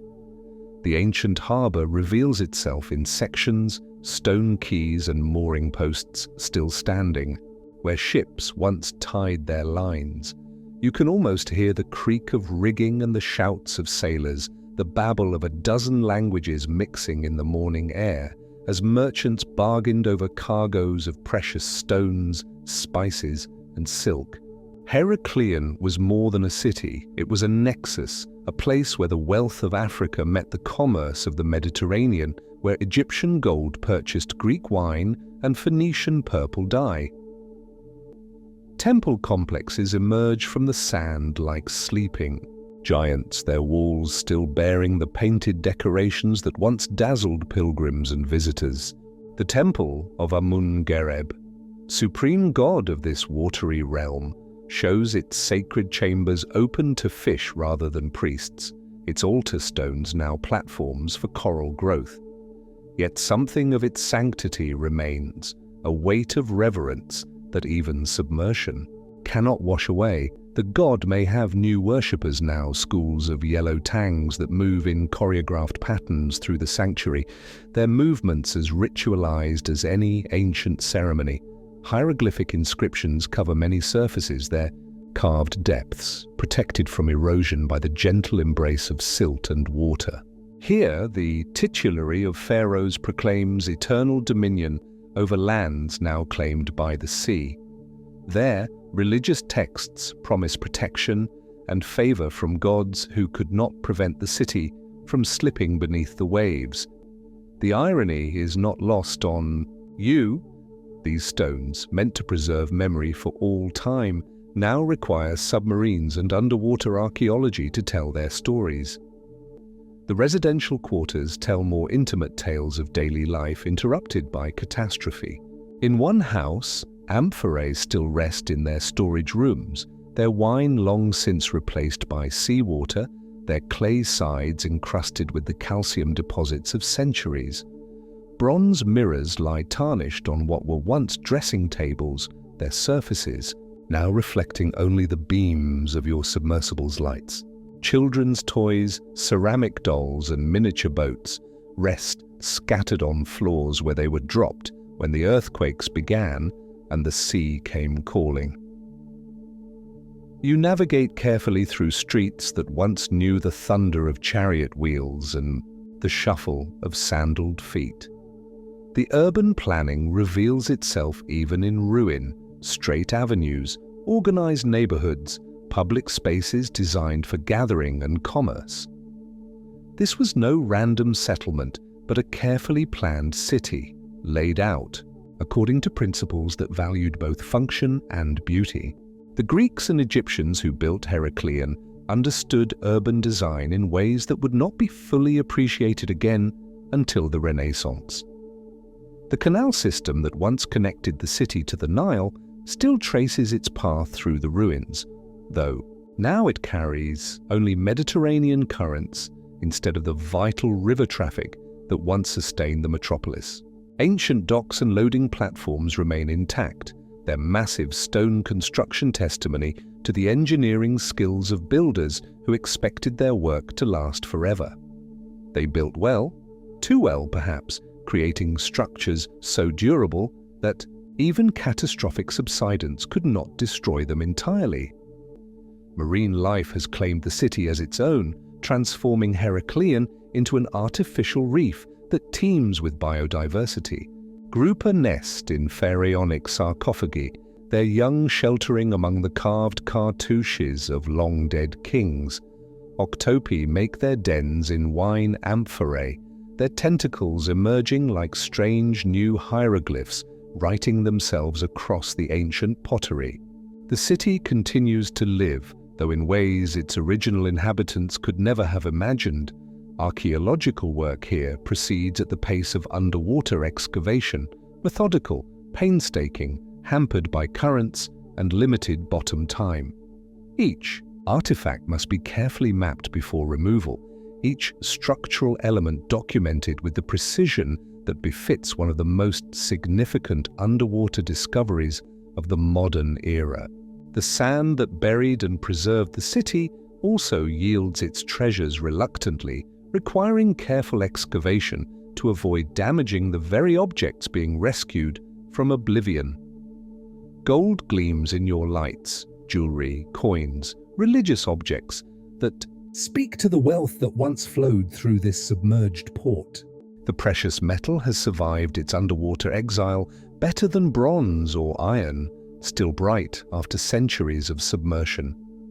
These objects will eventually find new homes in museums, but for now they rest where their owners left them, part of a vast underwater gallery that few will ever see. The mystery of Heracleian submersion continues to puzzle researchers. Was it 7 miles off the Egyptian coast, where the Mediterranean waters deepen from turquoise to indigo, a metropolis sleeps beneath layers of sand and centuries of silence? Heracleion, known to the Greeks as Thonis, once stood as Egypt's gateway to the world, its harbors bustling with merchant ships from across the ancient Mediterranean. Now it rests in cathedral-like silence, 30 feet below the surface, a city transformed into an underwater museum where time moves with the rhythm of tides. Your submersible descends through the liquid blue, its lights piercing the darkness, to reveal shadows that gradually resolve into the familiar shapes of human ambition, columns that once supported temple roofs, statues that once received the prayers of worshippers, streets that once echoed with the voices of merchants and sailors from distant lands. The water here holds different qualities than the open ocean, dense with the sediments of the Nile Delta, pregnant with the memories of a civilization that thought itself eternal. The first structure to emerge from the gloom takes your breath. Away, a colossal statue in the heart of the Italian Alps, where mountain air carries the whispers of glaciers long melted and valleys hold shadows older than Rome, there stretches a canvas of stone that tells humanity's longest story. Valcamonica, the Valley of Pictures, cradles over 200,000 petroglyphs carved into its rocky slopes across 8,000 years of human presence. This is not merely art, this is conversation across millennia, each symbol responding to those that came before. You begin your journey at dawn when mist clings to the valley floor and the first light catches the countless marks scattered across weathered sandstone surfaces. The scale overwhelms, rock face after rock face, decorated with figures that dance, hunt, worship, and dream in patterns that stretch beyond human memory. Each boulder seems to hold a chapter in a story whose beginning and ending remain hidden in time's shadows. The oldest petroglyphs whisper from the Neolithic period, simple cup marks and spirals that speak a language older than words. These earliest symbols appear random at first glance, scattered across stone surfaces like thoughts interrupted mid-sentence. But as you trace their patterns with your finger, avoiding the fragile surfaces, you begin to sense intentionality. The cup marks cluster around natural features, cracks in the rock, quartz veins, places where water once flowed. They seem to mark significance, to say, "Here matters," in a vocabulary of simple gestures. Moving through the Bronze Age layers of carving, the symbols grow complex and confident. Human figures appear, stylized but recognizable, their arms raised, in gestures of celebration or supplication. Animals multiply across the stone surfaces, deer with elaborate antlers, wild boar with bristling backs, mountain goats leaping across impossible terrain.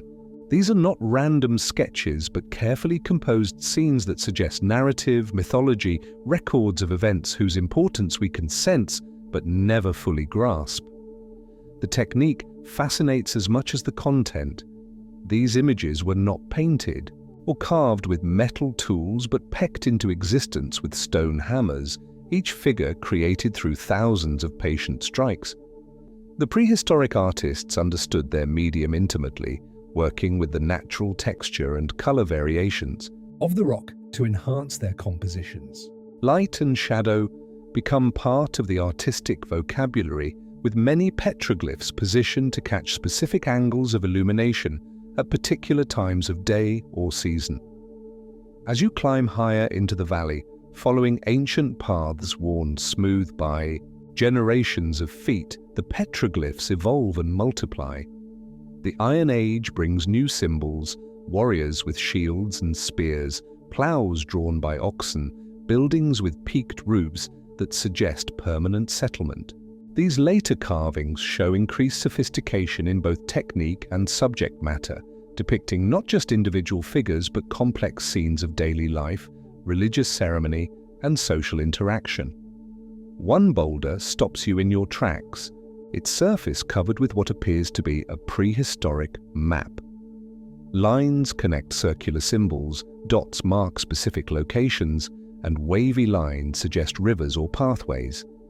This is cartography in stone, knowledge encoded for travelers, or perhaps for gods who might need guidance through the landscape of the living. The precision suggests astronomical knowledge. Some researchers argue these maps track celestial movements, seasonal changes, or migration routes of both animals and stars. The mystery deepens with the discovery of symbols that resist interpretation.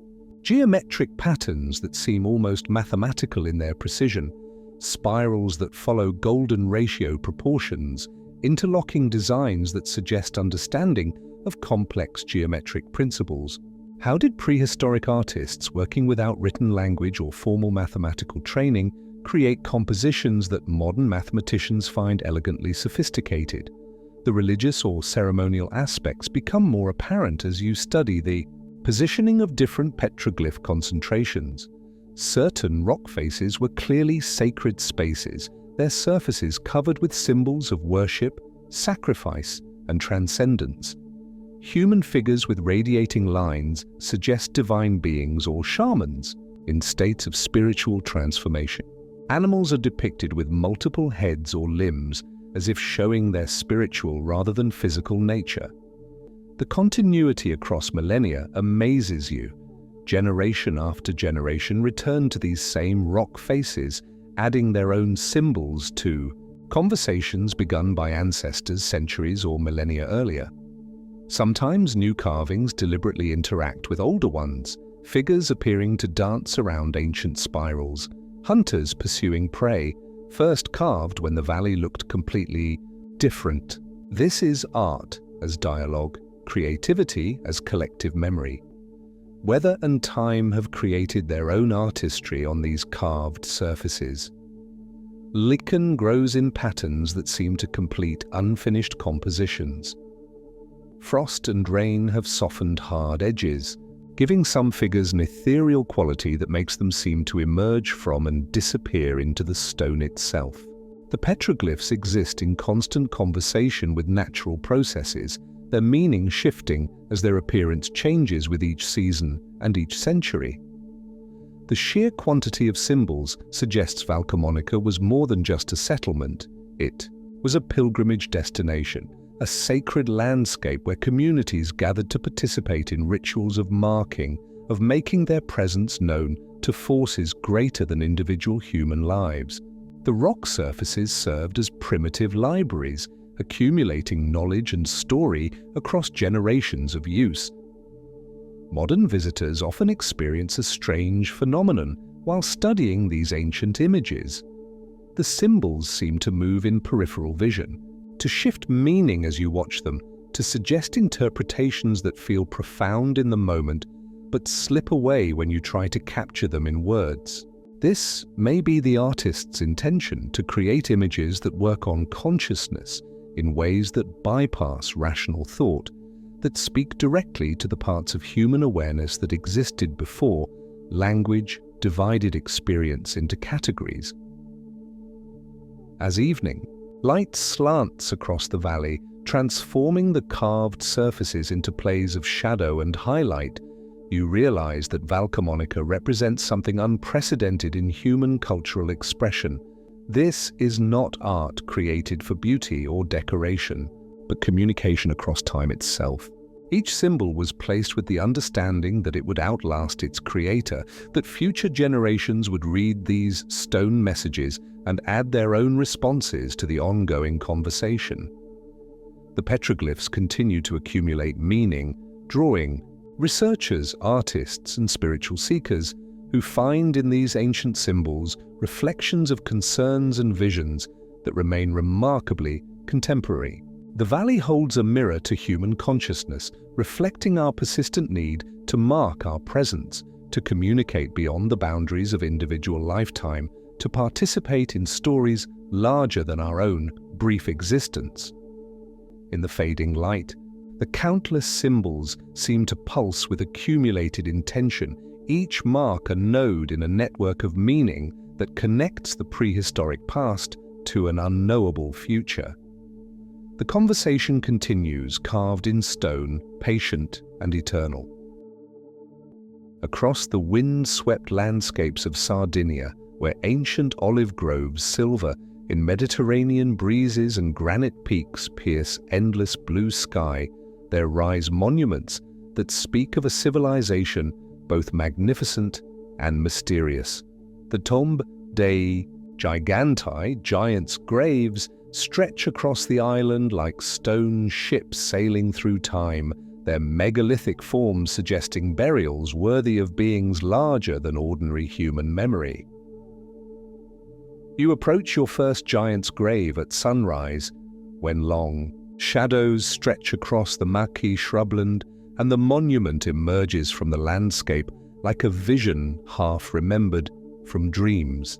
The structure dominates the hillside, a stone gallery over 60 feet long, flanked by upright slabs that curve in gentle crescents like arms embracing the sky. At the tomb's head stands the stela, a massive stone slab carved with mysterious symbols and pierced by a small rectangular opening that frames the horizon with deliberate precision. The name Giants' Graves comes from local folklore that insisted such massive constructions could only house the remains of beings far larger than ordinary humans. This interpretation seems reasonable when you stand before these monuments. The scale suggests inhabitants of heroic proportions, beings whose very bones required chambers carved from living rock and galleries that stretch beyond normal human needs. Yet archaeology tells a different story, one perhaps even more mysterious than the folklore it replaced. The tombs date to Sardinia's Bronze Age, constructed by the Nuragic civilization between 1800 and 1100 BCE. These were collective burial sites designed to house not individual giants, but entire communities of the honored dead. The galleries, built using Cyclopean masonry techniques that fit massive stones together without mortar, created sacred spaces where bones accumulated across generations, where the living could commune with ancestors whose presence never truly departed. As you walk around the monument's perimeter, the sophisticated engineering becomes apparent. The curved forecourt, outlined by smaller standing stones, creates an amphitheater effect that would have focused attention on ceremonies conducted at the tomb's entrance. The stela itself serves multiple functions: grave marker, astronomical observatory, and portal between worlds of living and dead. The small opening cut through its center frames specific celestial events, allowing starlight or sunlight to penetrate the tomb's interior at calculated moments. The interior beckons despite warnings about preservation and respect for ancient, sacred spaces. Modern access is restricted, but historical accounts describe galleries that extend deep into artificial hills, chambers lined with carefully fitted stone slabs that create architecture both monumental and intimate. The corbelled ceilings, built without understanding of true arch construction, nevertheless create stable spaces that have endured 3 millennia of earthquakes, storms, and the slow pressure of accumulated earth. The burial practices suggested by archaeological investigation defy easy interpretation. Bodies were not simply interred and forgotten, but processed through complex rituals that involved multiple stages of treatment. Bones show evidence of defleshing, sorting, and rearrangement, according to principles that remain mysterious. Some chambers contain bones arranged in geometric patterns, skulls positioned to face specific directions, long bones aligned with celestial orientations that suggest the dead were positioned to maintain ongoing relationships with cosmic forces. The artifacts discovered within these tombs add layers to the mystery. Bronze weapons of extraordinary craftsmanship, pottery decorated with spirals and geometric patterns that echo much older megalithic traditions, jewelry that demonstrates sophisticated metalworking techniques. But perhaps most intriguing are the votive offerings, small bronze figures depicting warriors, priests, and mysterious beings that might represent gods, ancestors, or something between human and divine. the distribution of giants' graves across. Sardinia suggests a unified culture with sophisticated understanding of landscape, astronomy, and sacred geography. The tombs are positioned at specific intervals, often intervisible with each other and with the mysterious nuraghi, stone towers that dot the island like ancient observatories.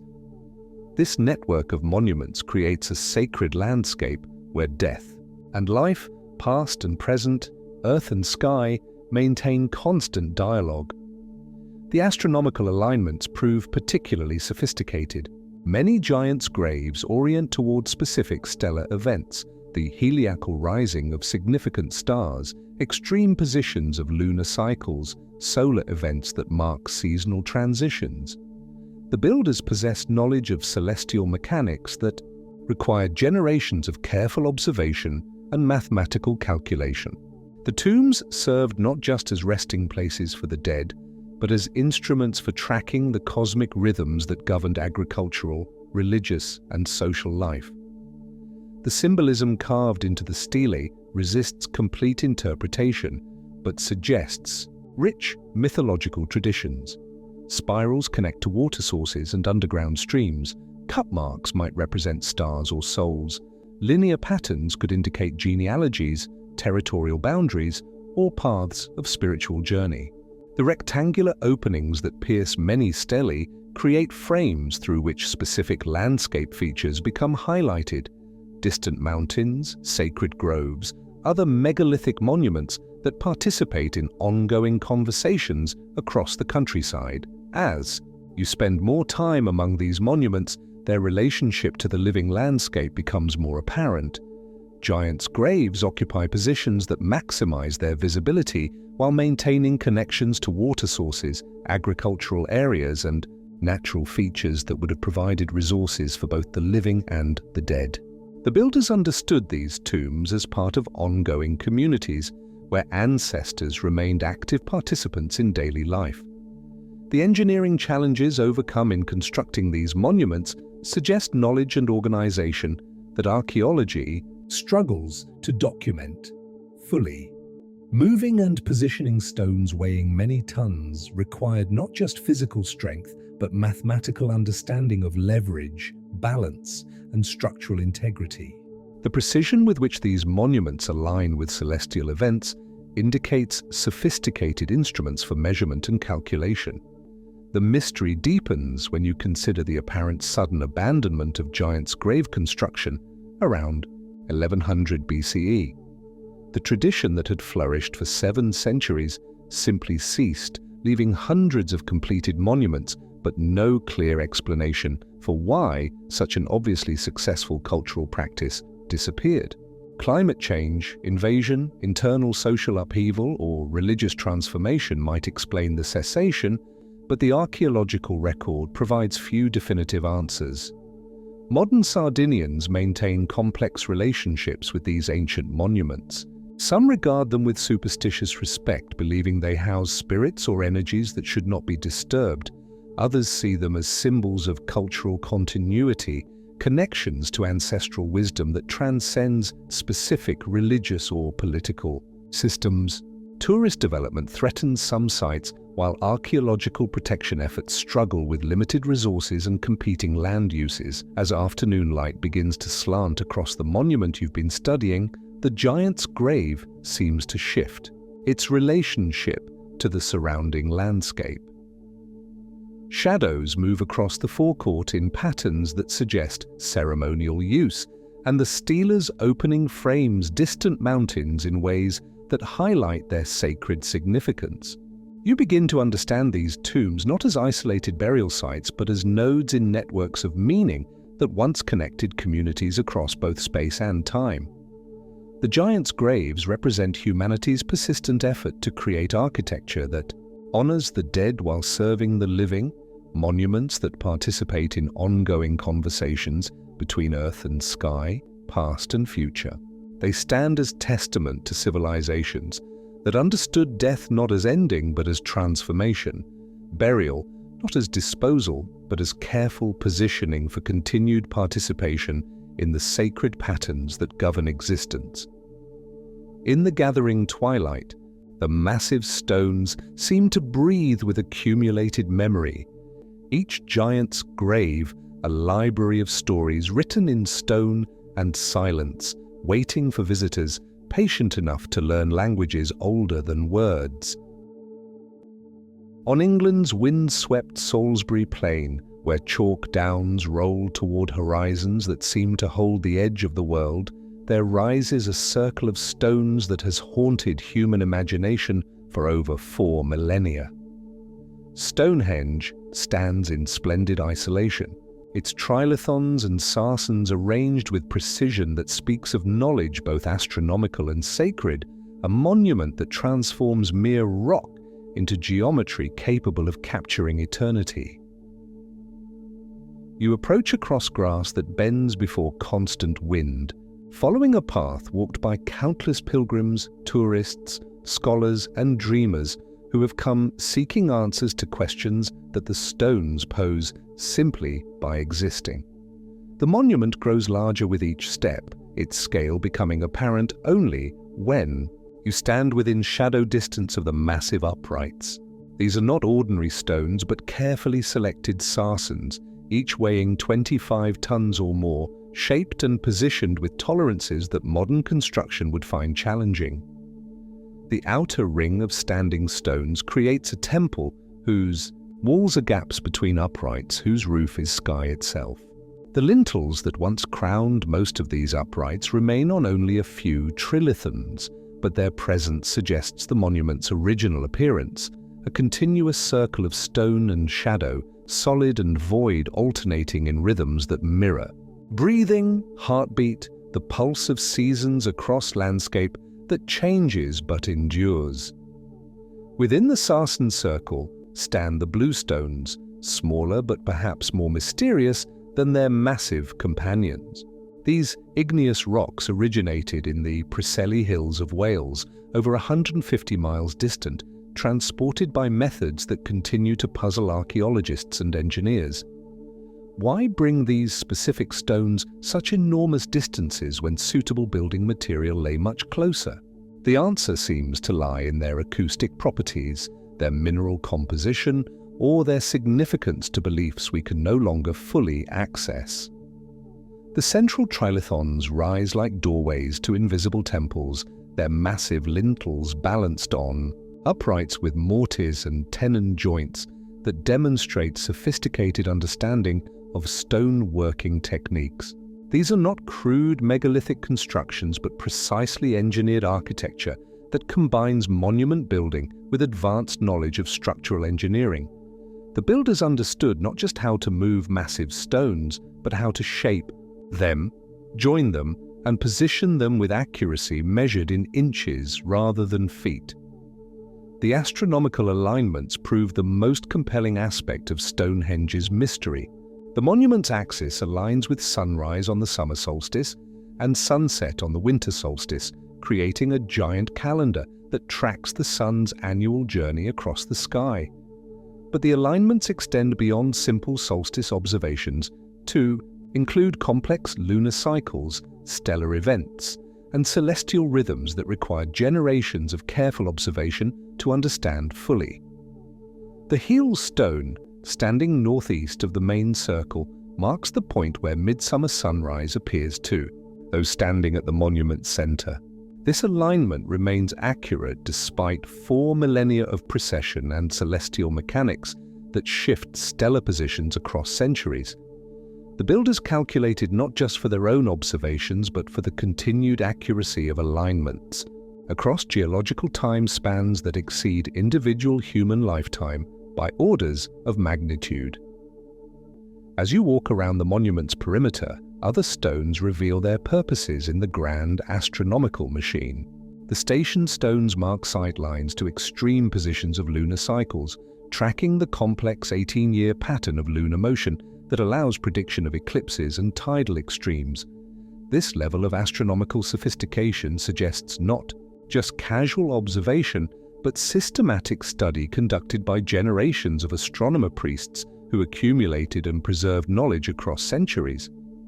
The archaeology of construction adds layers to the mystery. Stonehenge was not built in a single campaign, but evolved across 15 centuries of modification, addition, and refinement. The earliest phase, dating to approximately 3100 BCE, established the circular earthwork and began the astronomical alignments. Subsequent phases added the massive trilithons, positioned the bluestones in their complex patterns, and refined the monument's acoustic and visual properties. The engineering challenges overcome in Stonehenge's construction suggest organizational capabilities that archaeology struggles to document in Neolithic Britain. Moving the sarsen stones from their probable source in Marlborough Downs required coordinated effort by hundreds of workers using techniques that leave little trace in the archaeological record.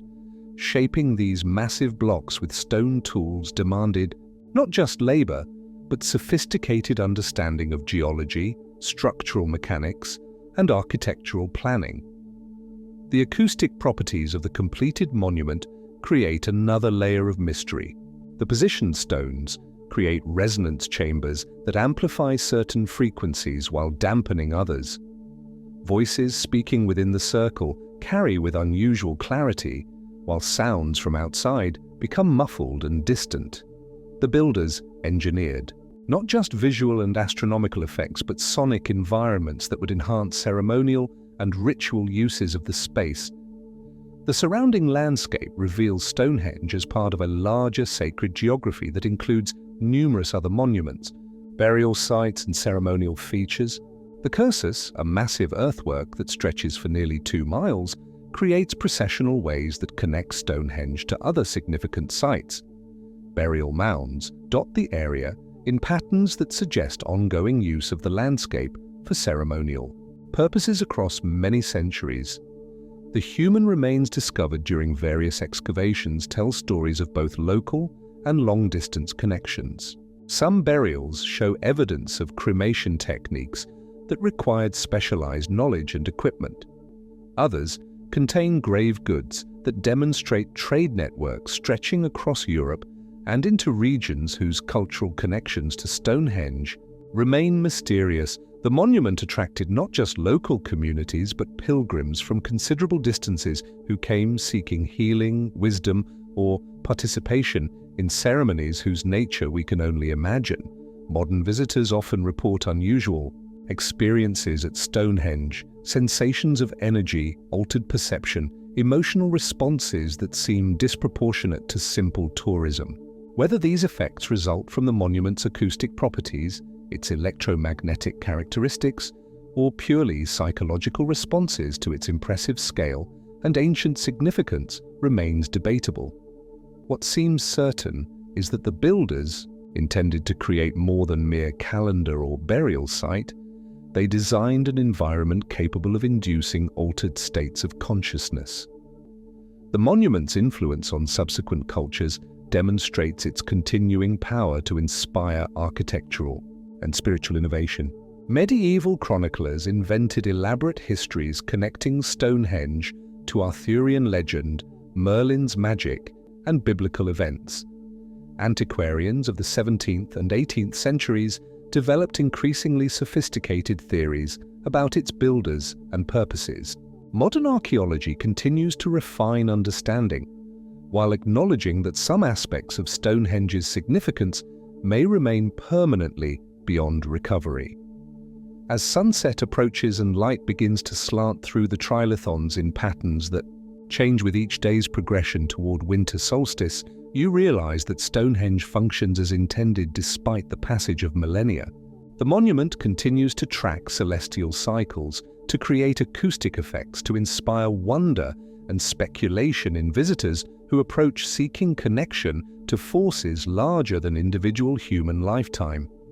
The mystery of Stonehenge lies not in any single aspect of its construction or purpose, but in the integration of astronomical knowledge, engineering capability, artistic vision, and spiritual intent that created a monument capable of speaking across 4,000 years of cultural change.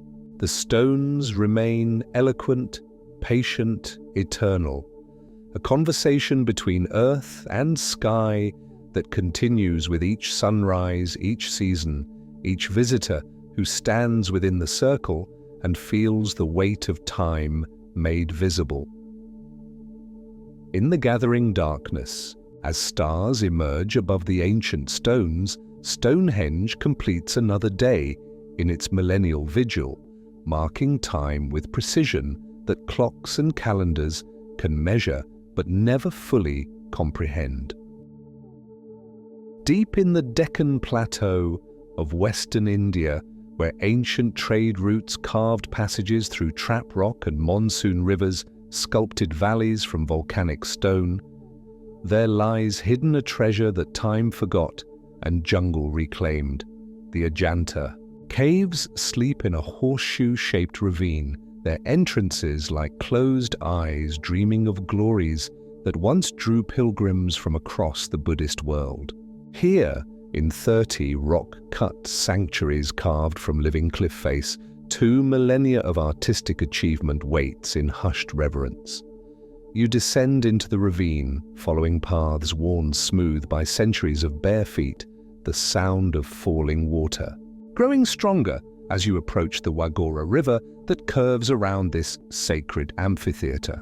The caves emerge gradually from cliff shadows, their facades revealing architectural sophistication that seems impossible for constructions carved entirely from solid rock. These are not mere shelters or simple temples, but complex monasteries, prayer halls, and artistic galleries that represent the pinnacle of ancient Indian rock-cut architecture. The first cave you enter transforms your understanding of what prehistoric builders could achieve working only with hammer and chisel. The interior opens into a vast hall whose ceiling soars overhead, supported by columns that seem to grow from the floor like stone trees. Every surface bears decoration, carved capitals that spiral with lotus motifs, walls that flow with narrative, reliefs, doorways framed with celestial beings whose stone faces still smile with compassionate wisdom. But it is the painted walls that steal breath and thought alike. Frescoes cover nearly every available surface, their colors still vibrant after 15 centuries in tropical humidity. These are not simple decorations, but sophisticated narrative paintings that tell stories of the Buddha's previous lives, of bodhisattvas who chose earthly suffering to guide others toward enlightenment, of royal courts and common people unified in their search for spiritual truth. The painting technique demonstrates mastery that rivals any artistic tradition in human history. Working on surfaces of polished rock, the artists applied multiple layers of preparation, cow dung and rice husks mixed with lime and gum to create smooth painting surfaces. The pigments came from minerals and vegetables that created palettes of extraordinary subtlety, colors that seemed to glow within a light.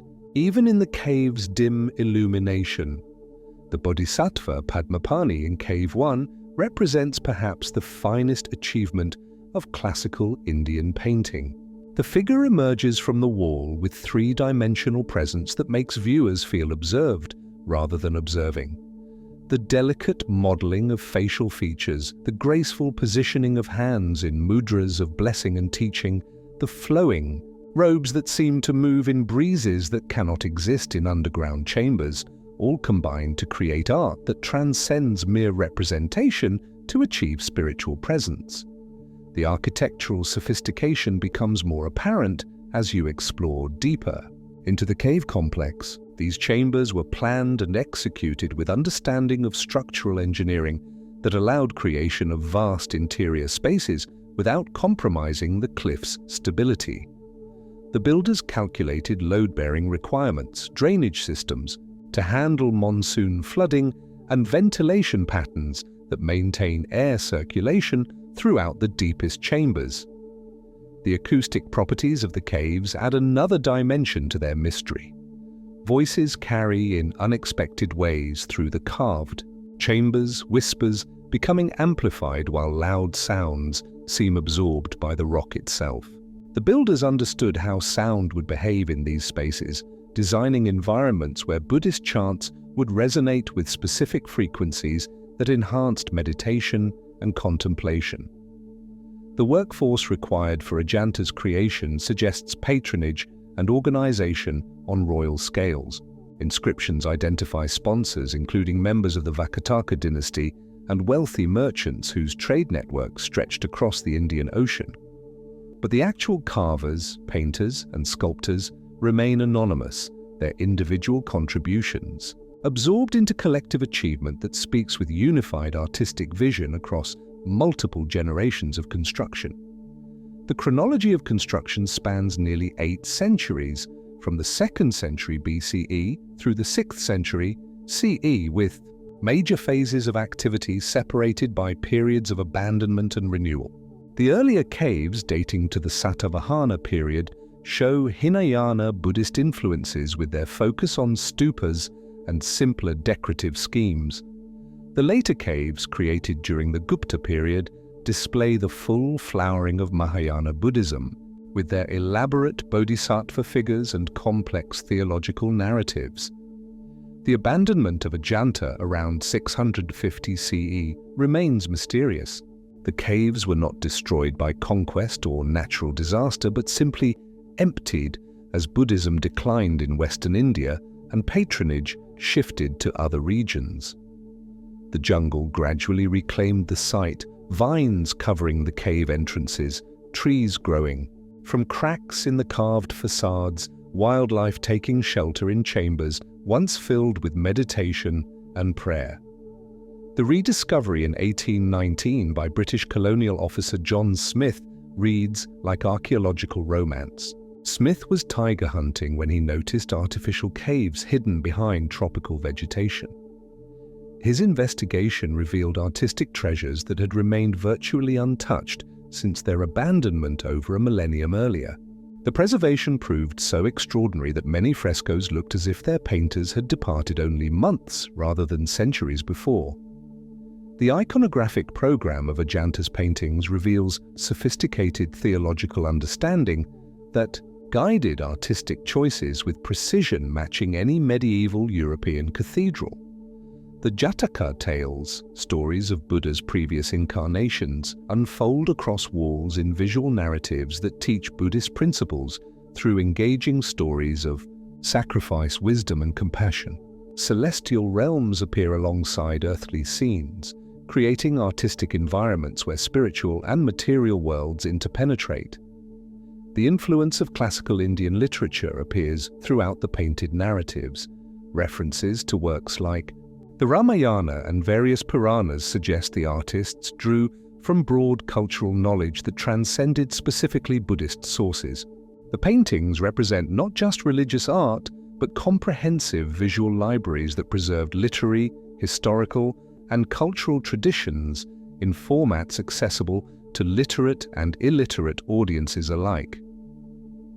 Conservation challenges facing Ajanta reflect broader questions about preserving cultural heritage in changing environmental conditions. The frescoes that survived 15 centuries in stable cave environments now face threats from air pollution, tourist moisture, and climate change that alter humidity levels within the chambers. Modern conservation techniques struggle to balance public access with preservation requirements for artworks of irreplaceable cultural significance, as evening light filters through the cave entrances, creating pools of illumination that make the painted figures seem to stir with life. You realize that Ajanta represents more than artistic achievement or religious devotion. These caves embody humanity's persistent effort to create beauty that transcends individual lifetime, to encode wisdom in forms that speak across cultural and temporal boundaries, to transform raw stone into environments capable of inspiring spiritual transformation. The whispering that gives these caves their atmospheric name might be wind moving through carved chambers, or water seeping through rock fissures, or simply the accumulated prayers and meditations of countless pilgrims who found in these underground sanctuaries what they sought from the divine. The sound continues, patient and eternal, a reminder that some human achievements create resonances that outlast the civilizations that conceived them. In the gathering darkness, as shadows deepen between the carved columns and painted walls fade, into protective obscurity, Ajanta settles into another night of keeping watch over treasures that time cannot diminish, art that speaks with voices undiminished by centuries of silence. In the vast emptiness of the Pacific, where water stretches beyond imagination and the horizon becomes a prayer, there rises an island that should not exist. Easter Island, Rapa Nui, a speck of volcanic stone lost in the blue nowhere, where giants stand watch over secrets that the wind refuses to tell. You find yourself walking across grasslands that roll like green waves, your footsteps muffled by earth that remembers older footsteps.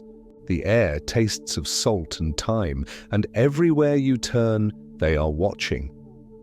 Nearly 1,000 stone faces carved from volcanic tuff, their backs turned to the endless ocean, their eyes fixed on something beyond the hills. The Moai stand in rows, some upright and proud, others toppled by earthquakes or the weight of centuries. Their faces are stern, mysterious, neither fully human nor entirely divine. Each one is different, yet they share the same brooding presence, the same elongated features that seem to emerge from dreams rather than stone. Some wear red scoria crowns called pukao, balanced impossibly on their massive heads, like volcanic thoughts made manifest. As you approach one of the fallen giants, you notice how the grass has grown around its features, softening the carved lines, until the face seems to be emerging from the earth itself, or perhaps sinking back into it. The stone is porous, pitted by salt spray and time, and in the late afternoon light, shadows collect in the eye sockets like pools of ancient memory. The mystery begins with their creation. Who carved them? The Rapa Nui people speak of their ancestors, but the techniques required to shape such massive sculptures from solid rock, to transport them across the island, to raise them on stone platforms called ahu, suggest knowledge that seems beyond the tools found in archaeological layers. Some of the moai weigh over 80 tons. Moving them would challenge modern machinery, yet somehow they journeyed from the quarry at Rano Raraku to platforms scattered across the island's perimeter. You walk toward Rano Raraku, the quarry where most of the moai were born. Here, the mystery deepens into something that makes your breath catch. Hundreds of heads emerge from the grassy slopes like a buried army, frozen in the moment of awakening. But these are not just heads, they are complete statues, buried up to their necks by centuries of soil accumulation. Recent excavations have revealed that beneath the earth, these giants possess full bodies, some reaching depths of over 20 feet. The sight is otherworldly. You move between these partially buried sentinels, each face unique, each gaze directed with purpose. Some have their eyes closed, as if sleeping. Others stare with the intensity of eternal guardians. The red scoria topknots add an alien quality, as if these beings were crowned by volcanic fire itself. In the shifting light, they seem to breathe, to shift their attention from one visitor to another. At the quarry's heart lies the mystery of abandonment. Work stopped suddenly, tools scattered as if the carvers simply vanished mid-chisel stroke. Hundreds of moai remain unfinished, some barely outlined in the rock face, others nearly complete but never moved to their intended platforms. What happened here? What force could make an entire civilization abandon such a massive undertaking? The island's oral traditions speak of the long ears and short ears, of civil war and ecological collapse. They tell of Hotu Matua, the first king who sailed here following a prophetic dream. But the stories feel incomplete, like fragments of a larger truth that time has scattered like shells on a beach. The written language, Rongorongo, remains largely undeciphered, glyphs that dance across wooden tablets in patterns that suggest meaning without revealing it. As evening approaches, you climb to the rim of Rano Raraku's crater, where a freshwater lake reflects the darkening sky. The moai below seem to multiply in the shadows, their numbers growing as daylight fades.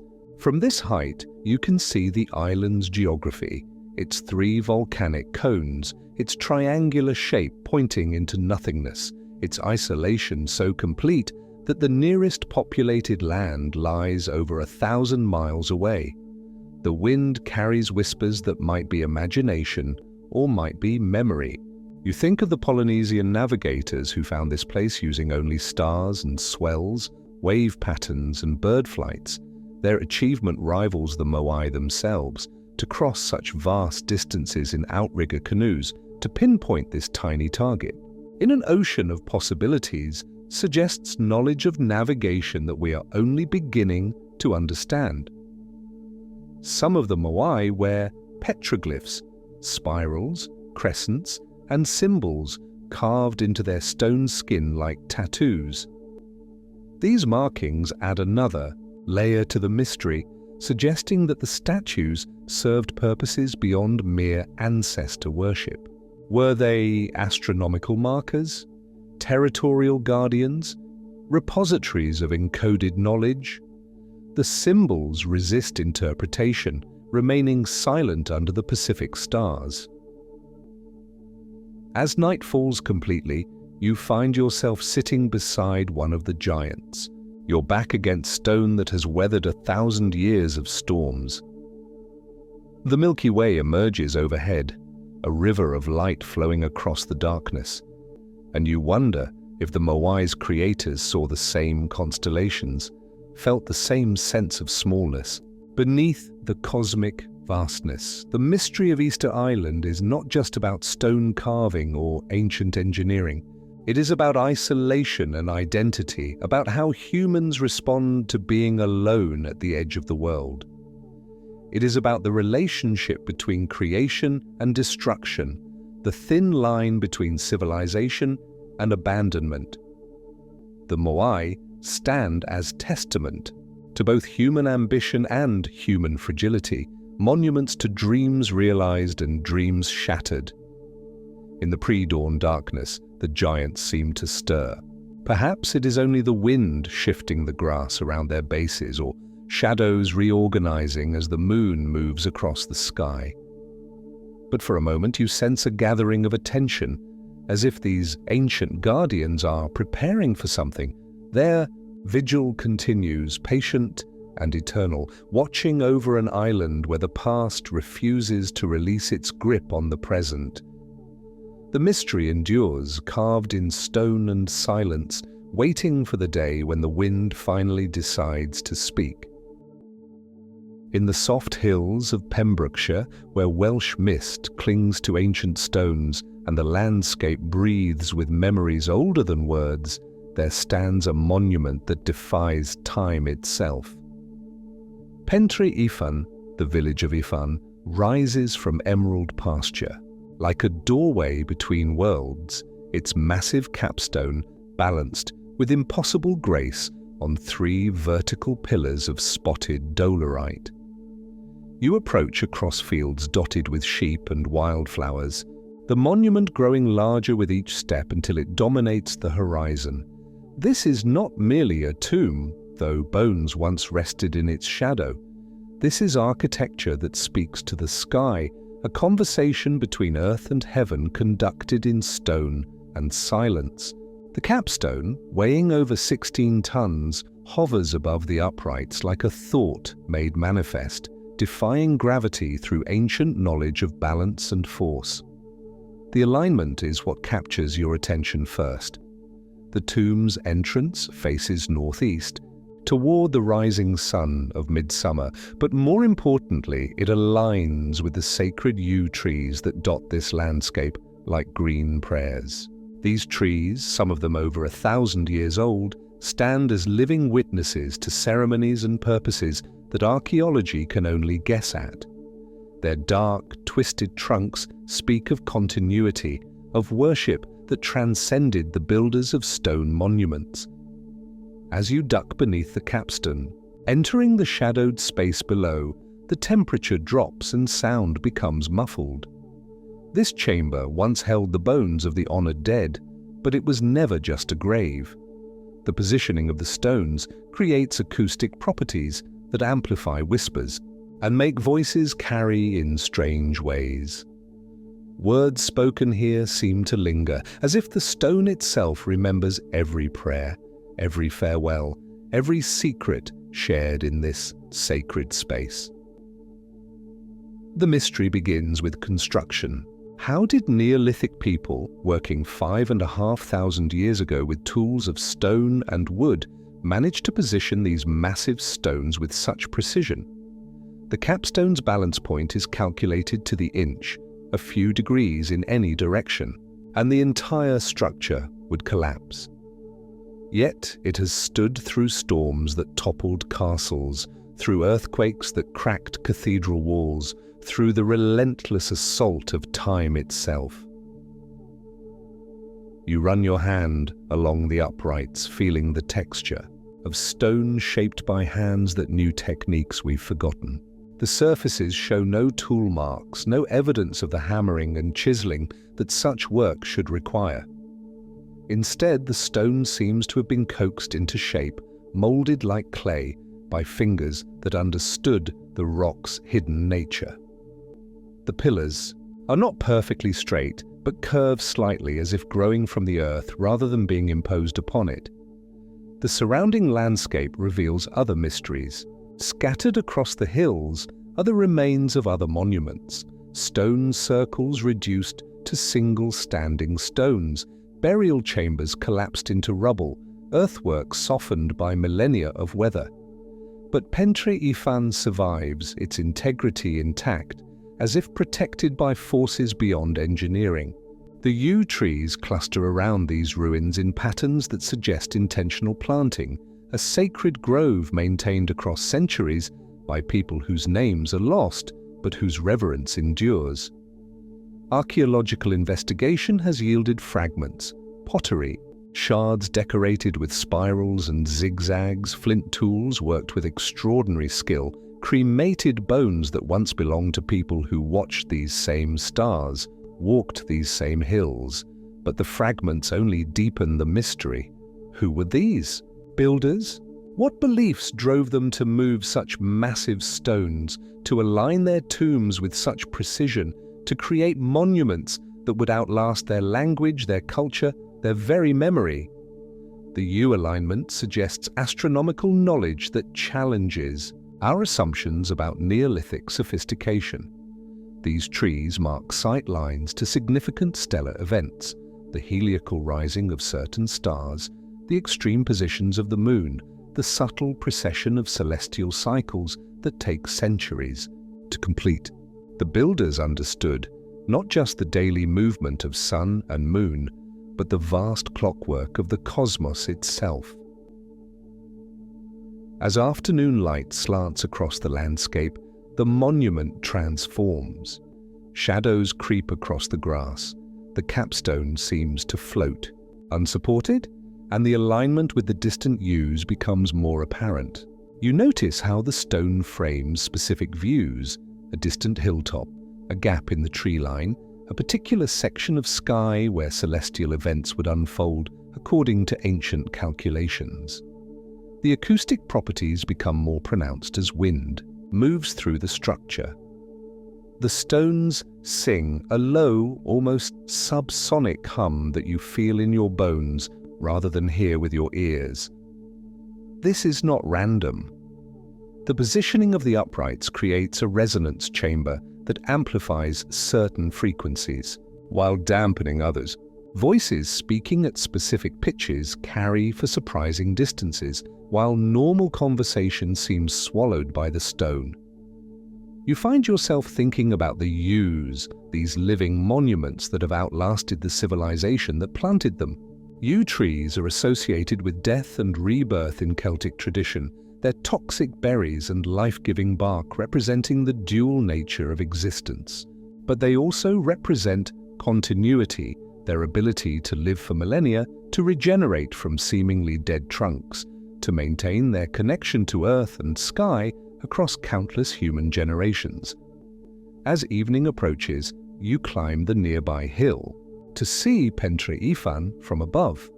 From this perspective, the monument's relationship to the landscape becomes clear. It sits at the intersection of natural sight lines, positioned to be visible from multiple approaches while maintaining its own views of significant landscape features. The builders chose this location not just for its soil conditions or stone availability, but for its place in a larger sacred geography. The mystery of Pentre Ifan is ultimately about continuity and rupture, the continuity of the landscape, the stones themselves contrasted with the rupture of cultural knowledge that leaves us guessing at purposes and meanings. The monument stands as a bridge across time, connecting us to ancestors whose thoughts we cannot fully grasp, but whose reverence for the sacred still resonates in stone and tree and sky. In the gathering darkness, the yews become silhouettes against the stars, their ancient forms marking time in ways that clocks and calendars cannot measure. The monument stands between them, patient and eternal, a doorway that remains forever open, forever mysterious, forever aligned with forces greater than the human imagination that conceived it. The stones remember what we have forgotten, and the yews keep watch over secrets that the wind whispers but never fully reveals. Deep in the misty wetlands of eastern North America, where cypress trees rise like cathedral columns from black water